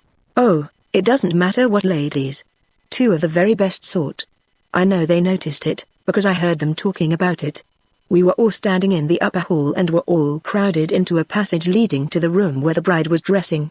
It was before the alarm had gone around of what had been discovered in the library, and we were all impatient enough for the appearance of the bride, who, we had been told, intended to wear the old point in which her great-grandmother was married. I have a weakness for old point and I was determined to stand where I could see her come out, even if I lost sight of the ceremony itself. But it would have been tedious enough waiting in that close hall if the ladies behind me had not kept up a conversation, which I, of course, pretended not to hear. I remember it, every word, for it was my sole amusement for half an hour. What was it? Oh, it was about that same bouquet, which, by the way, I had the privilege of staring at all the time they chatted. For the boy who brought it had not been admitted into Miss Moore's room, and, not knowing what else to do with it, was lingering before her door, with the great streamers falling from his hands, and the lilies making the whole place heavy with a sickening perfume. From what I heard the ladies say, he had been standing there an hour, and the timid knock he gave from time to time produced in me an odd feeling which those ladies behind me seemed to share. It's a shame. I heard one of them cry.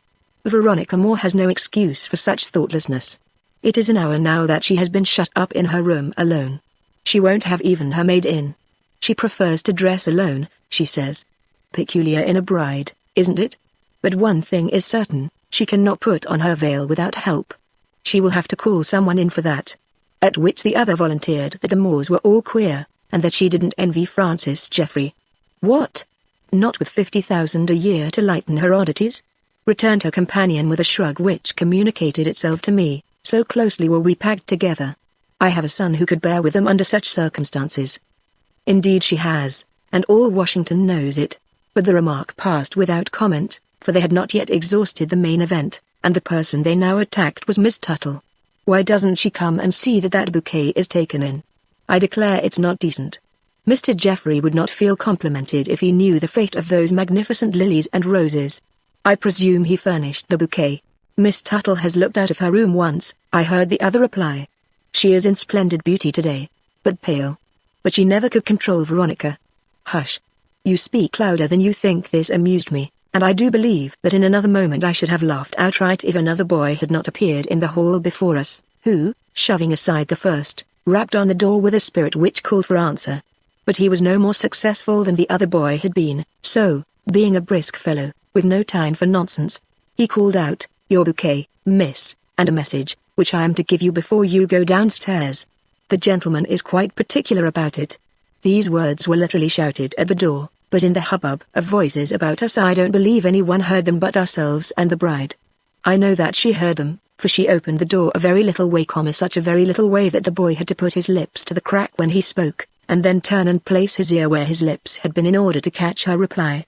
This, for some reason, seemed a long time in coming, and the fellow grew so impatient that he amused himself by snatching the bouquet from the other boy and thrusting it in through the crack, to the very great detriment of its roses and lilies. When she took it he bawled for his answer, and when he got it, he stared and muttered doubtfully to himself as he worked his way out again through the crowd, which by this time was beginning to choke up all the halls and stairways. "But why have I told you all this nonsense?" she asked quite suddenly. "It isn't of the least consequence that Veronica Moore kept a boy waiting at her door while she dressed herself for her wedding, but it shows that she was queer even then, and I for one believe in the theory of suicide, and in that alone, and in the excuse she gave for it, too, for if she had really loved Francis Jeffrey she would not have been so slow to take in the magnificent bouquet he had provided for her." But comment, even from those who had known these people well, was not what I wanted at this moment, but facts. So, without much attention to these words, I said, "You will excuse me if I suggest that you are going on too fast. The door of the bride's room has just been shut upon the boy who brought her a message. When was it opened again? Not for a good half hour, not till everyone had grown nervous and Miss Tuttle and one or two of her most intimate friends had gone more than once to her door, not, in fact, till the hour for the ceremony had come and gone and Mr. Jeffrey had crossed the hall twice under the impression that she was ready for him. Then, when weariness was general and people were asking what kept the bride and how much longer they were to be kept waiting, her door suddenly opened and I caught a glimpse of her face and heard her ask at last for her maid. Oh, I repeat that Veronica Moore was not all right that day. And though I have heard no one comment on the fact, it has been a mystery to me ever since why she gave that sudden recoil when Francis Jeffrey took her hand after the benediction. It was not timidity, nor was it fear, for she did not know till a minute afterward what had happened in the house. Did some sudden realization of what she had done in marrying a man whom she herself declared she did not love come when it was too late? What do you think? Miss Freeman had forgotten herself, but the impetuosity which had led her into asking my opinion made her forget in another moment that she had done so. And when in my turn I propounded a question and inquired whether she ever again saw the boy who besieged the bride's door with a message, she graciously replied, "The boy, let me see. Yes, I saw him twice. Once in a back hall talking earnestly to Mr. Jeffrey, and secondly at the carriage door just before the bridal party rode away. It was Mrs. Jeffrey who was talking to him then, and I wondered to see him look so pleased when everybody in and about the house was pale as ashes." "Do you know the name of that boy?" I carelessly inquired. "His name? Oh no. He is one of Rauch's waiters, the curly-haired one. You see him everywhere, but I don't know his name. Do you flatter yourself that he can tell you anything that other people don't know? Why, if he knew the least thing that wasn't in everybody's mouth, you would have heard from him long ago. Those men are the greatest gossips in town. I wonder what she thought of herself, and so proud to be of any importance." This was true enough, though I did not admit it at the time, and when the interview was closed and I went away, I have no doubt she considered me quite the most heavy person she had ever met.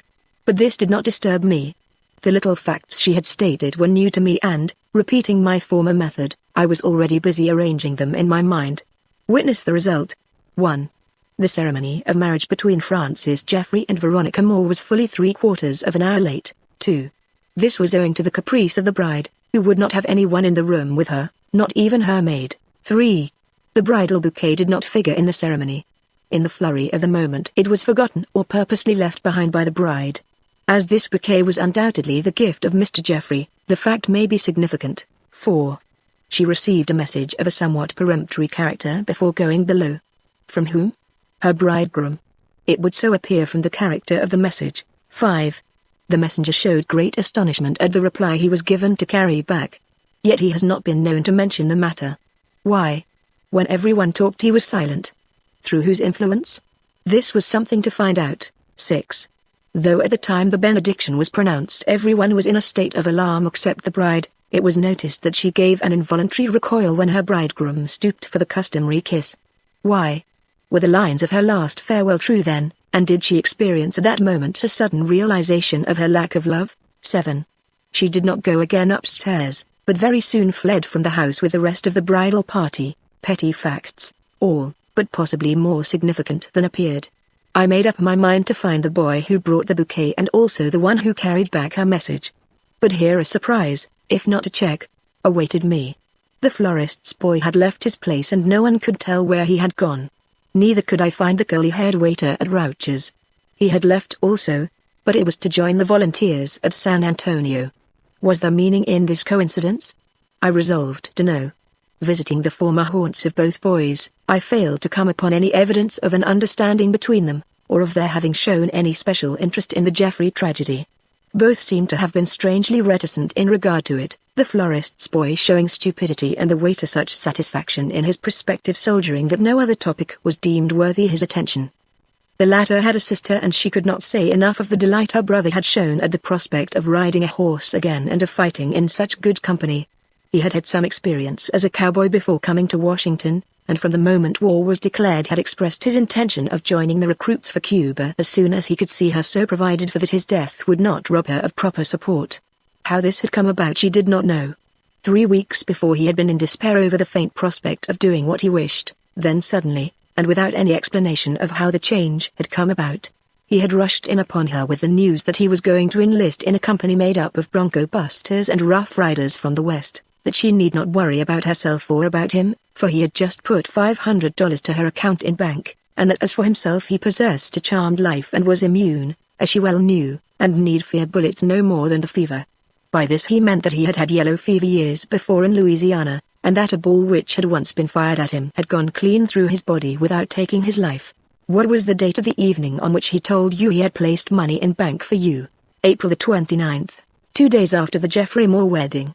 Convinced now that his departure from town was something more than a coincidence, I pursued my inquiries and found that he had been received, just as she had said, into the 1st Volunteer Corps under Colonel Wood. This required influence. Whose was the influence? It took me some time to find out, but after many and various attempts, most of which ended in failure, I succeeded in learning that the man who had worked and obtained for him a place in this favored corps was Francis Jeffrey. Chapter 8 In the Grass. I did some tall thinking that night.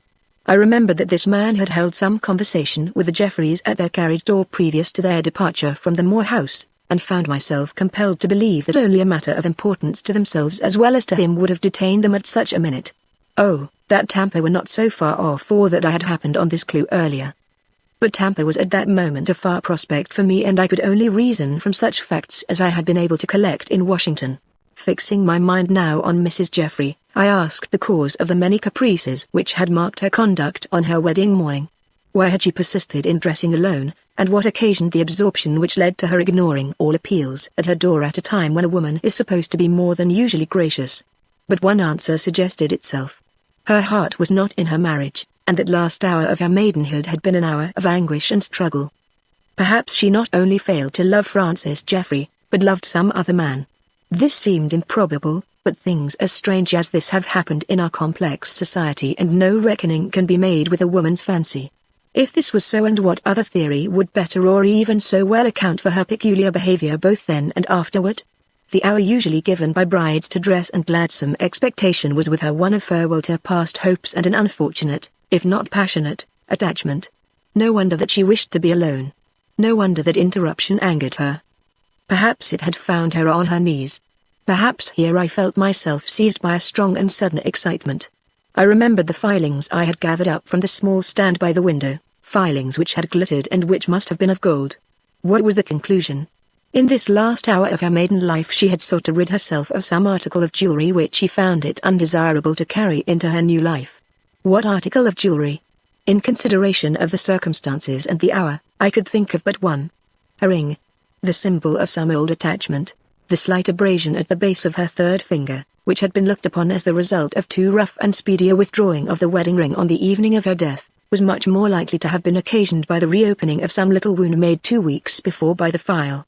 If Durbin and the rest had taken into account these filings, they must have come to very much the same conclusion, but either they had overlooked them in their search about the place, or, having noted them, regarded them as a clue leading nowhere. But for me they led the way to a very definite inquiry.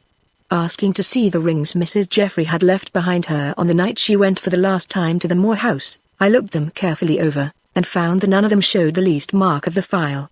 This strengthened my theory, and I proceeded to take my next step with increased confidence. It seemed an easy one, but proved unexpectedly difficult. My desire was to ascertain whether she had worn previous to her marriage any rings which had not been seen on her finger since, and it took me 1 whole week to establish the fact that she had. But that fact once learned, the way cleared before me. Allowing my fancy full rein, I pictured to myself her anxious figure standing alone in that ancient and ghostly room, filing off this old ring from her dainty finger. Then I asked myself what she would be likely to do with this ring after disengaging it from her hand. Would she keep it? Perhaps, but if so, why could it not be found?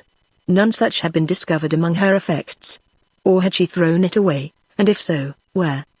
The vision of her which I had just seen in my mind's eye came out with a clearness at this, which struck me as providential. I could discern as plainly as if I had been a part of the scene the white-clad form of the bride bending toward the light which came in sparsely through the half-opened shutter she had loosened for this task. This was the shutter which had never again been fastened and whose restless blowing to and fro had first led attention to this house and the crime it might otherwise have concealed indefinitely. Had some glimpse of the rank grass growing underneath this window lured her eye and led her to cast away the ring which she had no longer any right to keep? It would be like a woman to yield to such an impulse, and on the strength of the possibility I decided to search this small plot for what it might very reasonably conceal. But I did not wish to do this openly. I was not only afraid of attracting Durbin's attention by an attempt which could only awaken his disdain, but I hesitated to arouse the suspicion of Mr. Moore, whose interest in his newly acquired property made him very properly alert to any trespass upon it. The undertaking, therefore, presented difficulties. But it was my business to overcome these, and before long I conceived a plan by which every blade of grass in the narrow strip running in front of this house might be gone over without rousing anything more serious than Uncle David's ire. Calling together a posse of street urchins, I organized them into a band, with the promise of a good supper all around if one of them brought me the pieces of a broken ring which I had lost in the grass plot of a house where I had been called upon to stay all night. That they might win the supper in the shortest possible time and before the owner of this house, who lived opposite, could interfere, I advised them to start at the fence in a long line and, proceeding on their knees, to search, each one, the ground before him to the width of his own body.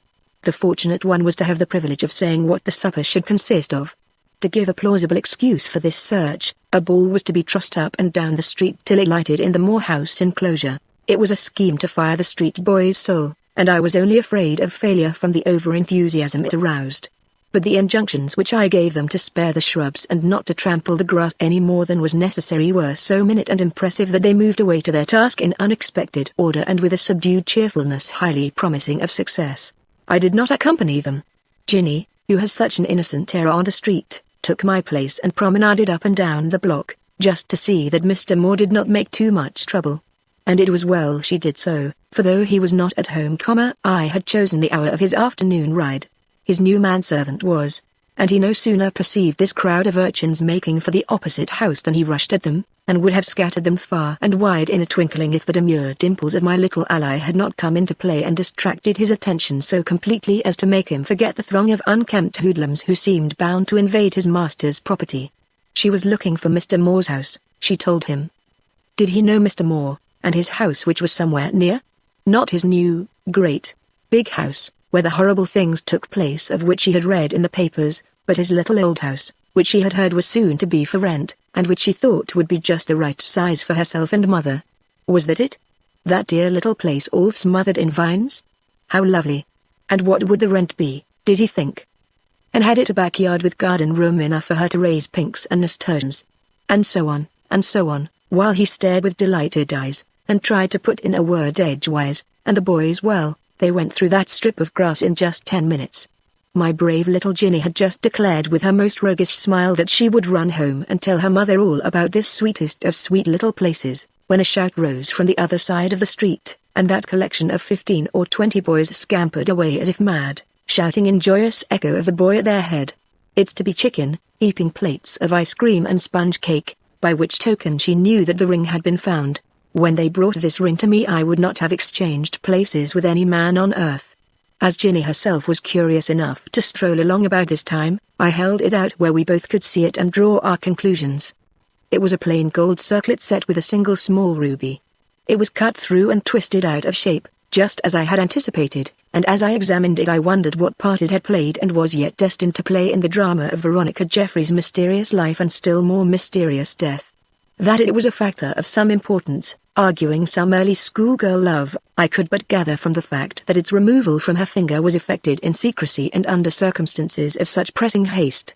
How could I learn the story of that ring and the possible connection between it and Mr. Jeffrey's professed jealousy of his wife and the disappointing honeymoon which had followed their marriage? That this feeling on his part had antedated the ambassador's ball no one could question, but that it had started as far back as the wedding day was a new idea to me and one which suggested many possibilities. Could this idea be established, and, if so, how? But one avenue of inquiry offered itself. The waiter, who had been spirited away so curiously immediately after the wedding, might be able to give us some information on this interesting point. He had been the medium of the messages which had passed between her and Mr. Jeffrey just prior to the ceremony. Afterward he had been seen talking earnestly to the gentleman and later with her. Certainly, it would add to our understanding of the situation to know what reply she had sent to the peremptory demand made upon her at so critical a time, an understanding so desirable that the very prospect of it was almost enough to warrant a journey to Tampa. Yet, say that the results were disappointing, how much time lost and what a sum of money. I felt the need of advice in this crisis, yet hesitated to ask it. My cursed pride and my no less cursed jealousy of Durbin stood very much in my way at this time. A week had now passed since the inquest, and, while Miss Tuttle still remained at liberty, it was a circumscribed liberty which must have been very galling to one of her temperament and habits. She rode and she walked, but she entered no house unattended nor was she allowed any communication with Mr. Jeffrey. Nevertheless she saw him, or at least gave him the opportunity of seeing her. Each day at 3 o'clock she rode through K Street, and the detective who watched Mr. Jeffrey's house said that she never passed it without turning her face to the second-story window, where he invariably stood. No signs passed between them, indeed, they scarcely nodded, but her face, as she lifted it to meet his eye, showed so marked a serenity and was so altogether beautiful that this same detective had a desire to see if it maintained like characteristics when she was not within reach of her brother-in-law. Accordingly, the next day he delegated his place to another and took his stand further down the street. Alas! It was not the same woman's face he saw, but a far different and sadder one. She wore that look of courage and brave hope only in passing Mr. Jeffrey's house. Was it simply an expression of her secret devotion to him or the signal of some compact which had been entered into between them? Whichever it was, it touched my heart, even in his description of it. After advising with Ginny I approached the superintendent, to whom, without further reserve, I opened my heart. The next day I found myself on the train bound for Tampa, with full authority to follow Curly Jim until I found him. Part 3, The House of Doom, Chapter 1 in Tampa. When I started on this desperate search after a witness, war had been declared, but no advance as yet ordered on Cuba. But during my journey south the long-expected event happened, and on my arrival in Tampa I found myself in the midst of departure and everything in confusion. Of course, under such conditions it was difficult to find my man on the instant.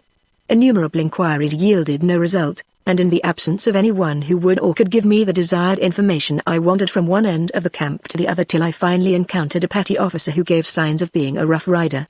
Him I stopped, and, with some hint of my business, asked where James Calvert could be found. His answer was a stare and a gesture toward the hospital tents. Nothing could have astonished me more. "Sick?" I cried. "Dying," was his answer. "Dying. Curly Jim." Impossible. I had misled my informant as to the exact man I wanted, or else there were two James Calverts in Tampa. Curly Jim, the former cowboy, was not the fellow to succumb in camp before he had ever smelt powder. "It is James Calvert of the 1st Volunteer Corps I am after," said I. "A sturdy fellow, no doubt, no doubt. Many sturdy fellows are down. He's down to stay. Typhoid, you know. Bad case. No hope from the start. Pity." But I heard no more. Dying. Curly Jim. He who was considered to be immune. He who held the secret. "Let me see him," I demanded. "It is important a police matter. A word from him may save a life."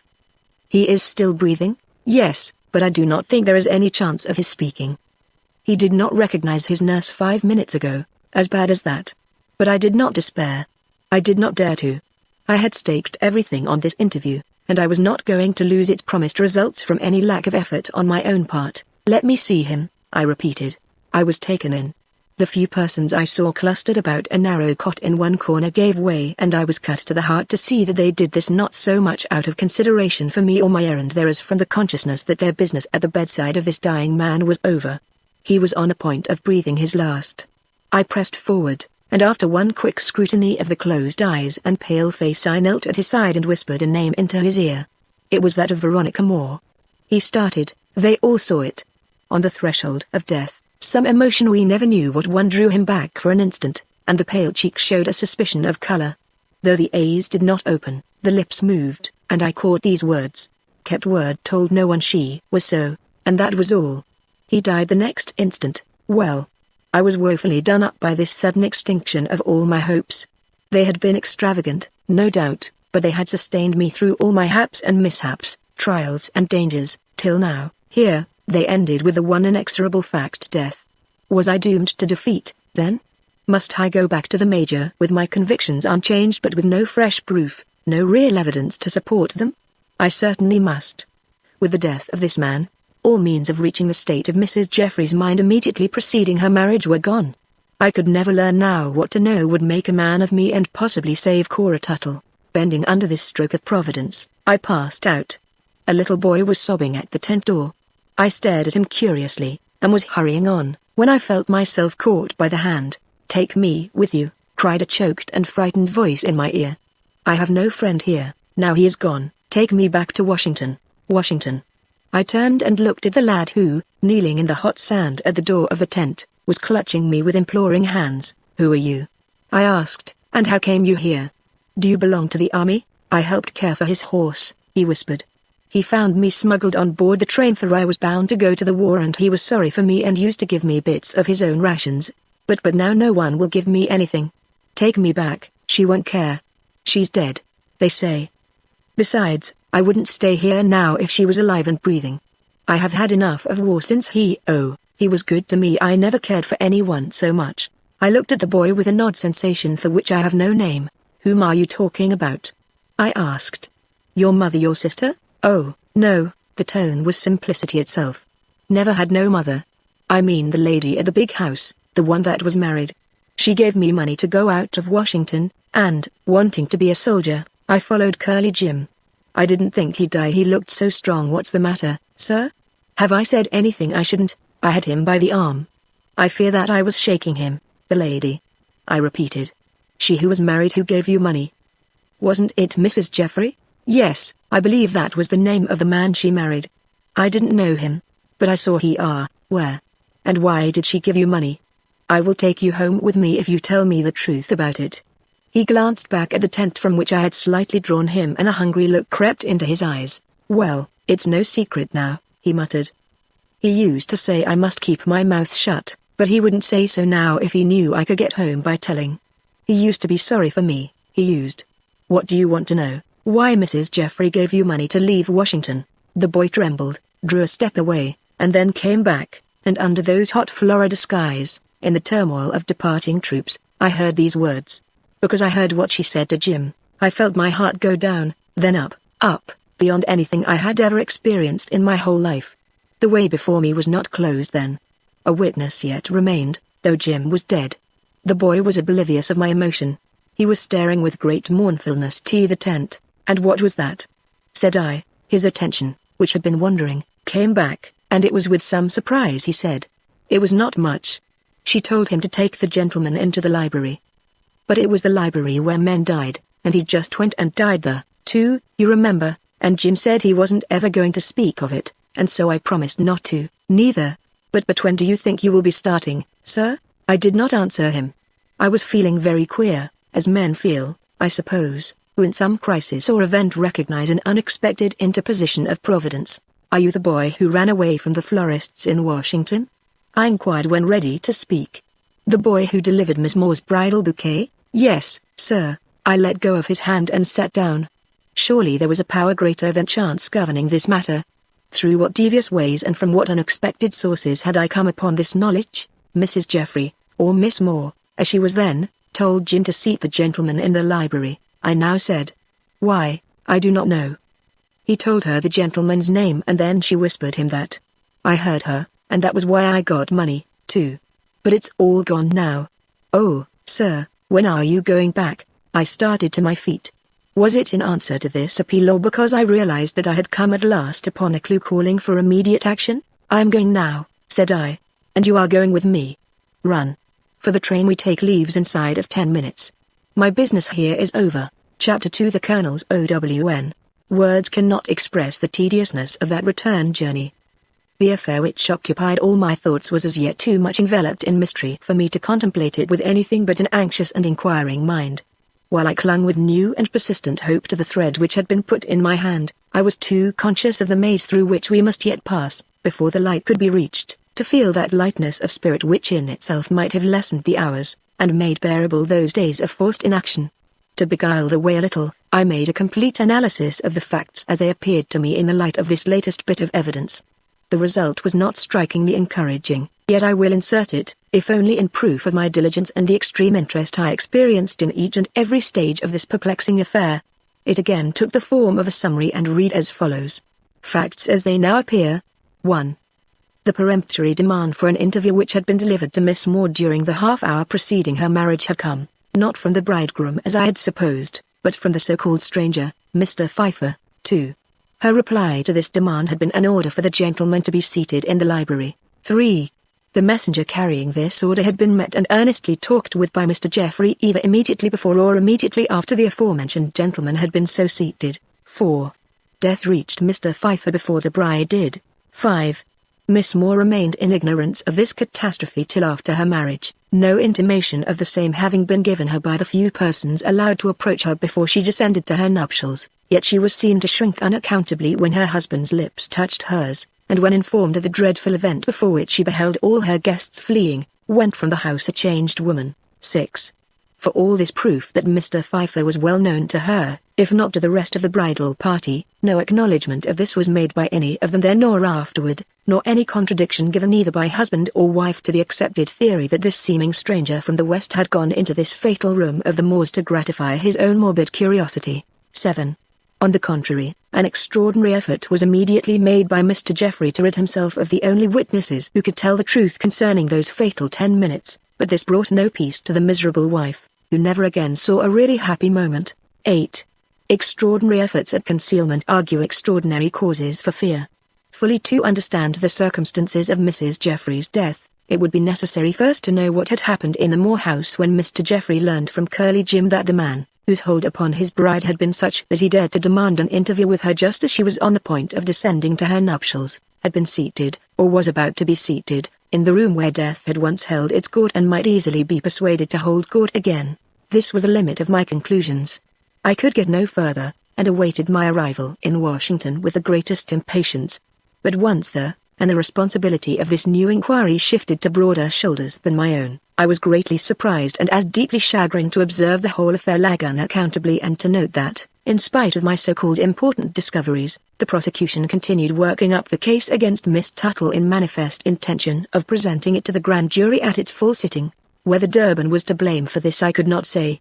Certainly his look was more or less quizzical when next we met, and this nettled me so that I at once came to the determination that whatever was in his mind, or in the minds of the men whose counsels he undoubtedly shared, I was going to make one more great effort on my own account, not to solve the main mystery, which had passed out of my hands, but to reach the hidden cause of the equally unexplained deaths which had occurred from time to time at the library fireplace.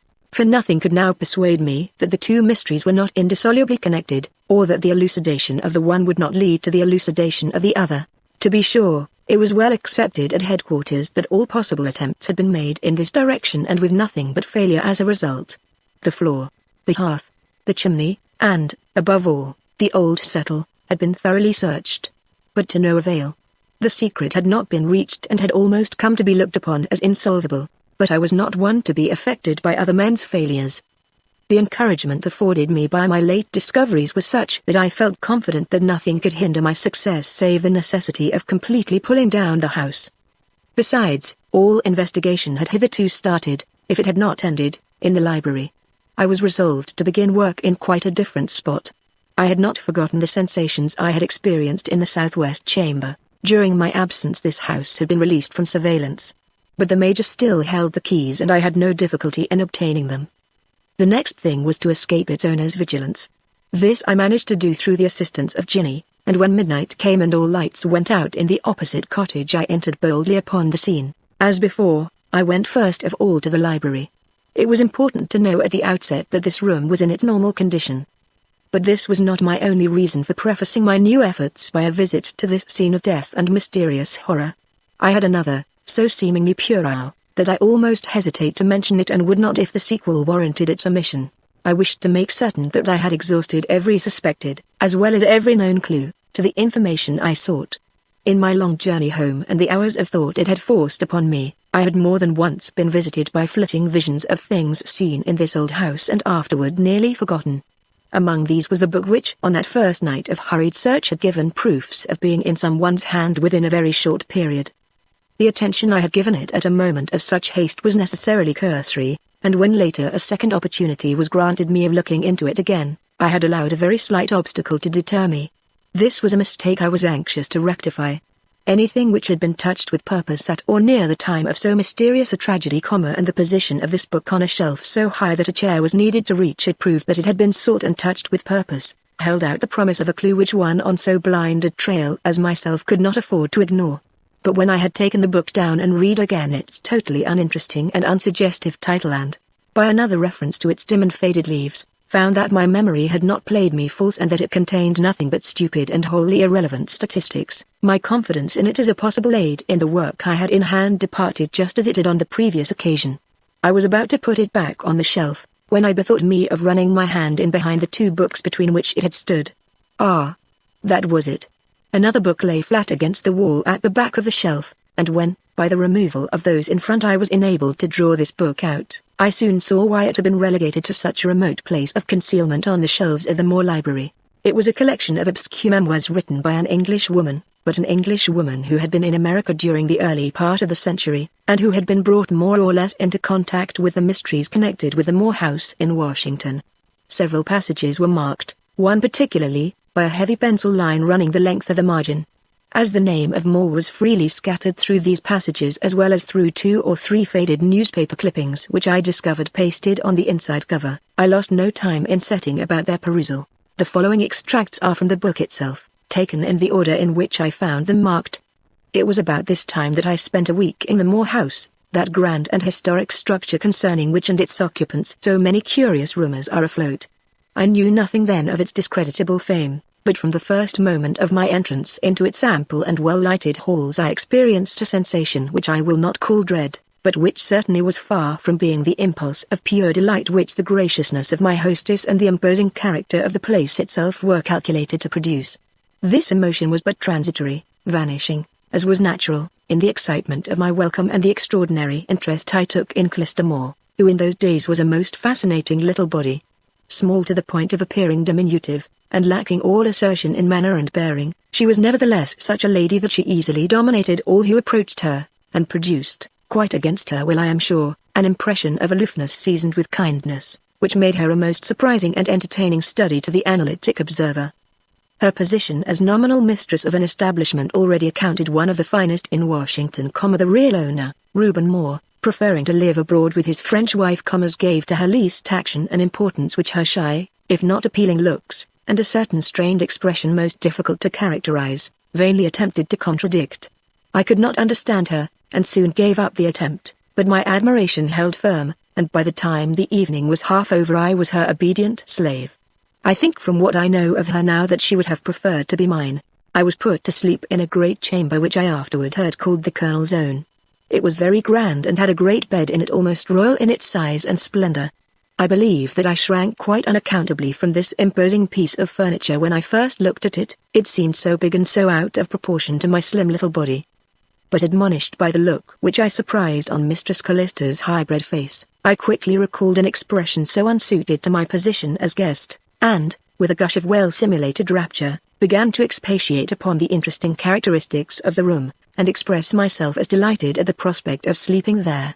Instantly the nervous look left her, and, with the quiet remark, "It was my father's room," she set down the candles with which both her hands were burdened, and gave me a kiss so warm and surcharged with feeling that it sufficed to keep me happy and comfortable for a half-hour or more after she passed out. I had thought myself a very sleepy girl, but when, after a somewhat lengthened brooding over the dying embers in the open fireplace, I lay down behind the curtains of the huge bed, I found myself as far from sleep as I had ever been in my whole life, and I did not recover from this condition for the entire night. For hours I tossed from one side of the bed to the other in my efforts to avoid the persistent eyes of a scarcely to be perceived drawing facing me from the opposite wall. It had no merit as a picture, this drawing, but seen as it was under the rays of a gibbous moon looking in through the half-open shutter, it exercised upon me a spell such as I cannot describe and hope never again to experience. Finally I rose and pulled the curtains violently together across the foot of the bed. This shut out the picture, but I found it worse to imagine it there with its haunting eyes peering at me through the intervening folds of heavy damask than to confront it openly, so I pushed the curtains back again, only to rise a half-hour later and twitch them desperately together once more. I fidgeted and worried so that night that I must have looked quite pale when my attentive hostess met me at the head of the stairs the next morning. For her hand shook quite perceptibly as she grasped mine, and her voice was pitched in no natural key as she inquired how I had slept. I replied, as truth, if not courtesy, demanded, "Not as well as usual," whereupon her eyes fell and she remarked quite hurriedly, "I am so sorry, you shall have another room tonight," adding, in what appeared to be an unconscious whisper, "There is no use. All feel it, even the young and the gay," then aloud and with irrepressible anxiety, "You didn't see anything, dear?" "No," I protested in suddenly awakened dismay, "only the strange eyes of that queer drawing peering at me through the curtains of my bed." Is it a haunted room?" Her look was a shocked one, her protest quite vehement. "Oh, no. No one has ever witnessed anything like a ghost there, but everyone finds it impossible to sleep in that bed or even in the room.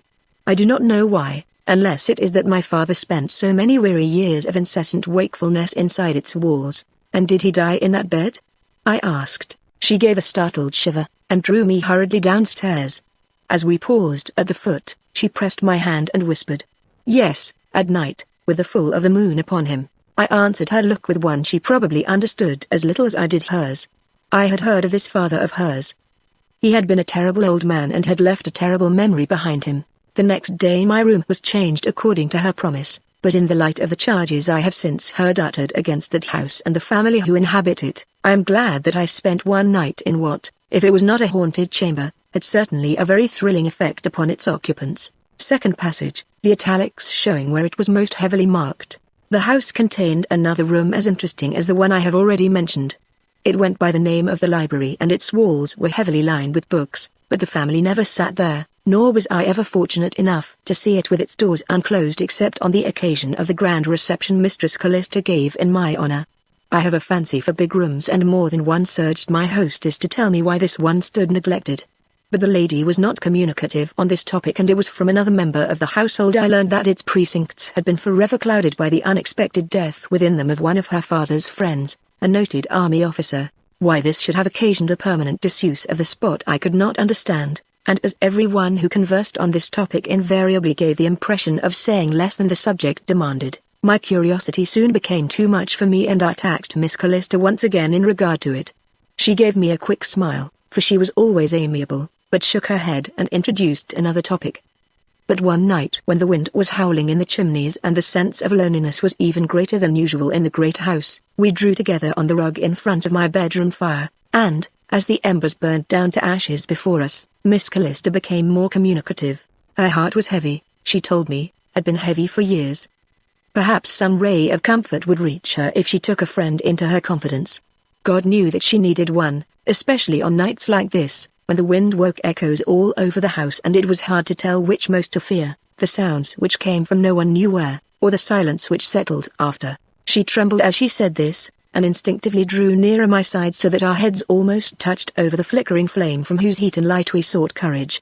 She seemed to feel grateful for this contact, and the next minute, flinging all her scruples to the wind, she began a relation of events which more or less answered my late unwelcome queries. The death in the library, about which her most perplexing memory hung, took place when she was a child and her father held that high governmental position which has reflected so much credit upon the family. Her father and the man who thus perished had been intimate friends. They had fought together in the War of 1812 and received the same distinguishing marks of presidential approval afterward.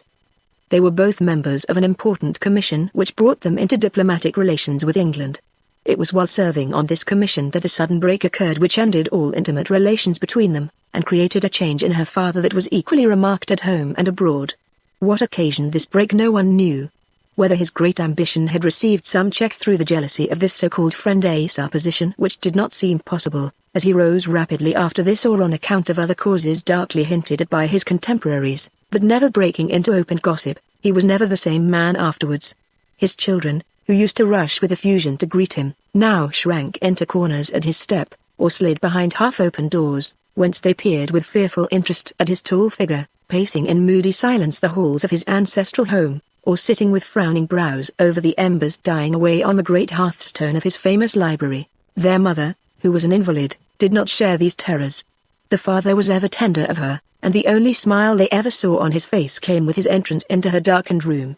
Such were Callista Moore's first memories. Those which followed were more definite and much more startling. President Jackson, who had a high opinion of her father's ability, advanced him rapidly. Finally a position was given him which raised him into national prominence. As this had been the goal of his ambition for years, he was much gratified by this appointment, and though his smiles came no more frequently, his frowns lightened, and from being positively threatening, became simply morose.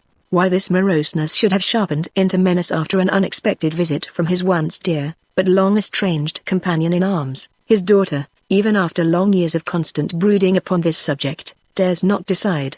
If she could she might be happier. The general was a kindly man, sharp of face and of a tall thin figure, but with an eye to draw children and to make them happy with a look. But his effect on the father was different.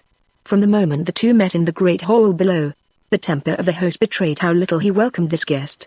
He did not fail in courtesy. The Moores are always gentlemen, but it was a hard courtesy, which cut while it flattered. The two children, shrinking from its edge without knowing what it was that hurt them, slunk to covert, and from behind the two pillars which marked the entrance to the library, watched the two men as they walked up and down the halls discussing the merits of this and that detail of the freshly furnished mansion. These two innocent, but eager spies, whom fear rather than curiosity held in hiding, even caught some of the sentences which passed between tired so-called friends, and though these necessarily conveyed but little meaning to their childish minds, the words forming them were never forgotten, as witness these phrases confided to me by Mistress Callista 25 years afterward. "You have much that most men lack," remarked the general, as they paused to admire some little specimen of Italian art which had been lately received from Genoa. "You have money, too much money, more, by an amount I might easily name, a home which some might call palatial, a lovely, if not altogether healthy wife, 2 fine children, and all the honor which a man in a commonwealth like this should ask for." "Drop politics. Politics are my life," was the cold response. "To bid me drop them is to bid me commit suicide." Then, as an afterthought to which a moment of intervening silence added emphasis, "and for you to drive me from them would be an act little short of murder." "Justice dealt upon a traitor is not murder," was the stern and unyielding reply. "By one black deed of treacherous barter and sale, of which none of your countrymen is cognizant but myself, you have forfeited the confidence of this government. Were I, who so unhappily surprised your secret, to allow you to continue in your present place of trust, I myself would be a traitor to the Republic for which I have fought and for which I am ready to die. That is why I ask you to resign before." The two children did not catch the threat latent in that last word, but they realized the force of it from their father's look and were surprised when he quietly said, "You declare yourself to be the only man on the commission who is acquainted with the facts you are pleased to style traitorous?" The general's lips curled. "Have I not said?" he asked. Something in this stern honesty seemed to affect the father. His face turned away and it was the other's voice which was next heard. A change had taken place in it and it sounded almost mellow as it gave form to these words. "Alpheus, we have been friends. You shall have 2 weeks in which to think over my demand and decide. If at the end of that time you have not returned to domestic life you may expect another visit from me which cannot fail of consequences. You know my temper when roused. Do not force me into a position which will cause us both endless regret." Perhaps the father answered, perhaps he did not. The children heard nothing further, but they witnessed the gloom with which he rode away to the White House the next day. Remembering the general's threat, they imagined in their childish hearts that their father had gone to give up his post and newly acquired honors. But he returned at night without having done so, and from that day on carried his head higher and showed himself more and more the master, both at home and abroad. But he was restless, very restless, and possibly to allay a great mental uneasiness. He began having some changes made in the house, changes which occupied much of his time and with which he never seemed satisfied. Men working one day were dismissed the next and others called in until this work and everything else was interrupted by the return of his late unwelcome guest, who kept his appointment to a day. At this point in her narrative Mistress Callista's voice fell and the flame which had thrown a partial light on her countenance died down until I could but faintly discern the secretly inquiring look with which she watched me as she went on to say, Reuben and I, Reuben was her brother, were posted in the dark corner under the stairs when my father met the general at the door. We had expected to hear high words, or some explosion of bitter feeling between them, and hardly knew whether to be glad or sorry when our father welcomed his guest with the same elaborate bow we once saw him make to the president in the grounds of the White House. Nor could we understand what followed. We were summoned in to supper. Our mother was the great event in those days, and toasts were drunk, and our father proposed one to the general's health. This Reuben thought was an open signal of peace, and turned upon me his great round eyes in surprise, but I, who was old enough to notice that this toast was not responded to and that the general did not even touch his lips to the glass he had lifted in compliment to our mother, who had lifted hers, felt that there was something terrifying rather than reassuring in this attempt at good fellowship. Though unable to reason over it at the time, I have often done so since, and my father's attitude and look as he faced this strange guest has dwelt so persistently in my memory that scarcely a year passes without the scene coming up in my dreams with its accompanying emotions of fear and perplexity. For perhaps you know the story. That hour was the general's last. He died before leaving the house, died in that same dark library concerning which you have asked so many questions. I remember the circumstances well, how well down to each and every detail. Our mother had gone back to the room, and the general and my father, who did not linger over their wine, why should they, when the general would not drink, had withdrawn to the library at the suggestion of the general, whose last words are yet lingering in my ears. "The time has come for our little talk," said he. "Your reception augurs, you do not look well," my father here broke in what seemed an unnaturally loud voice. "Come and sit down." Here the door closed. We had hung about this door, curious children that we were, in hopes of catching a glimpse of the queer new settle which had been put into place that day. But we scampered away at this, and were playing in and out of the halls when the library door again opened and my father came out. "Where's Samba?" he cried. "Tell him to carry a glass of wine into the general. I do not like his looks. I am going upstairs for some medicine." This he whispered in choked tones as he set foot on the stairs. Why I remember it I do not know, for Reuben, who was standing where he could look into the library when our father came out and saw the settle and the general sitting at one end of it, was chattering about it in my ear at the very moment our father was giving his orders. Reuben is a man now, and I have asked him more than once since then how the general looked at that critical instant. It is important to me, very, very important, and to him, too, now that he has come to know a man's passions and temptations. But he will never tell me, never relieve my mind, and I can only hope that there were real signs of illness on the general's brow, for then I could feel that all had been right and that his death was the natural result of the great distress he felt at opposing my father in the one desire of his heart. That glimpse which Reuben had of him before he fell has always struck me with strange pathos. A little child looking in upon a man, who, for all his apparent health, will in another moment be in eternity. I do not wonder he does not like to talk of it, and yet, it was Samba who came upon the general first. Our father had not yet descended. When he did, it was with loud cries and piteous ejaculations. Word had gone upstairs and surprised him in the room with my mother. I recollect wondering in all childish simplicity why he wrung his hands so over the death of a man he so hated and feared. Nor was it till years had passed and our mother had been laid in the grave and the house had settled into a gloom too heavy and somber for Reuben to endure, that I recognized in my father the signs of a settled remorse. These I endeavored to account for by the fact that he had been saved from what he looked upon as political death by the sudden but opportune decease of his best friend. This caused a shock to his feelings which had unnerved him for life. Don't you think this the true explanation of his invariably moody brow and the great distaste he always showed for this same library? Though he would live in no other house, he would not enter that route nor look at the gloomy settle from which the general had fallen to his death. The place was virtually tabooed, and though, as the necessity arose, it was opened from time to time for great festivities, the shadow it had acquired never left it, and my father hated its very door until he died. Is it not natural that his daughter should share this feeling? It was, and I said so, but I would say no more, though she cast me little appealing looks which acquired an eerie significance from the pressure of her small fingers on my arm and the wailing sound of the wind which at that moment blew down in one gust, scattering the embers and filling the house with banshee calls.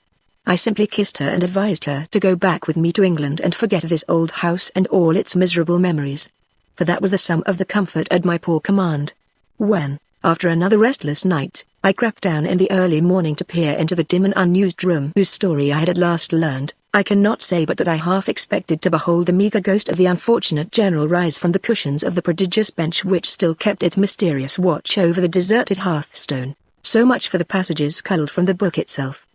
The newspaper excerpts, to which I next turned, bore a much later date, and read as follows. A strange coincidence marks the death of Albert Moore in his brother's house yesterday. He was discovered lying with his head on the identical spot where General Lloyd fell 40 years before. It is said that this sudden demise of a man hitherto regarded as a model of physical strength and endurance was preceded by a violent altercation with his elder brother. If this is so, the excitement incident upon such a break in their usually pleasant relations may account for his sudden death. Edward Moore, who, unfortunately, was out of the room when his brother succumbed. Some say that he was in his grandfather's room above, was greatly unnerved by this unexpected end to what was probably merely a temporary quarrel, and now lies in a critical condition. The relations between him and the deceased Albert have always been of the most amicable character until they unfortunately fell in love with the same woman. Attached to this was another slip, apparently from a later paper. The quarrel between the two brothers Moore, just prior to the younger one's death, turns out to have been of a more serious nature than was first supposed. It has since leaked out that an actual duel was fought at that time between these two on the floor of the old library, and that in this duel the elder one was wounded. Some even go so far as to affirm that the lady's hand was to be the reward of him who drew the first blood. It is no longer denied that the room was in great disorder when the servants first rushed in at the sound he made in falling. Everything movable had been pushed back against the wall and an open space cleared, in the center of which could be seen one drop of blood. What is certain is that Mr. Moore is held to the house by something even more serious than his deep grief, and that the young lady who was the object of this fatal dispute has left the city. Pasted under this was the following short announcement. Married on the 21st of January, at the American Consulate in Rome, Italy, Edward Moore, of Washington, D.C., United States of America, to Aunt Wynette Sloane, daughter of Joseph DeWitt Sloane, also of that city. With this notice my interest in the book ceased and I prepared to step down from the chair on which I had remained standing during the reading of the above passages. As I did so I spied a slip of paper lying on the floor at my feet. As it had not been the 10 minutes before, there could be little doubt that it had slipped from the book whose leaves I had been turning over so rapidly. Hastening to recover it, I found it to be a sheet of ordinary note paper partly inscribed with words in a neat and distinctive handwriting. This was a great find, for the paper was fresh and the handwriting one which could be readily identified. What I saw written there was still more remarkable. It had the look of some of the memoranda I had myself drawn up during the most perplexing moments of this strange case. I transcribe it just as it read. We have here two separate accounts of how death comes to those who breathe their last on the ancestral hearthstone of the Moore House Library. Certain facts are emphasized in both. Each victim was alone when he fell. Each death was preceded by a scene of altercation or violent controversy between the victim and the alleged master of these premises. In each case the master of the house reaped some benefit, real or fancied, from the other's death. A curious set of paragraphs. Someone besides myself was searching for the very explanation I was at that moment intent upon. I should have considered it the work of our detectives if the additional lines I now came upon could have been written by anyone but a Moore. But no one of any other blood or associations could have indited the amazing words which followed. The only excuse I could find for them was the difficulty which some men feel in formulating their thoughts otherwise than with pen and paper. They were so evidently intended for the writer's eye and understanding only, as witness. Let me recall the words my father was uttering when my brother rushed in upon us with that account of my misdeeds which changed all my prospects in life. It was my 21st birthday and the old man had just informed me that as the eldest son I might expect the house in which we stood to be mine one day, and with it a secret which has been handed down from father to son ever since the Moores rose to eminence in the person of Colonel Alpheus. Then he noted that I was now of age and immediately went on to say, "This means that you must be told certain facts, without the knowledge of which you would be no true Moore. These facts you must hereafter relate to your son or whoever may be fortunate enough to inherit from you. It is the legacy which goes with this house and one which no inheritor as yet has refused either to receive or to transmit. Listen. You have often noted the gold filigree ball which I wear on my watch guard. This ball is the talisman of our house, of this house. If, in the course of your life you find yourself in an extremity from which no issue seems possible, mind the strictness of the injunction, an extremity from which no issue seems possible. I have never been in such a case. The gold filigree ball has never been opened by me. You will take this trinket from its chain, press upon this portion of it so, and use what you will find inside, in connection with the lass." It was at this point John Judson came rushing in, and those disclosures were made which lost me my father's regard and gave to the informer my rightful inheritance, together with a full secret of which I only got a part. but that part must help me now to the whole. I have seen the filigree ball many times, Veronica has it now. But its contents have never been shown me. If I knew what they were and why the master of this secret always left the library. Here the memorandum ceased with a long line straggling from the letter Y as if the writer had been surprised at his task. The effect upon me of these remarkable words was to heighten my interest and raise me into a state of renewed hope, if not of active expectation. Another mind than my own had been at work along the only groove which held out any promise of success, and this mind, having at its command certain family traditions, had led me into a most valuable secret. Another mind. Whose mind? That was a question easily answered. But one man could have written these words, the man who was thrust aside in early life in favor of his younger brother, and who now, by the sudden death of that brother's daughter, had come again into his inheritance. Uncle David, and he only, was the puzzled inquirer whose self-communings I had just read. This fact raised a new problem for me to work upon, and I could but ask when these lines were written before or after Mr. Pfeiffer's death and whether he had ever succeeded in solving the riddle he had suggested, or whether it was still a baffling mystery to him. I was so moved by the suggestion conveyed in his final and half-finished sentence, that I soon lost sight of these lesser inquiries in the more important one connected with the filigree ball. For I had seen this filigree ball. I had even handled it. From the description given I was very certain that it had been one of the many trinkets I had observed lying on the dressing table when I made my first hasty examination of the room on the evening of Mrs. Jeffrey's death. Why I had no premonition of its importance as a connecting link between these tragedies and their mysterious cause come to me at the time when it was within reach of my hand. It was too late now. It had been swept away with the other loose objects littering the place, and my opportunity for pursuing this very promising investigation was gone for the night. Yet it was with a decided feeling of triumph that I finally locked the door of this old mansion behind me. Certainly I had taken a step forward since my entrance there, to which I had but to add another of equal importance to merit the attention of the superintendent himself. Chapter 3: The Heart of the Puzzle. The next morning I swallowed my pride and sought out Durbin. He had superintended the removal of Mrs. Jeffrey's effects from the southwest chamber, and should know, if anyone, where this filigree ball was now to be found. Doubtless it had been returned with the other things to Mr. Jeffrey, and yet, who knows? Durbin is sly and some inkling of its value as a clue may have entered his mind. If so, it would be anywhere but in Mr. Jeffrey's or Miss Tuttle's possession. To test my rival's knowledge of an interest in this seemingly trivial object, I stooped to what I can but consider a pardonable subterfuge. Greeting him in the offhand way least likely to develop his suspicion, I told him that I had a great idea in connection with the Jeffrey case and that the clue to it lay in a little gold ball which Mrs. Jeffrey sometimes wore and upon which she set great store. So far I spoke the truth. It had been given her by someone not Mr. Jeffrey, and I believed, though I did not know, that it contained a miniature portrait which it might be to our advantage to see. I expected his lip to curl, but for a wonder it maintained its non-committal aspect, though I was sure that I caught a slight, very slight, gleam of curiosity lighting up for a moment his calm, grey eye. "You are on a fantastic trail," he sneered, and that was all, but I had not expected more. I had merely wished to learn what place, if any, this filigree ball held in his own suspicions, and in case he had overlooked it, to jog his curiosity so that he would in some way betray its whereabouts. That, for all its seeming inconsequence, it did hold some place in his mind was evident enough to those who knew him, but that it was within reach or obtainable by any ordinary means was not so plain. Indeed, I very soon became convinced that he, for one, had no idea where it was, or after the suggestive hint I had given him he would never have wasted a half-hour on me. What was I to do then? Tell my story to the Major and depend on him to push the matter to its proper conclusion? Not yet, whispered Pride. Durbin thinks you a fool. Wait till you can show your whole hand before calling attention to your cards. But it was hard not to betray my excitement and to act the fool they considered me when the boys twitted me about this famous golden charm and asked what great result had followed my night in the Moore house. But remembering that he who laughs last laughs best, and that the cause of mirth was not yet over between Durbin and myself, I was able to preserve an impassive exterior even when I came under the Major's eye. I found myself amply repaid when one of the boys who had studiously avoided chaffing me dropped the following words in my ear.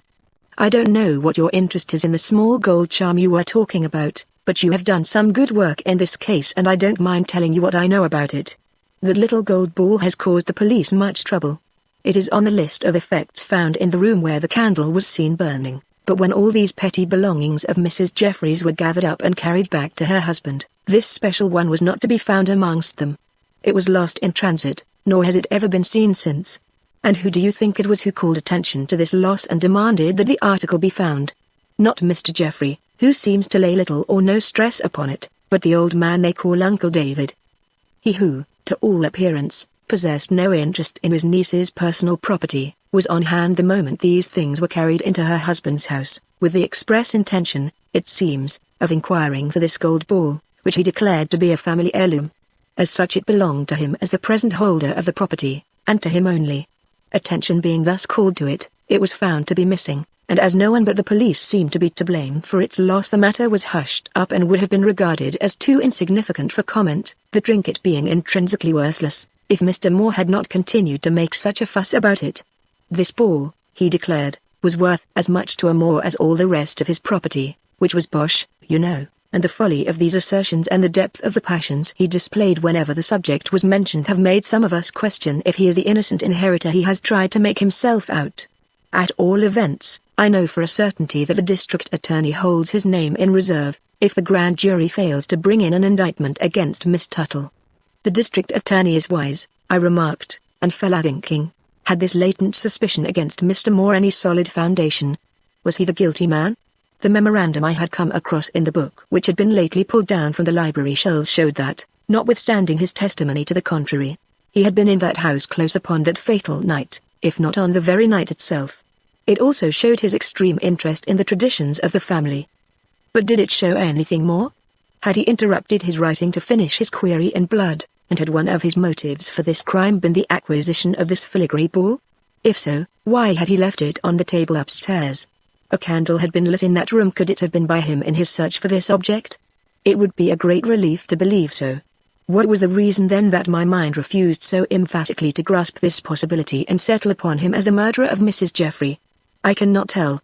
I hated the man, and I likewise deeply distrusted him. But I could not, even after this revelation of his duplicity, connect him in my thoughts with absolute crime without a shock to my intuitions. Happily, my scruples were not shared by my colleagues. They had listed him. Here I felt my shoulder touched, and a newspaper was thrust into my hand by the man who had just addressed me. "Look down the lost and found column," said he. "The third advertisement you will see that came from the district attorney's office. The next one was inserted by Mr. Moore himself." I followed his pointing finger and read two descriptions of the filigree ball. The disproportion in the rewards offered was apparent. That promised by Uncle David was calculated to rouse any man's cupidity and should have resulted in the baubles' immediate return. He got ahead of the police that time, I laughed. "When did these advertisements appear?" "During the days you were absent from Washington." "And how sure are you that he did not get this jewel back?" "Oh, we are sure." His continued anxiety and still active interest prove this, even if our surveillance had been less perfect. "And the police have been equally unsuccessful?" "Equally, after every effort, every." "Who was the man who collected and carried out those things from the southwest chamber?" He smiled. "You see him," said he. "It was you?" "Myself." "And you are sure this small ball was among them?" "No. I only know that I have seen it somewhere, but that it wasn't among the articles I delivered to Mr. Jeffrey." "How did you carry them?" "In a handbag which I locked myself, before leaving the southwest chamber." "Yes." "Then it is still in that room?" "Find it," was his laconic reply. Here most men would have stopped, but I have a bulldog's tenacity when once I lay hold. That night I went back to the Moore house and, taking every precaution against being surprised by the sarcastic Durbin nor some of his many flatterers, I ransacked the southwest chamber on my own behalf for what certainly I had little reason to expect to find there. It seemed a hopeless cause from the first, but I acted as if no one had hunted for this object before. Moving every article, I sought first on the open floor and then in every possible cranny for the missing trinket. But I failed to find it and was about to acknowledge myself defeated when my eye fell on the long brocaded curtains which I had drawn across the several windows to hide every gleam of light from the street. They were almost free from folds, but I shook them well, especially the one nearest the table, and naturally with no effect. "Folly," I muttered, yet did not quite desist. For the great tassels still hung at the sides and well. You may call it an impossible find or say that if the bauble was there it should have been discovered in the first search for it. I will not say no. I can only tell you what happened. When I took one of those tassels in my band, I thought, as it whirled under my touch, that I saw something gleam in its faded old threads which did not belong there. Startled, and yet not thoroughly realizing that I had come upon the object of my search, I picked at this thing and found it to be a morsel of gold chain that had become entangled in it. When I had pulled it out, it showed a small golden ball at one end, filigreed over and astonishingly heavy for its size and apparent delicacy. How it came, whether it rolled from the table, or was swept off inadvertently by the detective's hand, and how it came to be caught by this old tassel and held there in spite of the many shakings it must have received, did not concern me at this momentous instant. The talisman of this old family was found. I had but to discover what it held concealed to understand what had baffled Mr. Moore and made the mystery he had endeavored to penetrate so insolvable. Rejoicing in my triumph, but not wasting a moment in self-congratulation, I bent over the candle with my prize and sought for the clasp or fastening which held its two parts together. I have a knack at clasps and curious fastenings, and was able at first touch to spring this one open. And what did I find inside? Something so different from what I expected, something so trivial and seemingly harmless, that it was not until I recalled the final words of Uncle David's memorandum that I realized its full import and the possibilities it suggested. In itself it was nothing but a minute magnifying glass, but when used in connection with what? Ah, that was just what Uncle David failed to say, possibly to know. Yet this was now the important point, the culminating fact which might lead to a full understanding of these many tragedies. Could I hope to guess what presented itself to Mr. Moore as a difficult if not insolvable problem? No, guessing would not answer. I must trust to the inspiration of the moment which suggested with almost irresistible conviction. The picture. That inane and seemingly worthless drawing over the fireplace in the Colonel's own, whose presence in so rich a room has always been a mystery. Why this object should have suggested itself to me and with such instant conviction, I cannot readily say.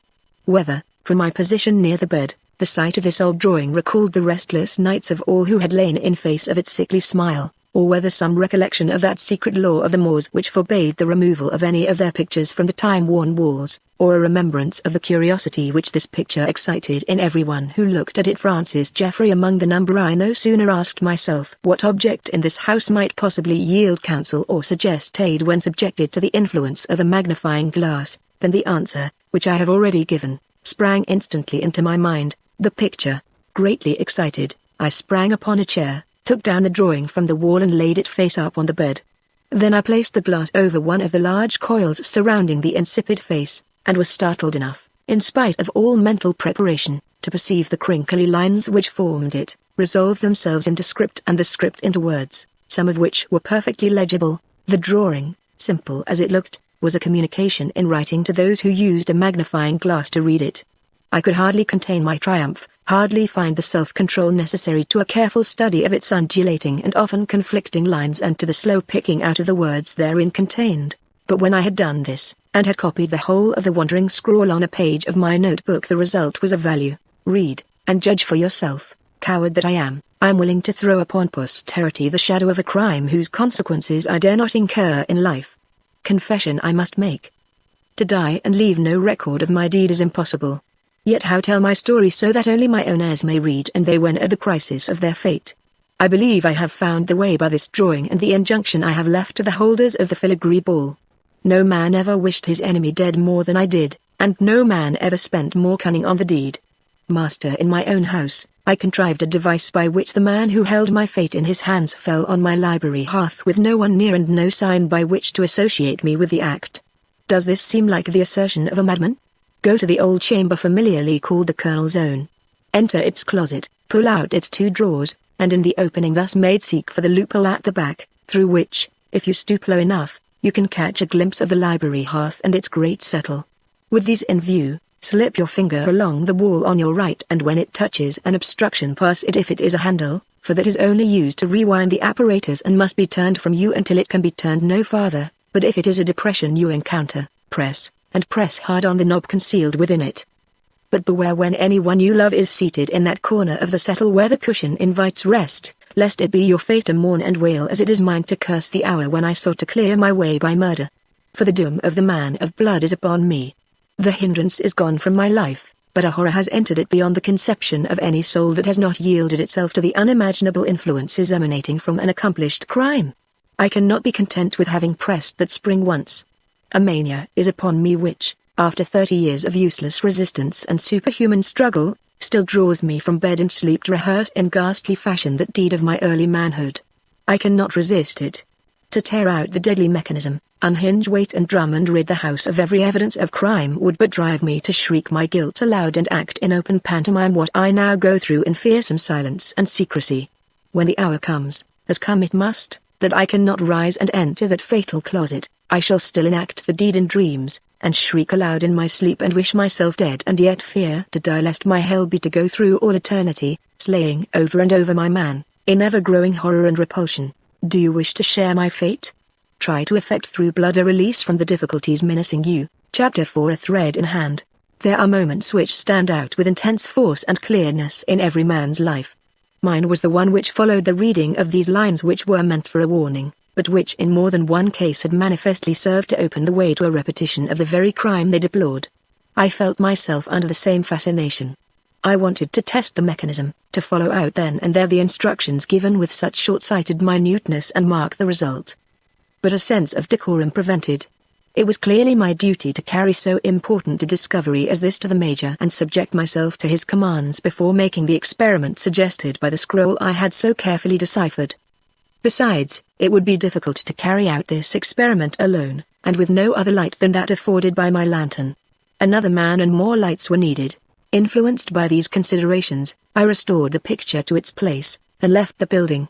As I did so, the first signs of dawn became visible in the east. I had expended 3 hours in picking out the meaning concealed in the wavy lines of the old picture. I was early at headquarters that morning, but not so early as to find the superintendent alone.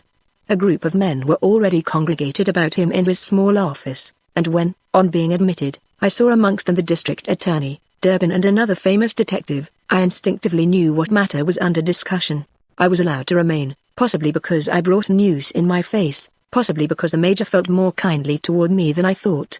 Though Durbin, who had been speaking, had at first sight of me shut his mouth like a trap, and even went so far as to drum an impatient protest with his fingers on the table before which he stood, neither the Major nor the district attorney turned an unkindly face toward me, and my amiable friend was obliged to accept my presence with what grace he could. There was with them a fourth man, who stood apart. On him the general attention had been concentrated at my entrance, and to him it now returned. He was an unpretentious person of kindly aspect. To anyone accustomed to Washington residence, he bore the unmistakable signs of being one of the many departmental employees whose pay is inadequate to the necessities of his family. Of his personal peculiarities I noted too. He blinked when he talked, and stuttered painfully when excited. Notwithstanding these defects, he made a good impression, and commanded confidence. This I soon saw was of importance, for the story he now entered upon was one calculated to make me forget my own errand and even to question my own convictions. The first intimation I received of the curious nature of his communication was through the following questions, put to him by the Major. "You are sure this gentleman is identical with the one pointed out to you last night?" "Very sure, sir. I can swear to it. I omit all evidence of the defect in his speech above mentioned." "You recognize him positively?" "Positively. I should have picked him out with the same assurance, if I had seen him in some other city and in a crowd of as fine-looking gentlemen as himself. His face made a great impression on me. You see, I had ample time to study it in the few minutes we stood so close together." "So you have said. Will you be kind enough to repeat the circumstance? I should like the man who has just come in to hear your description of this scene. Give the action, please. It is all very interesting."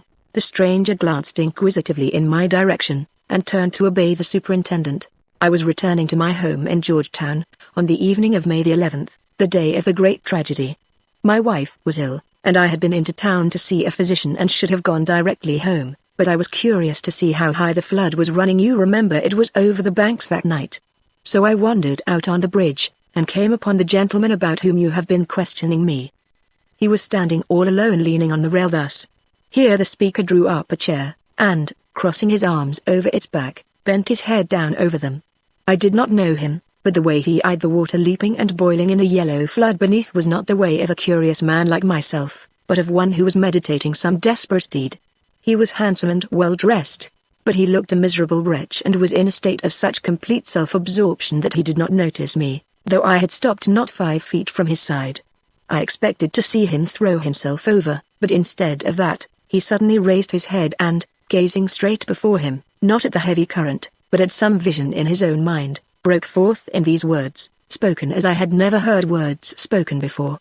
Here the speaker's stuttering got the better of him and the district attorney had time to say, "What were these words?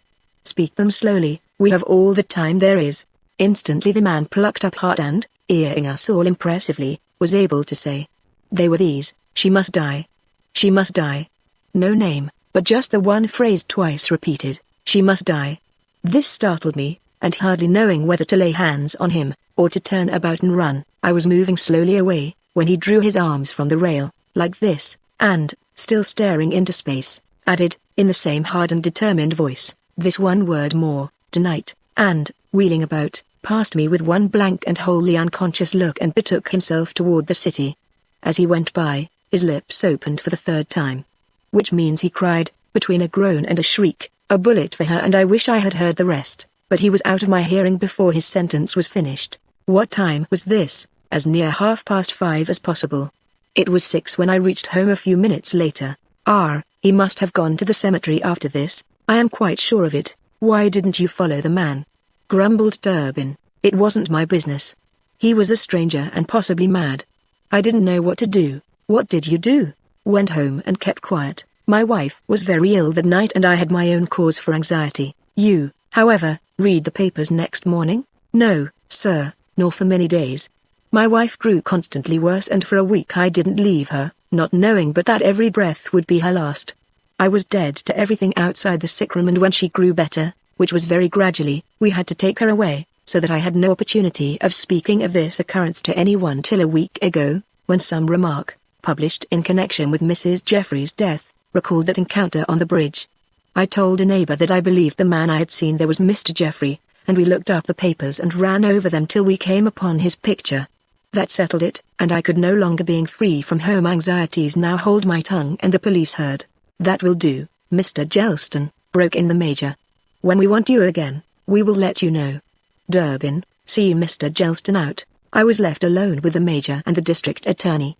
There was a moment's silence, during which my own heart beat so loud that I was afraid they would hear it. Since taking up Miss Tuttle's cause I had never really believed in Mr. Jeffrey's innocence in spite of the alibi he had brought forward, and now I expected to hear these men utter the same conviction. The major was the first to speak. Addressing the district attorney, he remarked, "This will strengthen your case very materially. We have proof now that Mrs. Jeffrey's death was actually determined upon. If Miss Tuttle had not shot her, he would. I wonder if it was a relief to him on reaching his door to find that the deed was done." I could not suppress my surprise. "Miss Tuttle?" I repeated. "Is it so unmistakably evident that Mr. Jeffrey did not get to the Moore house in time to do the shooting himself?" The major gave me a quick look. "I thought you considered Miss Tuttle the guilty one." I felt that the time had come to show my colors. "I have changed my mind," said I. "I can give you no good reason for this, something in the woman herself, I suppose. She does not look nor act like a criminal." While not desirous of raising myself in opposition to the judgment of those so greatly my superior in all respects, I have had this feeling, and I am courageous enough to avow it. And yet, if Mr. Jeffrey could not have left the cemetery gates and reached the Moore house in time to fulfill all the conditions of this tragedy, the case does look black against the woman. She admits to having been there when the pistol was fired, unless what? You have something new to tell us. That I have seen ever since you entered the room. What is it? I cast a glance at the door. Should I be able to finish my story before Durbin returned? I thought it possible, and, though still upset by this new evidence, which I could now see was not entirely in Miss Tuttle's favor, I spoke up with what spirit I might. "I have just come from spending another night in the Moore house.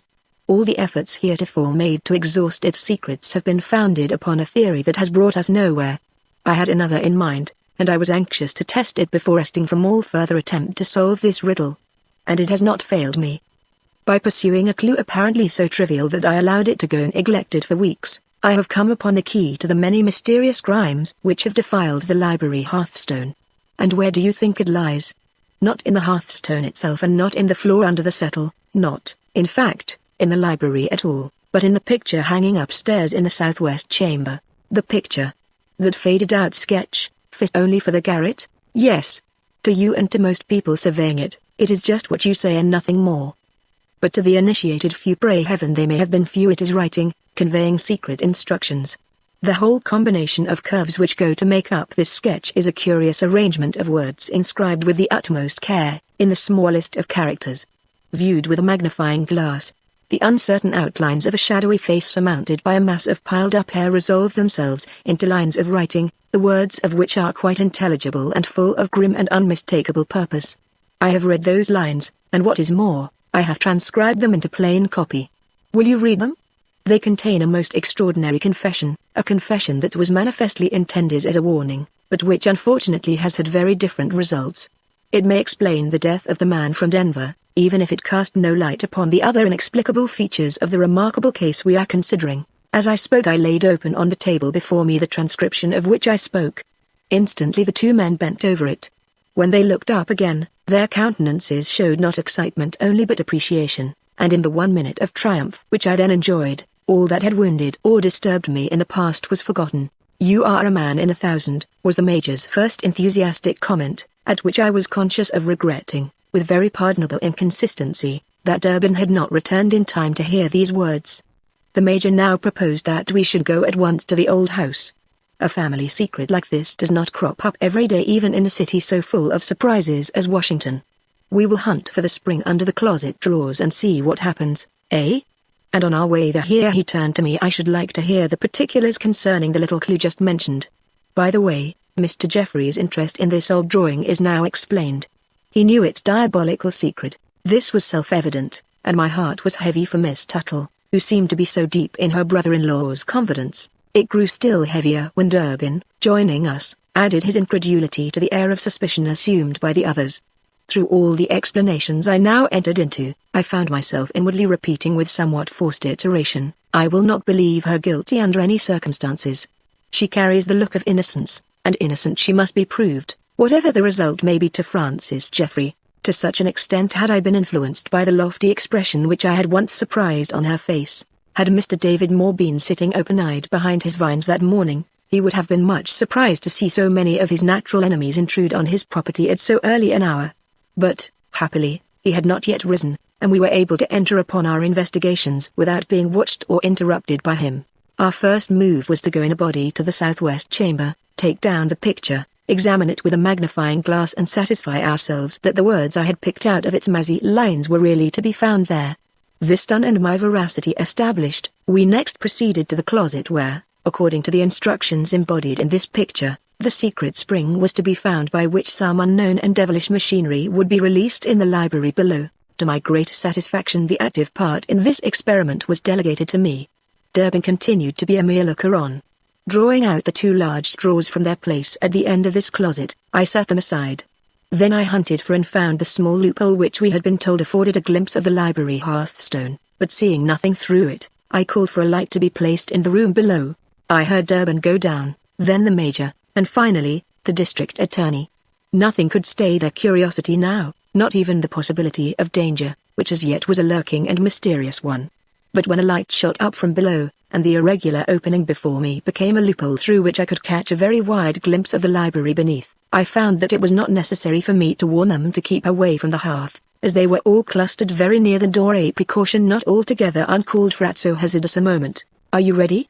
I called down. "Ready," rose in simultaneous response from below. "Then look out." Reaching for the spring cleverly concealed in the wall at my right, I vigorously pressed it. The result was instantaneous. Silently, but with unerring certainty, something small, round, and deadly, fell plumb from the library ceiling to where the settle had formerly stood against the hearthstone. Finding nothing but vacancy to expend itself upon, it swung about for a moment on what looked like a wire or a whipcord, then slowly came to rest within a foot or so from the floor. A cry from the horrified officials below was what first brought me to myself. Withdrawing from my narrow quarters, I hastened down to them and added one more white face to the three I found congregated in the doorway. In the diabolical ingenuity we had seen displayed, crime had reached its acme, and the cup of human depravity seemed full. When we had regained in some measure our self-possession, we all advanced for a closer look at the murderous object dangling before us. We found it to be a heavy leaden weight painted on its lower end to match the bosses of stucco work which appeared at regular intervals in the ornamentation of the ceiling. When drawn up into place, that is, when occupying the hole from which it now hung suspended, The portion left to protrude would evidently bear so small a proportion to its real bulk as to justify any eye in believing it to be the mate, and the harmless mate, of all the others. "It hangs just where the settle stood," observed Durbin, significantly. "And just at the point where the cushions invite rest, as the Colonel so suggestively puts it in his strange puzzle of a confession," added the district attorney. "Replace the old seat," ordered the Major, "and let us make sure of this." Ready hands at once grasped it, and, with some effort, I own, drew it carefully back into position. "You see," quoth Durbin. "We did, devilish," came from the Major's lips. Then with a glance at the ball which, pushed aside by the seat, now hung over its edge a foot or so from the floor, he added briskly, "The ball has fallen to the full length of the cord. If it were drawn up a little—" "Wait," I eagerly interposed.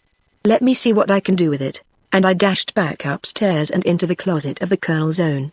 With a single peep down to see if they were still on the watch, I seized the handle whose position I had made sure of when searching for the spring, and began to turn, when instantly so quick was the response the long cord stiffened and I saw the ball rise into sight above the settle top. "Stop!"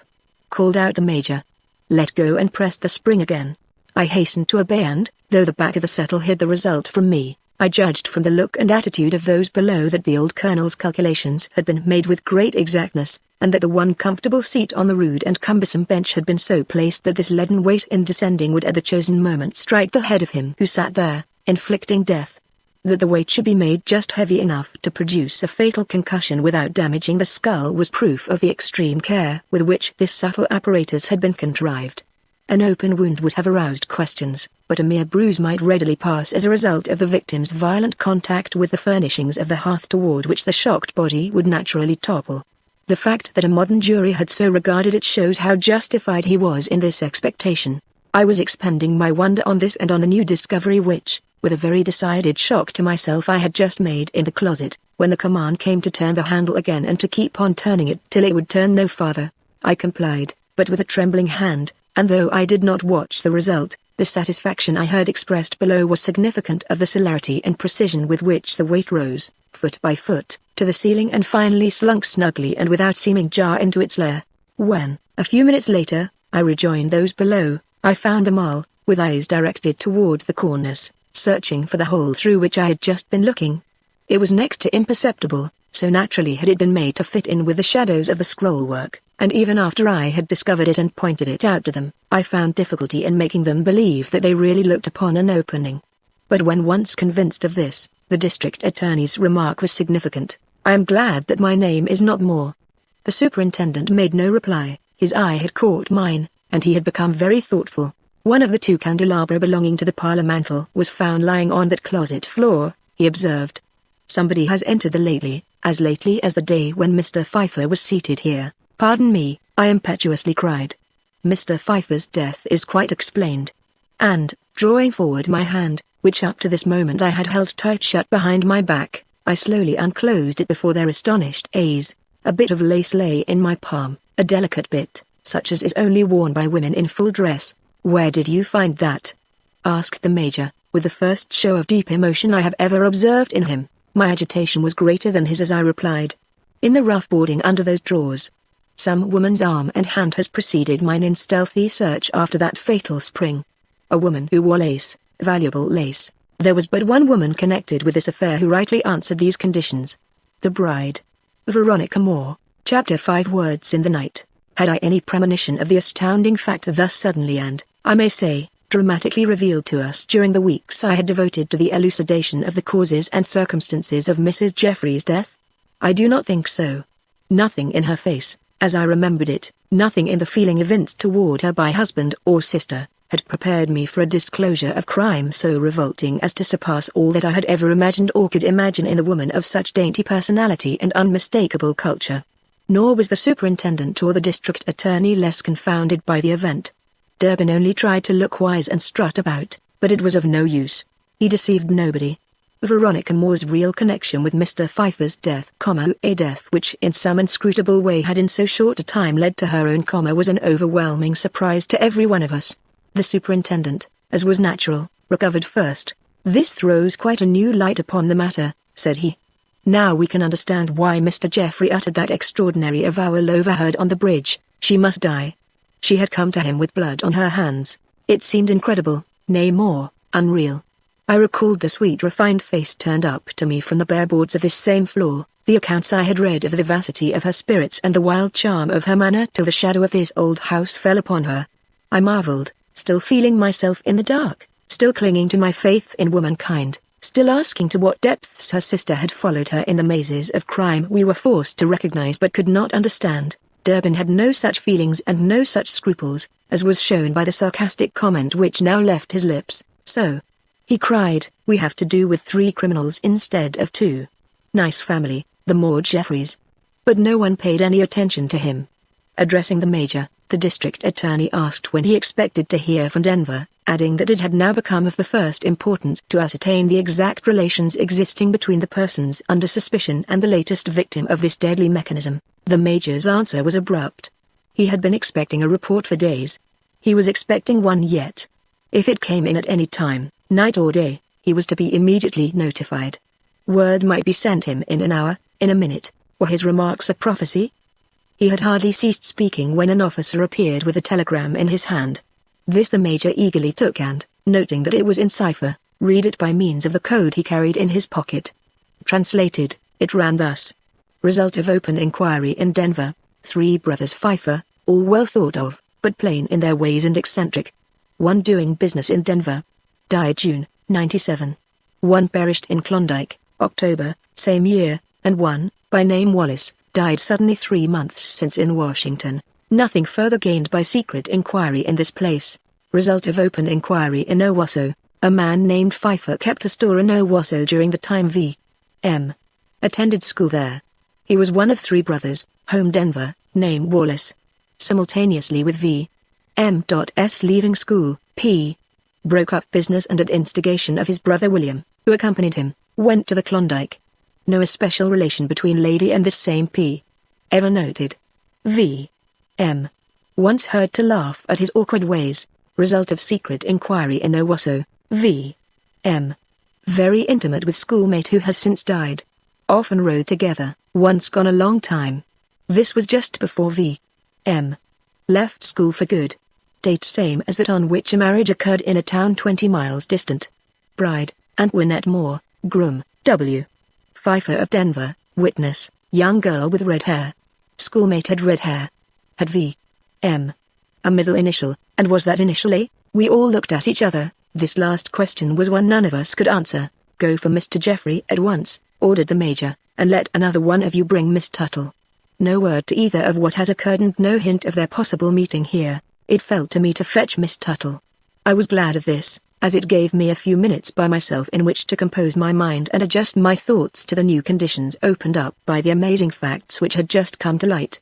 But beyond the fact that Mrs. Jeffrey had been answerable for the death which had occurred in the library at the time of her marriage, that, in the words of the district attorney, she had come to her husband with blood on her hands, my thoughts would not go. Confusion followed the least attempt to settle the vital question of how far Miss Tuttle and Mr. Jeffrey had been involved in the earlier crime and what the coming interview with these 2 would add to our present knowledge.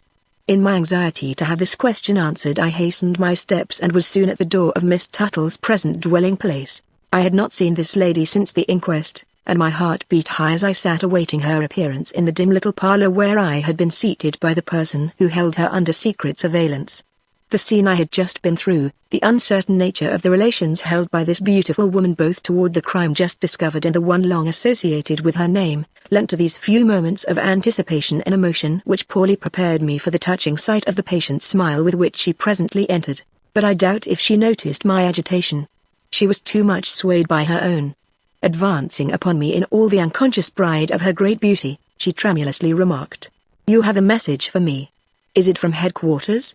Or has the district attorney still more questions to ask?" "I have a much more trying errand than that," I hastened to say, with some idea of preparing her for an experience that could not fail to be one of exceptional trial.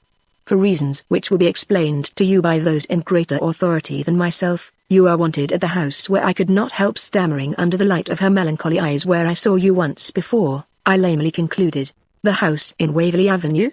She objected wildly, with the first signs of positive terror I had ever beheld in her. I nodded, dropping my eyes. What call had I to penetrate the conscience of this woman? "Are they there? All there?" she presently asked again. The police and Mr. Geoffrey? Madame, I respectfully protested, my duty is limited to conducting you to the place named. A carriage is waiting. May I beg that you will prepare yourself to go at once to Waverley Avenue? For answer she subjected me to a long and earnest look which I found it impossible to evade. Then she hastened from the room, but with very unsteady steps. Evidently the courage which had up upon her so long was beginning to fail. Her very countenance was changed. Had she recognized, as I meant she should, that the secret of the Moore house was no longer a secret confined to her own breast and to that of her unhappy brother-in-law?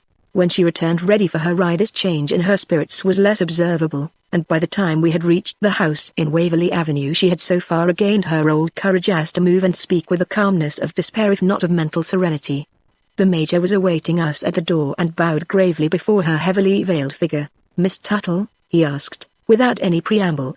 The moment she was well inside the house, "May I inquire of you here, and before I show you what will excuse us for subjecting you to the distress of entering these doors, whether your sister, Mrs. Geoffrey, had any other name or was ever known by any other name than that of Veronica?" She was christened Antoinette, as well as Veronica, but the person in whose memory the former name was given her was no honor to the family and she very soon dropped it and was only known as Veronica. "Oh, what have I done?" she cried, awed and frightened by the silence which followed the utterance of these simple words. No one answered her. For the first time in her presence, the minds of those who faced her were with another than herself. The bride. The unhappy bride, no maiden but a wife. Nay, a wife one minute, a widow the next, and then again a newly wedded bride before the husband lying below was cold. What wonder that she shrank when her new-made bridegroom's lips approached her own? Or that their honeymoon was a disappointment? Or that the shadow which fell upon her on that evil day never left her till she gave herself wholly up to its influence and returned to die on the spot made awful by her own crime? Before any of us were quite ready to speak, a tap at the door told us that Durbin had arrived with Mr. Geoffrey. When they had been admitted and the latter saw Miss Tuttle standing there, he, too, seemed to realize that a turn had come in their affairs, and that courage rather than endurance was the quality most demanded from him. Facing the small group clustered in the dismal hall fraught with such unutterable associations, he earnestly prayed, "Do not keep me in suspense. Why am I summoned here?" The reply was as grave as the occasion warranted. "You are summoned to learn the murderous secret of these old walls, and who it was that last made use of it. Do you feel inclined to hear these details from my lips, or are you ready to state that you already know the means by which so many persons, in times past as well as in times present, have met death here? We do not require you to answer us. I know the means," he allowed, recognizing without doubt that the crisis of crises had come, and that denial would be worse than useless. "Then it only remains for us to acquaint you with the identity of the person who last pressed the fatal spring. But perhaps you know that, too?" He paused. Words were impossible to him, and in that pause his eyes flashed helplessly in the direction of Miss Tuttle. But the Major was quick on his feet and was already between him and that lady. This act forced from Mr. Geoffrey's lips the following broken sentence: "I should like you to tell me." Great gasps came with each heavily spoken word. "Perhaps this morsel of lace will do it in a gentler manner than I could," responded the district attorney, opening his hand, in which lay the scrap of lace that, an hour or so before, I had plucked away from the boarding of that fatal closet. Mr. Geoffrey eyed it and understood. His hands went up to his face and he swayed to the point of falling. Miss Tuttle came quickly forward. "Oh," she moaned, as her eyes fell on the little white shred. "The providence of God has found us out. We have suffered, labored and denied in vain." "Yes," came in dreary echo from the man none of us had understood till now, "so great a crime could not be hid. God will have vengeance. What are we that we should hope to avert it by any act or at any cost?" The Major, with his eyes fixed piercingly on this miserable man, replied with one pregnant sentence. "Then you forced your wife to suicide?" "No," he began, but before another word could follow, Miss Tuttle, resplendent in beauty and beaming with new life, broke in with a fervid cry. "You wrong him and you wrong her by such a suggestion. It was not her husband but her conscience that forced her to this retributive act. What Mr. Geoffrey might have done had she proved obdurate and blind to the enormity of her own guilt, I do not know. But that he is innocent of so influencing her is proved by the shock he suffered at finding she had taken her punishment into her own hands." "Mr. Geoffrey will please answer the question," insisted the Major. Whereupon the latter, with great effort, but with the first appearance of real candor yet seen in him, said earnestly, "I did nothing to influence her. I was in no condition to do so. I was benumbed dead. When first she told me, it was in some words muttered in her sleep. I thought she was laboring under some fearful nightmare, but when she persisted, and I questioned her, and found the horror true, I was like a man turned instantly into stone, save for one intolerable throb within. I am still so, everything passes by me like a dream. She was so young, seemingly so innocent and light-hearted. I loved her. Gentlemen, you have thought me guilty of my wife's death, this young fairy-like creature to whom I ascribed all the virtues. And I was willing that you should think so, willing even to face the distrust and opprobrium of the whole world, and so was her sister, the noble woman whom you see before you, rather than that the full horror of her crime should be known and a name so dear be given up to execration. We thought we could keep the secret. We felt that we must keep the secret. We took an oath in French in the carriage with the detectives opposite us. She kept it, God bless her. I kept it. But it was all useless. A tiny bit of lace is found hanging to a lifeless splinter, and all our efforts, all the hopes and agony of weeks are gone for naught. The world will soon know of her awful deed, and he still loved her. That was apparent in every look, in every word he uttered. We marveled in awkward silence, and were glad when the Major said, "The deed, as I take it, was an unpremeditated one on her part. Is that why her honor was dearer to you than your own, and why you could risk the reputation if not the life of the woman who you say sacrificed herself to it?" Yes, it was unpremeditated. She hardly realized her act.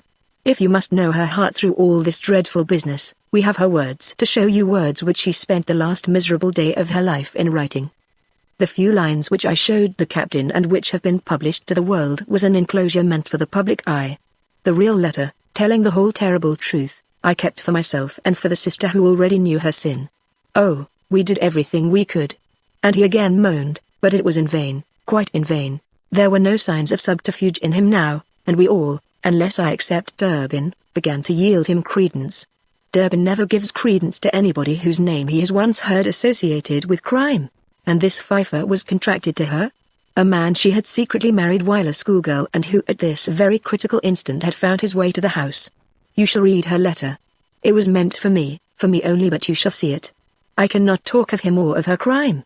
It is enough that I have been unable to think of anything else since first those dreadful words fell from her lips in sleep, 36 hours before she died. Then with the inconsistency of great anguish he suddenly broke forth into the details he shrank from and cried. She muttered, lying there, that she was no bigamist. That she had killed one husband before she married the other. Killed him in the old house and by the method her ancestors had taught her. And I, risen on my elbow, listened, with the sweat oozing from my forehead, but not believing her, oh, not believing her, any more than any one of you would believe such words uttered in a dream by the darling of your heart. But when, with a long-drawn sigh, she murmured, "Murderer," and raised her fists, tiny fists, hands which I had kissed 1,000 times, and shook them in the air, an awful terror seized me, and I sought to grasp them and hold them down, but was hindered by some nameless inner recoil under which I could not speak, nor gasp, nor move. Of course, it was some dream horror she was laboring under, a nightmare of unimaginable acts and thoughts, but it was one to hold me back, and when she lay quiet again and her face resumed its old sweetness in the moonlight, I found myself staring at her almost as if it were true what she had said, that word, that awful word which no woman could use with regard to herself, even in dreams, unless something, an echo from the discordant chord in our 2 weeks' married life, rose like the confirmation of a doubt in my shocked and rebellious breast. From that hour till dawn nothing in that slowly brightening room seemed real, not her face lying buried in its youthful locks upon the pillow, not the objects well known and well prized by which we were surrounded, not myself most of all, not myself, unless the icy dew oozing from the roots of my lifted hair was real, unless that shape, fearsome, vague, but persistent, which hovered in the shadows above us, drawing a line of eternal separation between me and my wife, was a thing which could be caught and strangled. And oh, I rave. I chatter like a madman, but I did not rave that night. Nor did I rave when, in the bright, broad sunlight, her eyes slowly unclosed and she started to see me bending so near her, but not with my usual kiss or glad good morning. I could not question her then, I dared not. The smile which slowly rose to her lips was too piteous, it showed confidence. I waited till after breakfast. Then, while she was seated where she could not see my face, I whispered the question, "Do you know that you have had a horrible dream?" She shrieked and turned.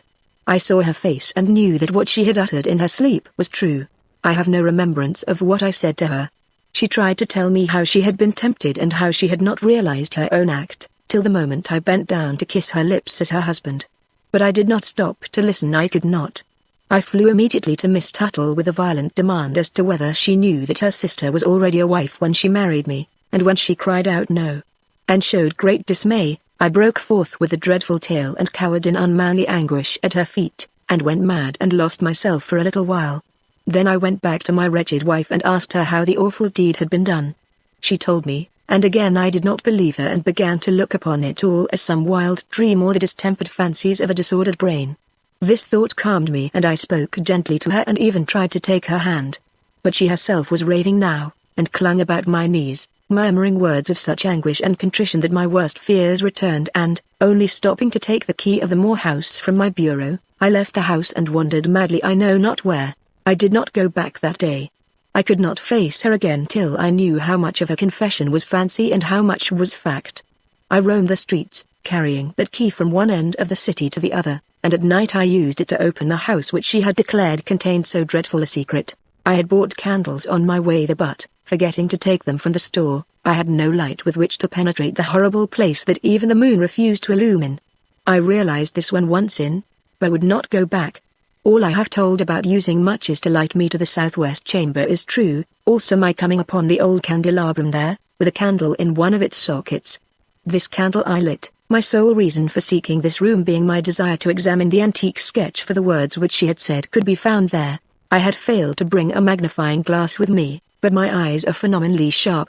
Knowing where to look, I was able to pick out enough words here and there in the lines composing the hair, to feel quite sure that my wife had neither deceived me nor been deceived as to certain directions being embodied there in writing.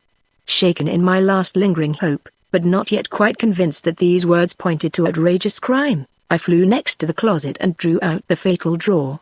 You have been there and know what the place is. But no one but myself can ever realize what it was for me, still loving, still clinging to a wild inconsequent belief in my wife, to grope in that mouth of hell for the spring she had chattered about in her sleep, to find it, press it, and then to hear, down in the dark of the fearsome recess, the sound of something deadly strike against what I took to be the cushions of the old settle standing at the edge of the library hearthstone. I think I must have fainted. For when I found myself possessed of sufficient consciousness to withdraw from that hole of death, the candle in the candelabrum was shorter by an inch than when I first thrust my head into the gap made by the removed drawers. In putting back the drawers I hit the candelabrum with my foot, upsetting it and throwing out the burning candle. As the flames began to lick the worm-eaten boarding of the floor, a momentary impulse seized me to rush away and leave the whole place to burn. But I did not. With a sudden frenzy, I stamped out the flame, and then finding myself in darkness, groped my way downstairs and out. If I entered the library I do not remember it. Some lapses must be pardoned a man involved as I was. But the fact which you dismiss so lightly is an important one, insisted the Major.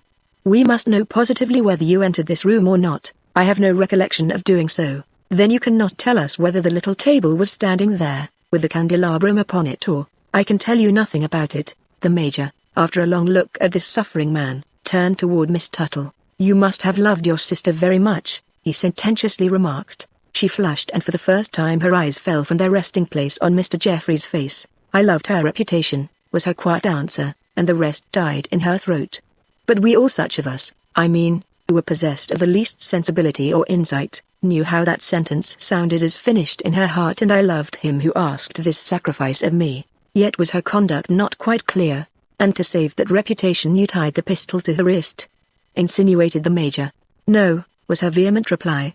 I never knew what I was tying to her. My testimony in that regard was absolutely true. She held the pistol concealed in the folds of her dress. I did not dream, I could not, that she was contemplating any such end to the atrocious crime to which she had confessed. Her manner was too light, too airy and too frivolous a manner adopted, as I now see, to forestall all questions and hold back all expressions of feeling on my part. Tie these hanging ends of ribbon to my wrist, were her words. Tie them tight, a knot under and a bow on top. I am going out there, don't say anything. What you want to talk about will keep till tomorrow. For one night more I am going to make merry to enjoy myself. She was laughing. I thought her horribly callous and trembled with such an unspeakable repulsion that I had difficulty in making the knot. To speak at all would have been impossible. Neither did I dare to look in her face. I was touching the hand and she kept on laughing, such a hollow laugh covering up such an awful resolve. When she turned to give me the last injunction about the note, This resolve glared still in her eyes. And you never suspected? Not for an instant. I did not do justice either to her misery or to her conscience. I fear that I have never done her justice in any way. I thought her light, pleasure-loving. I did not know that it was assumed to hide a terrible secret. Then you had no knowledge of the contract she had entered into while a schoolgirl. Not in the least.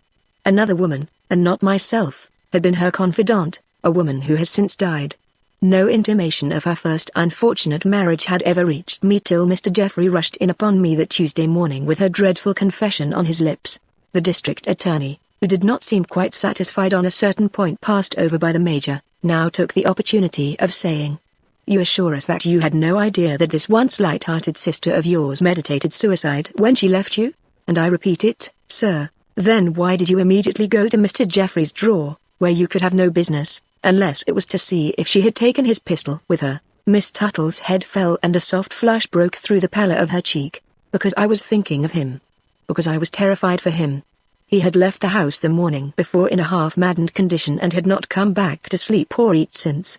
I did not know what a man so outraged in every sacred feeling of love and honor might be tempted to do. I thought of suicide. I remembered the old house and how he had said, 'I don't believe her. I don't believe she ever did so cold-blooded an act, or that any such dreadful machinery is in that house. I never shall believe it till I have seen and handled it myself. It is a nightmare, Cora. We are insane.' I thought of this, sirs, and when I went into the room, to change the place of the little note in the book, I went to his bureau drawer, not to look for the pistol I did not think of that then, but to see if the keys of the Moore house were still there. I knew that they were kept in this drawer, for I had been present in the room when they were brought in after the wedding. I had also been short-sighted enough to conclude that if they were gone it was he who had taken them. They were gone, and that was why I flew immediately from the house to the old place in Waverley Avenue. I was concerned for Mr. Jeffrey. I feared to find him there, demented or dead. But you had no key, no. Mr. Jeffrey had taken one of them and my sister the other. But the lack of a key or even of a light for the missing candles were not taken by me. One could not keep me at home after I was once convinced that he had gone to this dreadful house. If I could not get in I could at least hammer at the door or rouse the neighbors. Something must be done. I did not think what, I merely flew. Did you know that the house had 2 keys? Not then, but your sister did, probably. And finding the only key, as you supposed, gone, you flew to the Moore house? Immediately. And now what else? I found the door unlocked. That was done by Mrs. Jeffrey? Yes, but I did not think of her then. And you went in? Yes, it was all dark, but I felt my way till I came to the gilded pillars. Why did you go there? Because I felt I knew if he were anywhere in that house he would be there. And why did you stop? Her voice rose above its usual quiet pitch in shrill protest. You know. I heard a pistol shot from within, then a fall. I don't remember anything else. They say I went wandering about town. Perhaps I did. It is all a blank to me. Everything is a blank till the policeman said that my sister was dead, and I learned for the first time that the shot I had heard in the Moore house was not the signal of his death, but hers. Had I been myself when at that library door, she added, after a moment of silence, I would have rushed in at the sound of that shot and have received my sister's dying breath. Cora. The cry was from Mr. Jeffrey, and seemed to be quite involuntary. In the weeks during which we have been kept from speaking together I have turned all these events over in my mind till I longed for any respite, even that of the grave. But in all my thinking I never attributed this motive to your visit here. Will you forgive me? There was a new tone in his voice, a tone which no woman could hear without emotion. You had other things to think of, she said, and her lips trembled. Never have I seen on the human face a more beautiful expression than I saw on hers at that moment, nor do I think Mr. Jeffrey had either, for as he marked it his own regard softened almost to tenderness. The Major had no time for sentimentalities. Turning to Mr. Jeffrey, he said, "One more question before we send for the letter which you say will give us full insight into your wife's crime. Do you remember what occurred on the bridge at Georgetown just before you came into town that night?" He shook his head. "Did you meet anyone there?" "I do not know. Can you remember your state of mind?" "I was facing the future." "And what did you see in the future?" "Death. Death for her and death for me. A crime was on her soul and she must die, and if she, then myself. I knew no other course. I could not summon the police, point out my bride of a fortnight and, with the declaration that she had been betrayed into killing a man, coldly deliver her up to justice. Neither could I live at her side knowing the guilty secret which parted us, or live anywhere in the world under this same consciousness. Therefore, I meant to kill myself before another sun rose. But she was more deeply stricken with a sense of her own guilt than I realized. When I returned home for the pistol which was to end our common misery, I found that she had taken her punishment into her own hands. This strangely affected me, but when I found that, in doing this, she had remembered that I should have to face the world after she was gone, and so left a few lines for me to show in explanation of her act, my revolt against her received a check which the reading of her letter only increased. But the lines she thus wrote and left were not true lines. All her heart was mine, and if it was a wicked heart she has atoned. He paused, quite overcome. Others amongst us were overcome, too, but only for a moment. The following remark from the district attorney soon recalled us to the practical aspects of the case. You have accounted for many facts not hitherto understood. But there is still a very important one which neither yourself nor Miss Tuttle has yet made plain. There was a candle on the scene of crime. It was out when this officer arrived here. There was also one found burning in the upstairs room, aside from the one you professedly used in your tour of inspection there. Whence came those candles? And did your wife blow out the one in the library herself, previous to the shooting, or was it blown out afterward and by other lips? These are questions which, as I have already said, I have no means of answering, repeated Mr. Jeffrey. The courage which brought her here may have led her to supply herself with light, and, hard as it is to conceive, she may even have found nerve to blow out the light before she lifted the pistol to her breast. The district attorney and the major looked unconvinced, and the latter, turning toward Miss Tuttle, asked if she had any remark to make on the subject, but she could only repeat Mr. Jeffrey's statement. These are questions I cannot answer either. I have said that I stopped at the library door, which means that I saw nothing of what passed within. Here the major asked where Mrs. Jeffrey's letter was to be found. It was Mr. Jeffrey who replied, "Search in my room for a book with an outside cover of paper still on it. You will probably find it on my table. The inner cover is red. Bring that book here. Our secret is hidden in it." Durbin disappeared on this errand. I followed him as far as the door, but I did not think it necessary to state that I had seen this book lying on the table when I paid my second visit to Mr. Jeffrey's room in company with the coroner. The thought that my hand had been within reach of this man's secret so many weeks before was sufficiently humiliating without being shared. Chapter 6 Tantalizing Tactics. I made my way to the front door, but returned almost immediately. Drawing the major aside, I whispered a request, which led to a certain small article being passed over to me, after which I sauntered out on a stoop just in time to encounter the spruce but irate figure of Mr. Moore, who had crossed from the opposite side. "Ah," said I. "Good morning," and made him my most deferential bow. He glared, and Rudge glared from his place on the further curb. Evidently the police were not in favor with the occupants of the cottage that morning. "When is this to cease?" he curtly demanded. "When are these early morning trespasses upon an honest citizen's property coming to an end?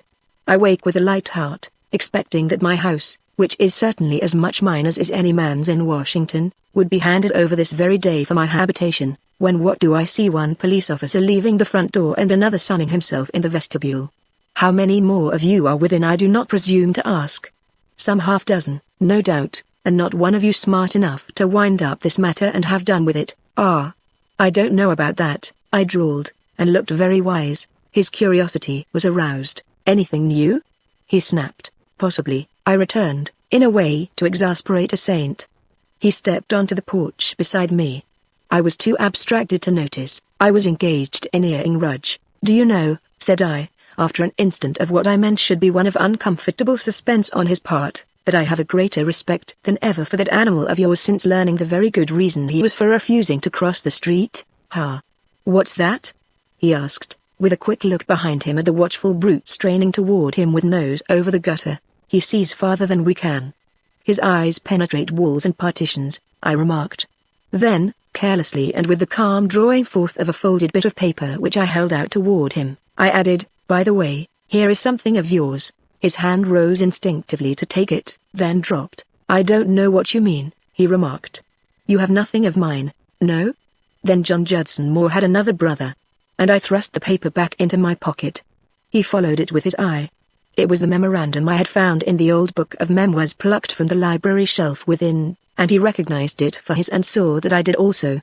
But he failed to show the white feather. "You are good at ransacking," he observed. "Pity that it cannot be done to more purpose." I smiled and made a fresh start. With my hand thrust again into my pocket, I remarked, without even so much as a glance at him, I fear that you do some injustice to the police. We are not such bad fellows, neither do we waste as much time as you seem to think." And drawing out my hand, with the little filigree ball in it, I whirled the latter innocently round and round on my finger. As it flashed under his eye, I cast him a penetrating look. He tried to carry the moment off successfully. I will give him so much credit. But it was asking too much of his curiosity, and there was no mistaking the eager glitter which lighted his glance as he saw within his reach this article which a moment before he had probably regarded as lost forever.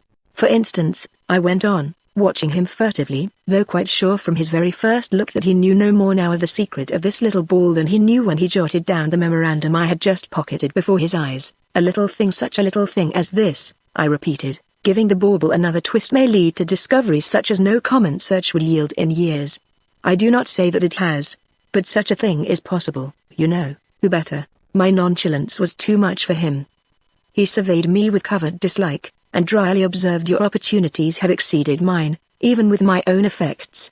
That petty trinket which you have presumed to flaunt in my face and of whose value I am the worst judge in the world, since I have never had it in my hand, descended to me with the rest of Mrs. Jeffrey's property. Your conduct, therefore, strikes me in a light of an impertinence, especially as no one could be supposed to have more interest than myself in what has been for many years recognized as a family talisman." "Ah," I remarked. "You owned the memorandum then?" "It was made on the spot, but without the benefit of the talisman. I own to nothing," he snapped. Then, realizing that denial in this regard was fatal, he added more genially, "What do you mean by memorandum? If you mean that recapitulation of old-time mysteries and their accompanying features with which I once whiled away an idle hour, I own to it, of course. Why shouldn't I? It is only a proof of my curiosity in regard to this old mystery which every member of my family must feel. That curiosity has not been appeased. If it would not be indiscreet on your part, may I now ask if you have found out what that little golden ball of mine which you sport so freely before my eyes is to be used in connection with?" "Read the papers," I said. "Read tomorrow's papers, Mr. Moore, or, better still, tonight's. Perhaps they will inform you." He was as angry as I had expected him to be, but as this I proved conclusively that his strongest emotion had been curiosity rather than fear, I felt assured of my ground, and turned to re-enter the house. Mr. Moore did not accompany me. The Major was standing in the hall. The others had evidently retreated to the parlor. "The man opposite knows what he knows," said I. "But this does not include the facts concerning the picture in the southwest chamber or the devilish mechanism." "You are sure?" "As positive as one of my inexperience can be." "But, Major, I am equally positive that he knows more than he should of Mrs. Jeffrey's death. I am even ready to state that in my belief he was in the house when it occurred." "Has he acknowledged this?" "Not at all." "Then what are your reasons for this belief?"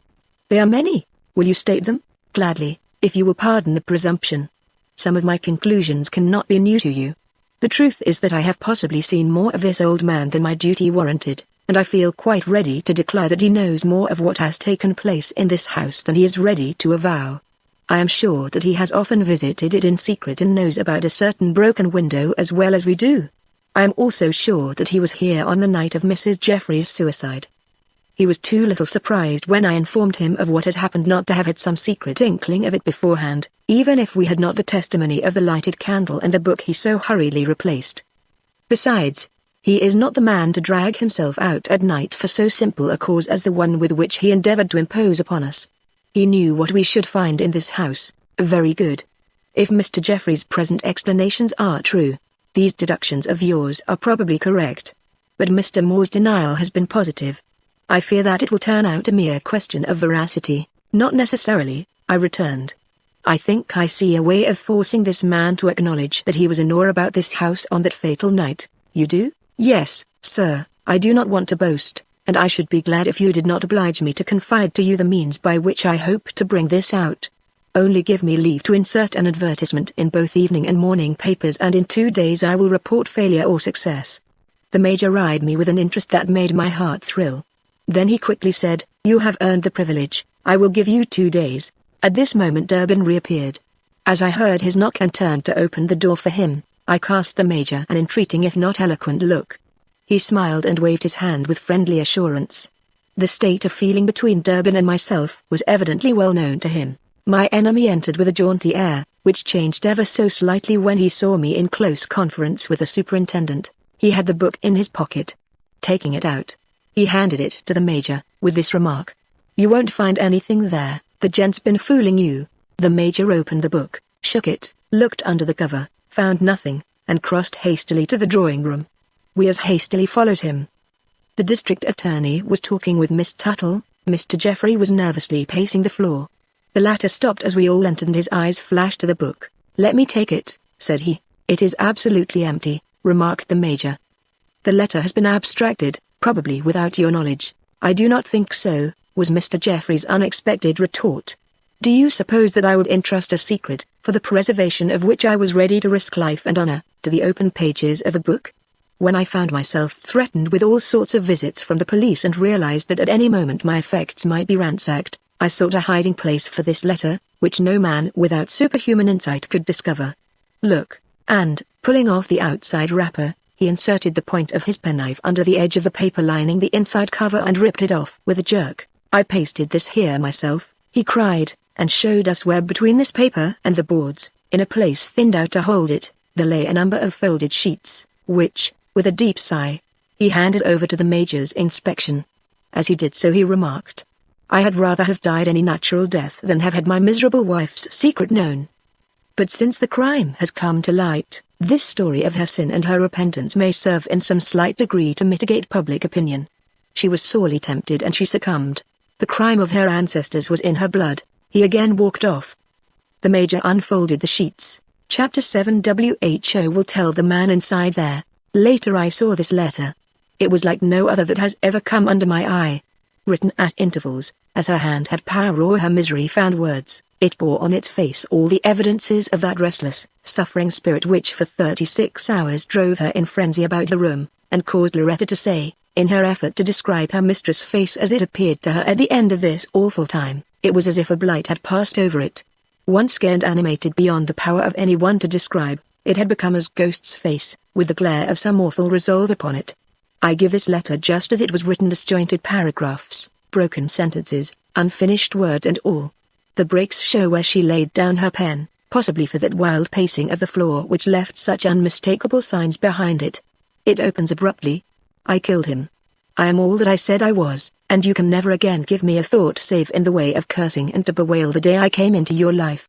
But you cannot hate me more than I hate myself, my wicked self, who, seeing an obstacle in the way to happiness, stamped it out of existence, and so forfeited all right to happiness forever. It was so easy. Had it been a hard thing to do, had it been necessary to lay hand on knife or lift a pistol, I might have realized the act and paused. But just a little spring which a child's hand could manage who, feeling for it, could help pressing it, if only to see. I was always a reckless girl, mad for pleasure and without any thought of consequences. When school bored me, I took all my books out of my desk, called upon my mates to do the same, and, stacking them up into a sort of rostrum in a field where we played, first delivered an oration from them in which reverence for my teachers had small part, then tore them into pieces and burned them in full sight of my admiring schoolfellows. I was dismissed, but not with disgrace. Teachers and scholars bewailed my departure, not because they liked me, or because of any good they had found in me, but because my money had thrown luster on them and on the whole establishment. This was when I was 12, and it was on account of this reckless escapade that I was sent west and kept so long from home and all my flatterers. My guardian meant well by this, but in saving me from one pitfall he plunged me into another. I grew up without Cora and also without any idea of the requirements of my position or what I might anticipate from the world when the time came for me to enter it. I knew that I had money, so did those about me, but I had little or no idea of the amount, nor what that money would do for me when I returned to Washington. So, in an evil day, and when I was just 18, I fell in love, or thought I did, with a man. Oh, Francis, imagine it, now that I have seen you.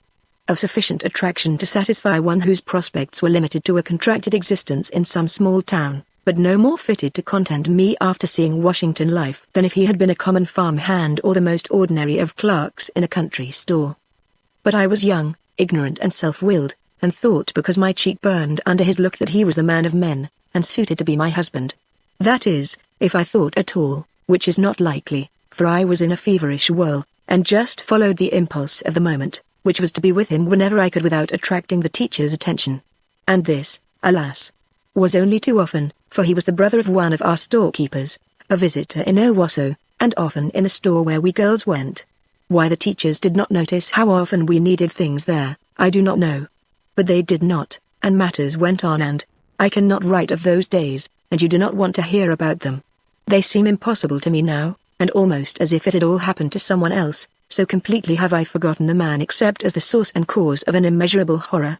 Yet he was not bad himself, only ordinary and humdrum. Indeed, I believe he was very good in ways, or so his brother once assured me. We would not have been married in the way we were if he had not wanted to go to the Klondike for the purpose of making money and making it quickly, so that his means might match mine. I do not know which of us two was most to blame for that marriage. He urged it because he was going so far away and wanted to be sure of me. I accepted it because it seemed to be romantic and because it pleased me to have my own way in spite of my hard old guardian and the teachers, who were always prying about, and the girls, who went silly over him for he was really handsome in his way and who thought, at least many of them did, that he cared for them when he cared only for me. I have hated black eyes for a year. He had black eyes. I forgot Cora, or, rather, I did not let any remembrance of her hinder me. She was a very shadowy person to me in those days. I had not seen her since we were both children, and as for her letters, they were almost a bore to me. She lived such a different life from mine and wrote of so many things I had no interest in. On my knees I ask her pardon now. I never understood her. I never understood myself. I was light as thistledown and blown by every breeze. There came a gust one day which blew me into the mouth of hell. I am hovering there yet and am sinking, Francis, sinking, save me. I love you, I. It was all planned by him. I have no head for such things. Sadie helped him. Sadie was my friend, but Sadie had not much to say about it, for he seemed to know just how to arrange it all so that no one at the seminary should know or even suspect what had occurred till we got ready to tell them. He did not even take his brother into his confidence, for Wallace kept store and gossiped very much with his customers. Besides, he was very busy just then selling out, for he was going to the Klondike with William, and he had too much on his mind to be bothered, or so William said. All this I must tell you or you will never understand the temptation which assailed me when, having returned to Washington, I awoke to my own position and the kind of men whom I could now hope to meet. I was the wife, oh, the folly of it, but this was known to so few, and those were so far removed, and one even my friend Sadie being dead. Why not ignore the miserable secret ceremony and cheat myself into believing myself free, and enjoy this world of pleasure and fashion as Cora was enjoying it, and trust? Trust what? Why the Klondike? That swallower up of men. Why shouldn't it swallow one more? Oh, I know that it sounds hateful. But I was desperate. I had seen you. I had one letter from him after he reached Alaska, but that was before I left Owasso. I never got another. And I never wrote to him.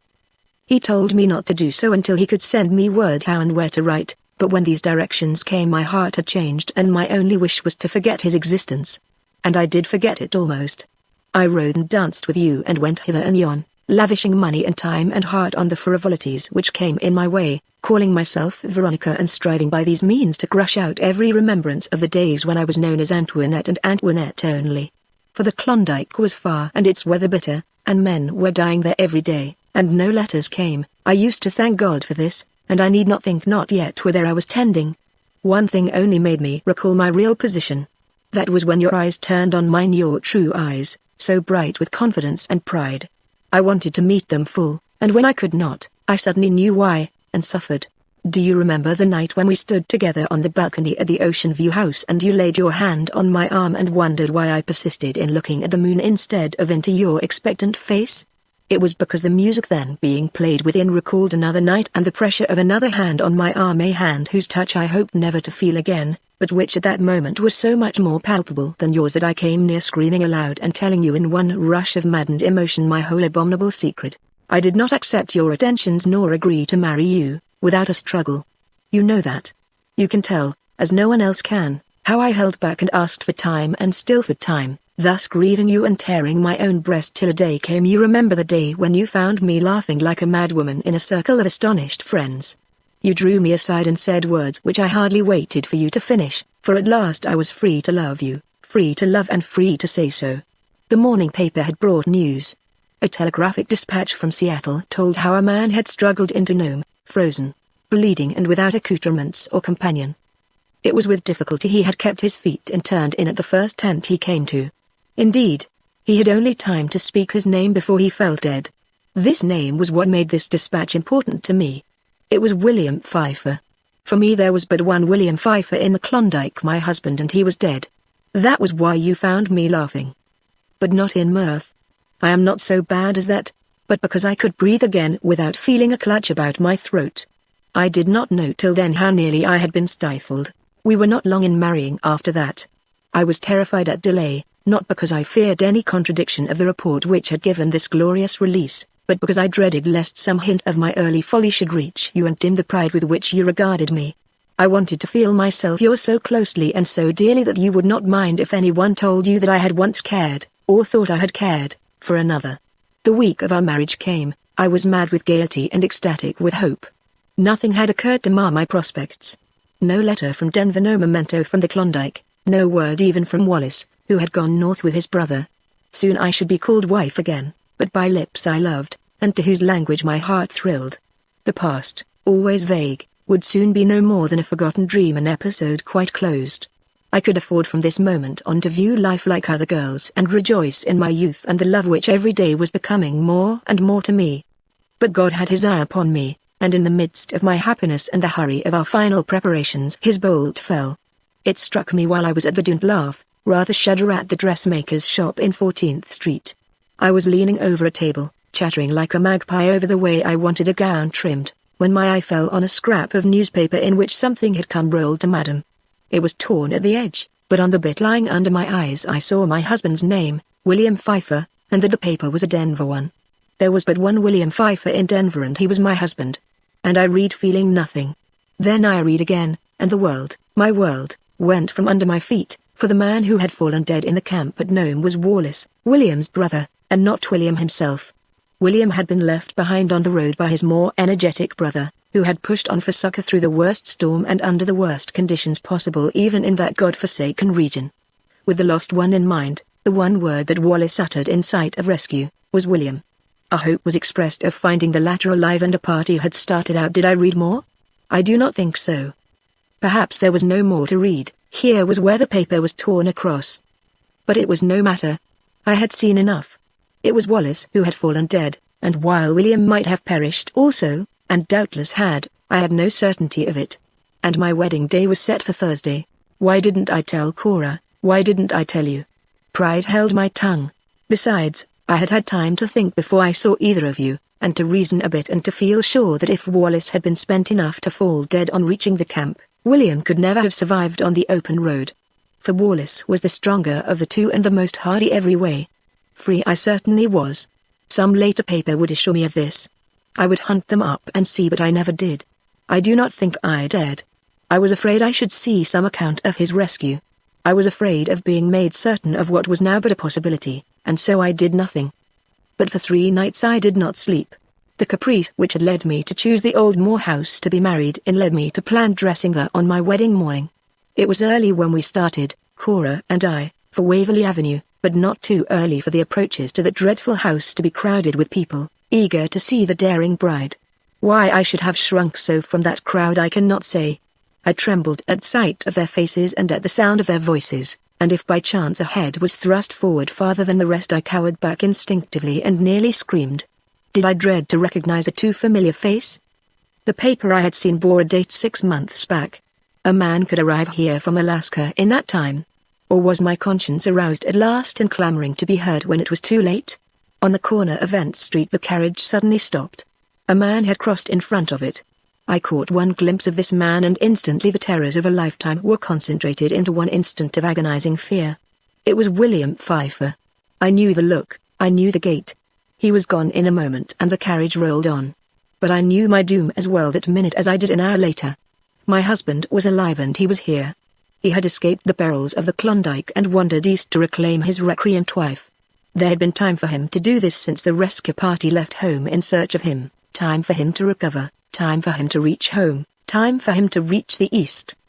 He had heard of my wedding, it was in all the papers, and I should find him at the house when I got there, and you would know and Cora would know, and the wedding would stop and my name be made a byword the world over. Instead of the joy awaiting me a moment since, I should have to go away with him into some wilderness or distant place of exile where my maiden name would never be heard, and all the memories of this year of stolen delights be effaced. Oh, it was horrible. And all in a minute. And Cora sat there, pale, calm and beautiful as an angel, beaming on me with tender eyes whose expression I have never understood. Hell in my heart, and she, in happy ignorance of this, brooding over my joy and smiling to herself while the soft tears rose. You were waiting at the curb when I arrived, and I remember how my heart stood still when you laid your hand on the carriage door and confronted me with that light on your face I had never seen disturbed since we first pledged ourselves to marry. Would he see it, too, and come forward from the secret place where he held himself hidden? Was I destined to behold a struggle in the streets, an unseemly contest of words in sight of the door I had expected to enter so joyously? In terror of such an event, I seized the hand which seemed my one refuge in this hour of mortal trouble, and hastened into the house which, for all its doleful history, had never received within its doors a heart more burdened or rebellious. As this thought rushed over me, I came near crying out, "The house of doom! The house of doom!"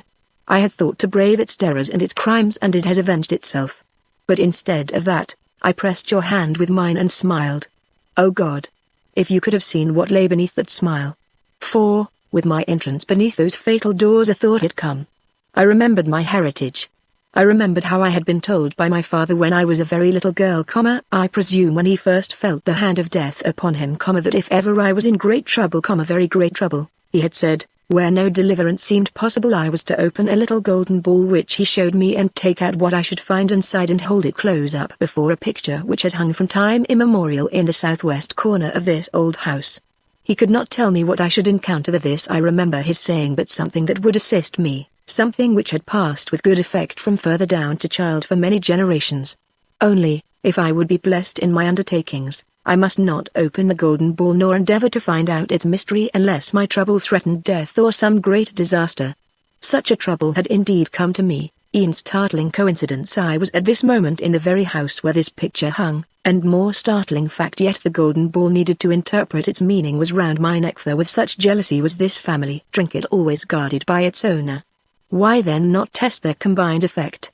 I certainly needed help from some quarter. Never would William allow me to be married to another while he lived. He would yet appear, and I should need thus great assistance, great enough to be transmitted from father to son, as none of the Moores had needed it yet, though what it was I did not know and did not even try to guess. Yet when I got to the room I did not drag out the filigree ball at once, nor even take more than one fearful sidelong look at the picture. In drawing off my glove I had seen his ring, the ring you had once asked about. It was such a cheap affair, the only one he could get in that obscure little town where we were married. I lied when you asked me if it was a family jewel, lied but did not take it off, perhaps because it clung so tightly, as if in remembrance of the vows it symbolized. But now the very sight of it gave me a fright. With his ring on my finger I could not defy him and swear his claim to be false, the dream of a man maddened by his experiences in the Klondike. It must come off. Then, perhaps, I should feel myself a free woman. But it would not come off. I struggled with it and tugged in vain. Then I bethought me of using a nail file to sever it. This I did, grinding and grinding at it till the ring finally broke, and I could wrench it off and cast it away out of sight and, as I hoped, out of my memory also. I breathed easier when rid of his token, yet choked with terror whenever a step approached the door. I was clad in my bridal dress, but not in my bridal veil or ornaments, and naturally Cora, and then my maid, came to assist me. But I could not let them in. I was set upon testing the secret of the filigree ball, and so preparing myself for what my conscience told me lay between me and the ceremony arranged for high noon. I did not guess that the studying out of that picture would take so long. The contents of the ball turned out to be a small magnifying glass, and the picture a maze of written words. I did not decipher it all, I did not decipher the half. I did not need to. A spirit of divination was given me in that awful hour which enabled me to grasp its full meaning from the few sentences I did pick out. And that meaning? It was horrible, inconceivable. Murder was taught, but murder from a distance, and by an act too simple to awake revulsion. Were the wraiths of my two ancestors who had played with the spring hidden in the depths of this old closet, drawn up in mockery beside me during the hour when I stood spellbound in the middle of the floor, thinking of what I had just read, and listening for something less loud than the sound of carriages now beginning to roll up in front, or the stray notes of the band tuning up below ? Less loud, but meaning what? A step into the empty closet yawning so near, an effort with a drawer. Do not ask me to recall it. I did not shudder when the moment came and I stood there. Then I was cold as marble. But I shudder now in thinking of it till soul and body seem separating, and the horror which envelopes me gives me such a foretaste of hell that I wonder I can contemplate the deed which, if it releases me from this earthly anguish, will only plunge me into a possibly worse hereafter. Yet I shall surely take my life before you see me again, and in that old house. If it is despair I feel, then despair will take me there. If it is repentance, then repentance will suffice to drive me to the one expiation possible to me, to perish where I caused an innocent man to perish, and so relieve you of a wife who was never worthy of you and whom it would be your duty to denounce if she let another sun rise upon her guilt. I did not stand there long between the wraiths of my murderous ancestors. A message was shouted through the door, the message for which my ears had been strained in dreadful anticipation for the last 2 hours. A man named Pfeiffer wanted to see me before I went down to be married. A man named Pfeiffer. I looked closely at the boy who delivered this message. He showed no excitement, nor any feeling greater than impatience at being kept waiting a minute or so at the door. Then I glanced beyond him, at the people chatting in the hall. No alarm there, nothing but a very natural surprise that the bride should keep so big a crowd waiting. I felt that this fixed the event. He who had sent me this quiet message was true to himself and to our old compact. He had not published below what would have set the house in an uproar in a moment. He had left his secret to be breathed into my ear alone. I could recall the moment he passed me his word, and his firm look as he said, with his hand lifted to heaven, "You have been good to me and given me your precious self while I was poor and a nobody. In return, I swear to keep our marriage a secret till great success shows me to be worthy of you, or till you with your own lips express forgiveness of my failure and grant me leave to speak. Nothing but death or your permission shall ever unseal my lips."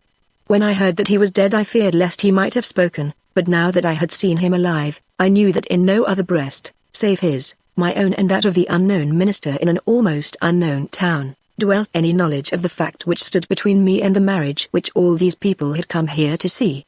My confidence in his rectitude determined me. Without conscious emotion, without fear even, the ending of suspense had ended all that, I told the boy to seat the gentleman in the library. Then I am haunted now, I am haunted always, by one vision, horrible but persistent. It will not leave me, it rises between us now, it has stood between us ever since I left that house with the seal of your affection on my lips. Last night it terrified me into unconscious speech. I dreamed that I saw again, and plainly, what I caught but a shadowy glimpse of in that murderous hour, a man's form seated at the end of the old settle, with his head leaning back, in silent contemplation. His face was turned the other way. I thanked God for that. No, I did not thank God. I never thought of God in that moment of my blind feeling about for a chink and a spring in the wall. I thought only of your impatience, and the people waiting, and the pleasure of days to come when, free from this intolerable bond, I could keep my place at your side and bear your name unreproved and taste to the full the awe and delight of a passion such as few women ever feel, because few women were ever loved by a man like you. Had my thoughts been elsewhere, my fingers might have forgotten to fumble along that wall, and I had been simply wretched today, and innocent. Innocent. Oh, where in God's universe can I be made innocent again and fit to look in your face and to love? Heartbreaking thought, even to love you again. To turn a miserable crank after those moments of frenzied action and silence. That was the hard part. That was what tried my nerve and first robbed me of calmness. But I dared not leave that fearful thing dangling there. I had to wind. The machinery squeaked, and its noise seemed to fill the house. But no one came, nor did the door below open. Sometimes I have wished that it had. I should not then have been lured on, and you would not have become involved in my ruin. I have heard many say that I looked radiant when I came down to be married. The radiance was in their thoughts. Or if my face did shine, and if I moved as if treading on air, it was because I had triumphed over all difficulties and could pass down to the altar without fear of that interrupting voice crying out, "I forbid. She is mine. The wife of William Pfeiffer cannot wed another." No such words could be dreaded now. The lips which might have spoken them were dumb. I forgot that fleshless lips gibber loudest, and that a lifetime, long or short, lay before me, in which to hear them mumble and squeak their denunciation and threats. Oh, but I have been wretched. At ball and dinner and dance those lips have been never at my ear, but most when we have sat alone together, most then, oh, most then, he is avenged, but you? Who'll avenge you, and where will you ever find happiness? To blot myself from your memory I go down deeper into the vale of suffering than ever I have gone yet. But no, no. Do not quite forget me. Remember me as you saw me one night, the night you took the flower out of my hair and kissed it, saying that Washington held many beautiful women, but that none of them save myself had ever had the power to move your inmost heartstrings. Ah, Low was your voice and eloquent your eyes that hour, and I forgot, for a moment I forgot everything but this pure love, and the heartbeat it called up and the hope, never to be realized, that I should live to hear you repeat the same sweet words in our old age, in just such a tone and with just such a look. I was innocent at that moment, innocent and good. I am willing that you should remember me as I was that night. When I think of him lying cold and dead in the grave I myself dug for him, my heart is like stone, but when I think of you, I am afraid to die, but I am more afraid of failing in courage. I shall have the pistol tied to me, this will make it seem inevitable to use it.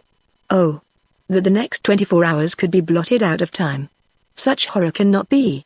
I was born for joy and gaiety, yet no dismal depth of misery and fear has been spared me. But all on account of my own act. I do not accuse God, I do not accuse man, I only accuse myself, and my thoughtless grasping after pleasure. I want Cora to read this as well as you. She must know me dead as she never knew me living. But I cannot tell her that I have left a confession behind me. She must come upon it unexpectedly, just as I mean you to do. Only thus can it reach either of you with any power. If I could but think of some excuse for sending her to the book where I propose to hide it. That would give her a chance of reading it before you do, and this would be best.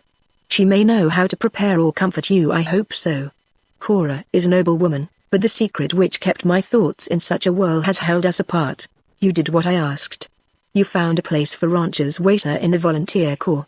Surprised as you were at the interest I expressed in him, you honored my first request and said nothing.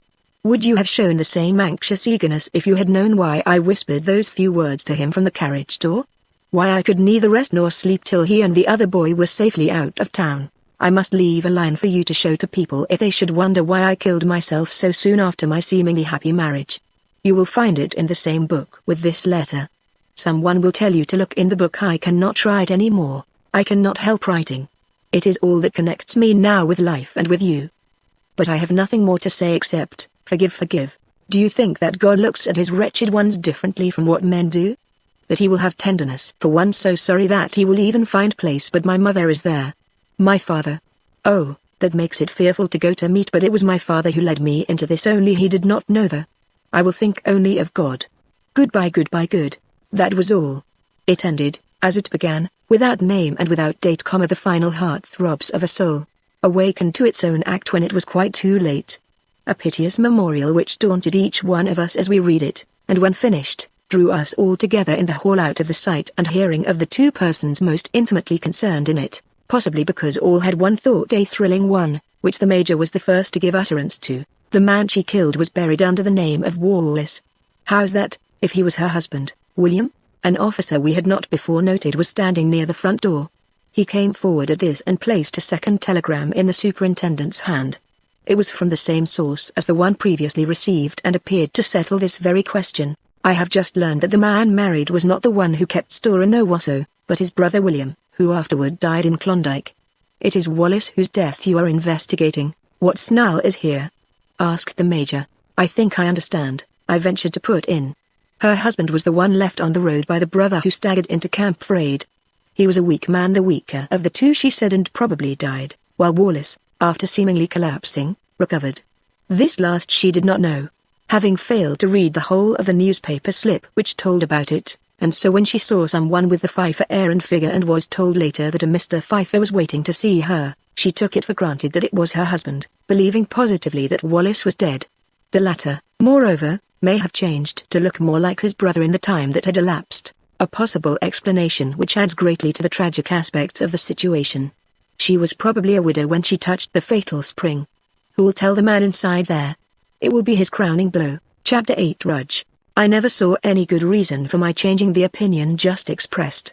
Indeed, as time went on and a further investigation was made into the life and character of these two brothers, I came to think that not only had the unhappy Veronica mistaken the person of Wallace Pfeiffer for that of her husband William, but also the nature of the message he sent her and the motives which actuated it, that the interview he so peremptorily demanded before she descended to her nuptials would, had she but understood it properly, have yielded her an immeasurable satisfaction instead of rousing in her alarmed breast the criminal instincts of the race, that it was meant to do this, that he, knowing William's secret, a secret which the latter naturally would confide to him at a moment so critical as that which witnessed their parting in the desolate Klondike Pass, had come, not to reproach her with her new nuptials, but to relieve her mind in case she cherished the least doubt of her full right to marry again, by assurances of her husband's death and of her own complete freedom. To this he may have intended to add some final messages of love and confidence from the man she had been so ready to forget, but nothing worse. Wallace Pfeiffer was incapable of anything worse, and if she had only resigned herself to her seeming fate and consented to see this man, but to return to fact and leave speculation to the now doubly wretched Geoffrey. On the evening of the day which saw our first recognition of this crime as the work of Veronica Moore, the following notice appeared in the Star and all the other local journals. Any person who positively remembers passing through Waverley Avenue between N and M streets on the evening of May the 11th at or near the hour of 7:15 will confer a favour on the detective force of the district by communicating the same to F. At the police headquarters in C Street, I was F, and I was soon deep in business. But I was readily able to identify those who came from curiosity, and as the persons who had really fulfilled the conditions expressed in my advertisement were few, an evening and morning's work sufficed to sift the whole matter down to the one man who could tell me just what I wanted to know. With this man I went to the Major, and as a result we all met later in the day at Mr. Moore's door. This gentleman looked startled enough when he saw the number and character of his visitors, but his grand air did not forsake him and his welcome was both dignified and cordial. But I did not like the way his eye rested on me, but the slight venom visible in it at that moment was nothing to what he afterwards displayed when at a slight growl from Rudge, who stood in an attitude of offence in the doorway beyond, I drew the attention of all to the dog by saying sharply, "There is our witness, sirs. There is the dog who will not cross the street even when his master calls him, but crouches on the edge of the curb and waits with eager eyes but immovable body, till that master comes back. Isn't that so, Mr. Moore? Have I not heard you utter more than one complaint in this regard?" "I cannot deny it," was the stiff reply, "but what?" I did not wait for him to finish. "Mr. Korean," I asked, "is this the animal you gassed between the hours of 7 and 8 on the evening of May the 11th, crouching in front of this house with his nose to the curbstone?" "It is." I noted him particularly, he seemed to be watching the opposite house. Instantly I turned upon Mr. Moore. "Is Rudge the dog to do that?" I asked, "if his master were not there?" "Twice have I myself seen him in the self-same place and with the self-same air of expectant attention, and both times you had crossed to the house which you acknowledge he will approach no nearer than the curb on this side of the street." "You have me," was the short reply with which Mr. Moore gave up the struggle. "Rudge, go back to your place. When you are wanted in the courtroom I will let you know." The smile with which he said this was sarcastic enough, but it was sarcasm directed mainly against himself. We were not surprised when, after some sharp persuasion on the part of the Major, he launched into the following recital of his secret relation to what he called the last tragedy ever likely to occur in the Moore family. "I never thought it wrong to be curious about the old place. I never thought it wrong to be curious about its mysteries. I only considered it wrong, or at all events ill-judged, to annoy Veronica, in regard to them, or to trouble her in any way about the means by which I might effect an entrance into its walls. So I took the one that offered and said nothing. I have visited the old house many times during my sojourn in this little cottage. The last time was, as one of your number has so ably discovered, on the most memorable night in its history, the one in which Mrs. Geoffrey's remarkable death occurred there. The interest roused in me by the unexpected recurrence of the old fatality attending the library hearthstone reached its culmination when I perceived one night the glint of a candle burning in a southwest chamber. I did not know who was responsible for this light, but I strongly suspected it to be Mr. Geoffrey, for who else would dare to light a candle in this disused house without first seeing that all the shutters were fast? I did not dislike Mr. Geoffrey or question his right to do this. Nevertheless I was very angry. Though allied to a Moore he was not one himself, and the difference in our privileges affected me strongly. Consequently I watched till he came out, and upon positively recognizing his figure vowed in my wrath and jealous indignation to visit the old house myself on the following night and make one final attempt to learn the secret which would again make me the equal of this man, if not his superior. It was early when I went, indeed it was not quite dark, but knowing the gloom of those old halls and the almost impenetrable nature of the darkness that settles over the library the moment the twilight set in, I put in my pocket 2 or 3 candles, sirs, about which you have made such a coil. My errand was twofold. I wanted first to see what Mr. Geoffrey had been up to the night before, and next, to spend an hour over a certain book of old memoirs which in recalling the past might explain the present. You remember a door leading into the library from the rear room. It was by this door I entered, bringing with me from the kitchen the chair you afterwards found there. I knew where the volume of memoirs I speak of was to be found. You do, 2, I see, for it was my hand which had placed it in its present concealment. Quite determined to reread such portions of it, as I had long before marked as pertinent to the very attempt I had in mind, I brought in the candelabrum from the parlor and drew out a table to hold it. But I waited a few moments before taking down the book itself. I wanted first to learn what Mr. Geoffrey had been doing upstairs the night before. So leaving the light burning in the library, I proceeded to the southwest chamber, holding an unlit candle in my hand, the light feebly diffused through the halls from some upper windows being sufficient for me to see my way. But in the chamber itself all was dark. The wind had not yet risen, and the shutter, which a half-hour later moved so restlessly on its creaking hinges, hugged the window so tightly that I imagined Mr. Geoffrey had fastened it the night before. Looking for some receptacle in which to set the candle I now lit, I failed to find anything but an empty tumbler, so I made use of that. Then I glanced about me, but seeing nothing worth my attention, Mrs. Geoffrey's wedding fixings did not interest me, and everything else about the room looking natural except the overturned chair, which struck me as immaterial. I hurried downstairs again, leaving the candle burning behind me in case I should wish to return aloft after I had refreshed my mind with what had been written about this old room. Not a sound disturbed the house as I seated myself to my reading in front of the library shelves. I was as much alone under that desolate roof as mortal could be with men anywhere within reach of him. I enjoyed the solitude and was making a very pretty theory for myself on a scrap of paper I tore from another old book when a noise suddenly rose in front, which, slight as it was quite unmistakable to ears trained in listening. Someone was unlocking the front door. Naturally I thought it to be Mr. Geoffrey returning for a second visit to his wife's house, and knowing what I might expect if he surprised me on the premises, I restored the book hastily to its place and as hastily blew out the candle. Then, with every intention of flight, I backed toward the door by which I had entered. But some impulse stronger than that of escape made me stop just before I reached it. I could see nothing, the place was dark as Tophet, but I could listen. The person Mr. Geoffrey, or some other, was coming my way and in perfect darkness. I could hear the faltering steps, the fingers dragging along the walls, then a rustle of skirts, proving the intruder to be a woman, a fact which greatly surprised me, then a long-drawn sigh or gasp. The last determined me. The situation was too intense for me to leave without first learning who the woman was who in terror and shrinking dared to drag her half-resisting feet through these empty halls and into a place cursed with such unwholesome memories. I did not think of Veronica. No one looks for a butterfly in the depths of a dungeon. But I did think of Miss Tuttle, that woman of resolute will. Without attempting to imagine the reason for her presence, I stood my ground and hearkened till the heavy mahogany door at the other end of the room began to swing in by jerks under the faint and tremulous push of a terrified hand. Then there came silence, a long silence followed by a moan so agonized that I realized that whatever was the cause of this panting woman's presence here, it was due to no mere errand of curiosity. This whetted my purpose. Anything done in this house was in a way done to me, so I remained quiet and watched. But the sounds which now and then came from the remote corner upon which my attention was concentrated were very eloquent. I heard sighs and bitter groans, with now and then a murmured prayer, broken by a low wailing, in which I caught the name of Francis. And still, possibly on account of the utterance of this name, I thought the woman near me to be Miss Tuttle, and even went so far as to imagine the cause of her suffering if not the nature of her retribution. Words succeeded cries and I caught phrases expressive of fear and some sort of agonized hesitation. Once these broken ejaculations were interrupted by a dull sound. Something had dropped to the bare floor. We shall never know what it was, but I have no doubt that it was the pistol, and that the marks of dust to be found on the connecting ribbon were made by her own fingers in taking it again in her hand.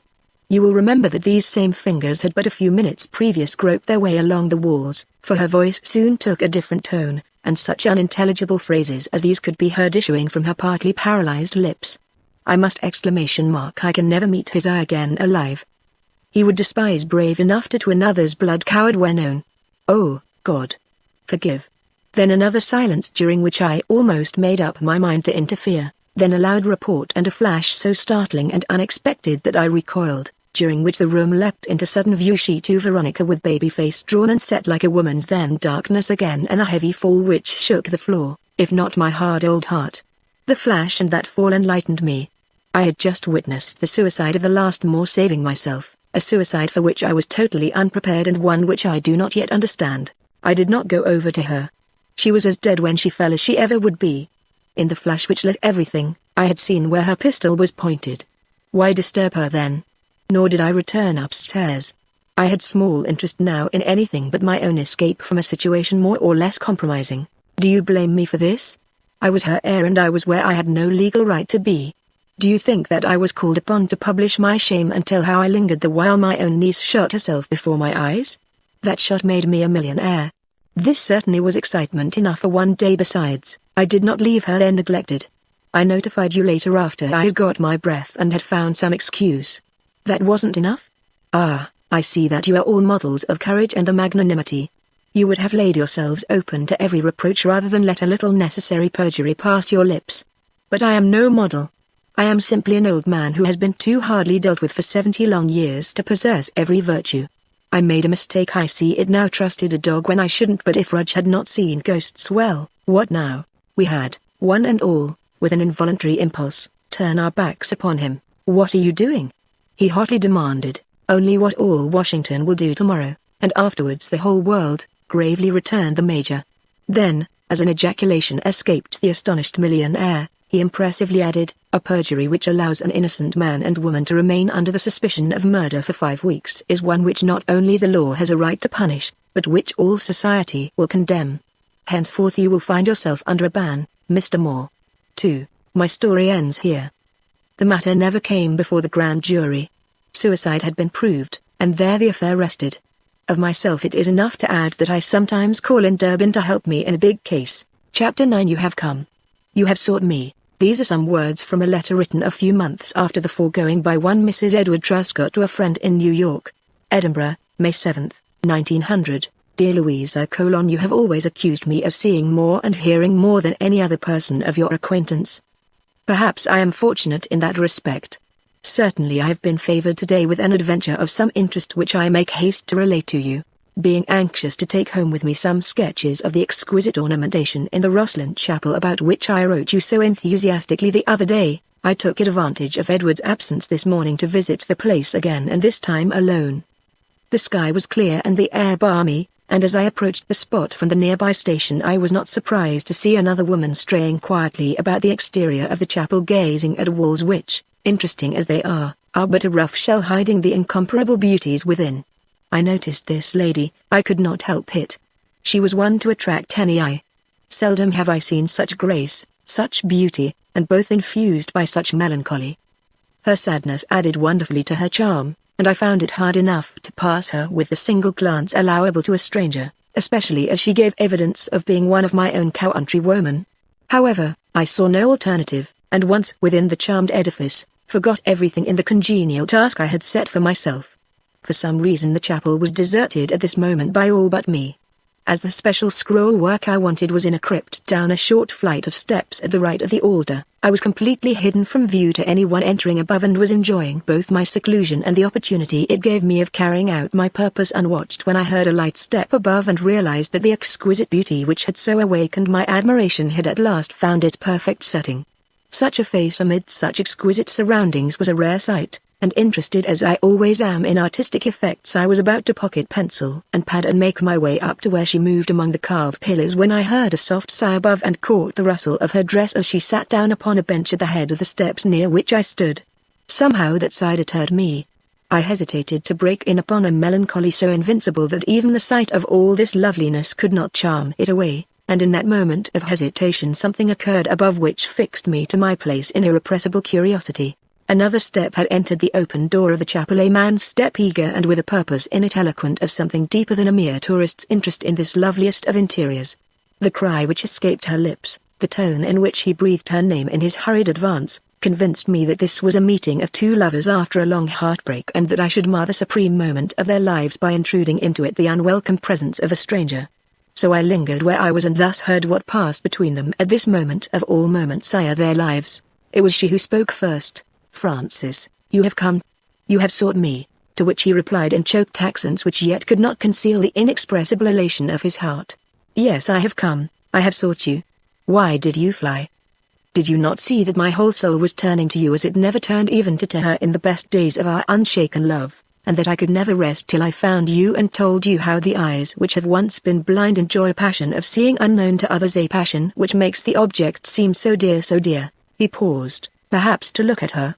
perhaps to recover his own self-possession, and I caught the echo of a sigh of such utter content and triumph from her lips that I was surprised when in another moment she exclaimed in a tone so thrilling that I am sure no common circumstances had separated this pair. Had we a right to happiness while oh, Francis, I cannot. She loved you. It was her love for you which drove her, Cora. Came with a sort of loving authority. We have buried our erring one, and passionately as I loved her, she is no more mine, but God's. Let her woeful spirit rest.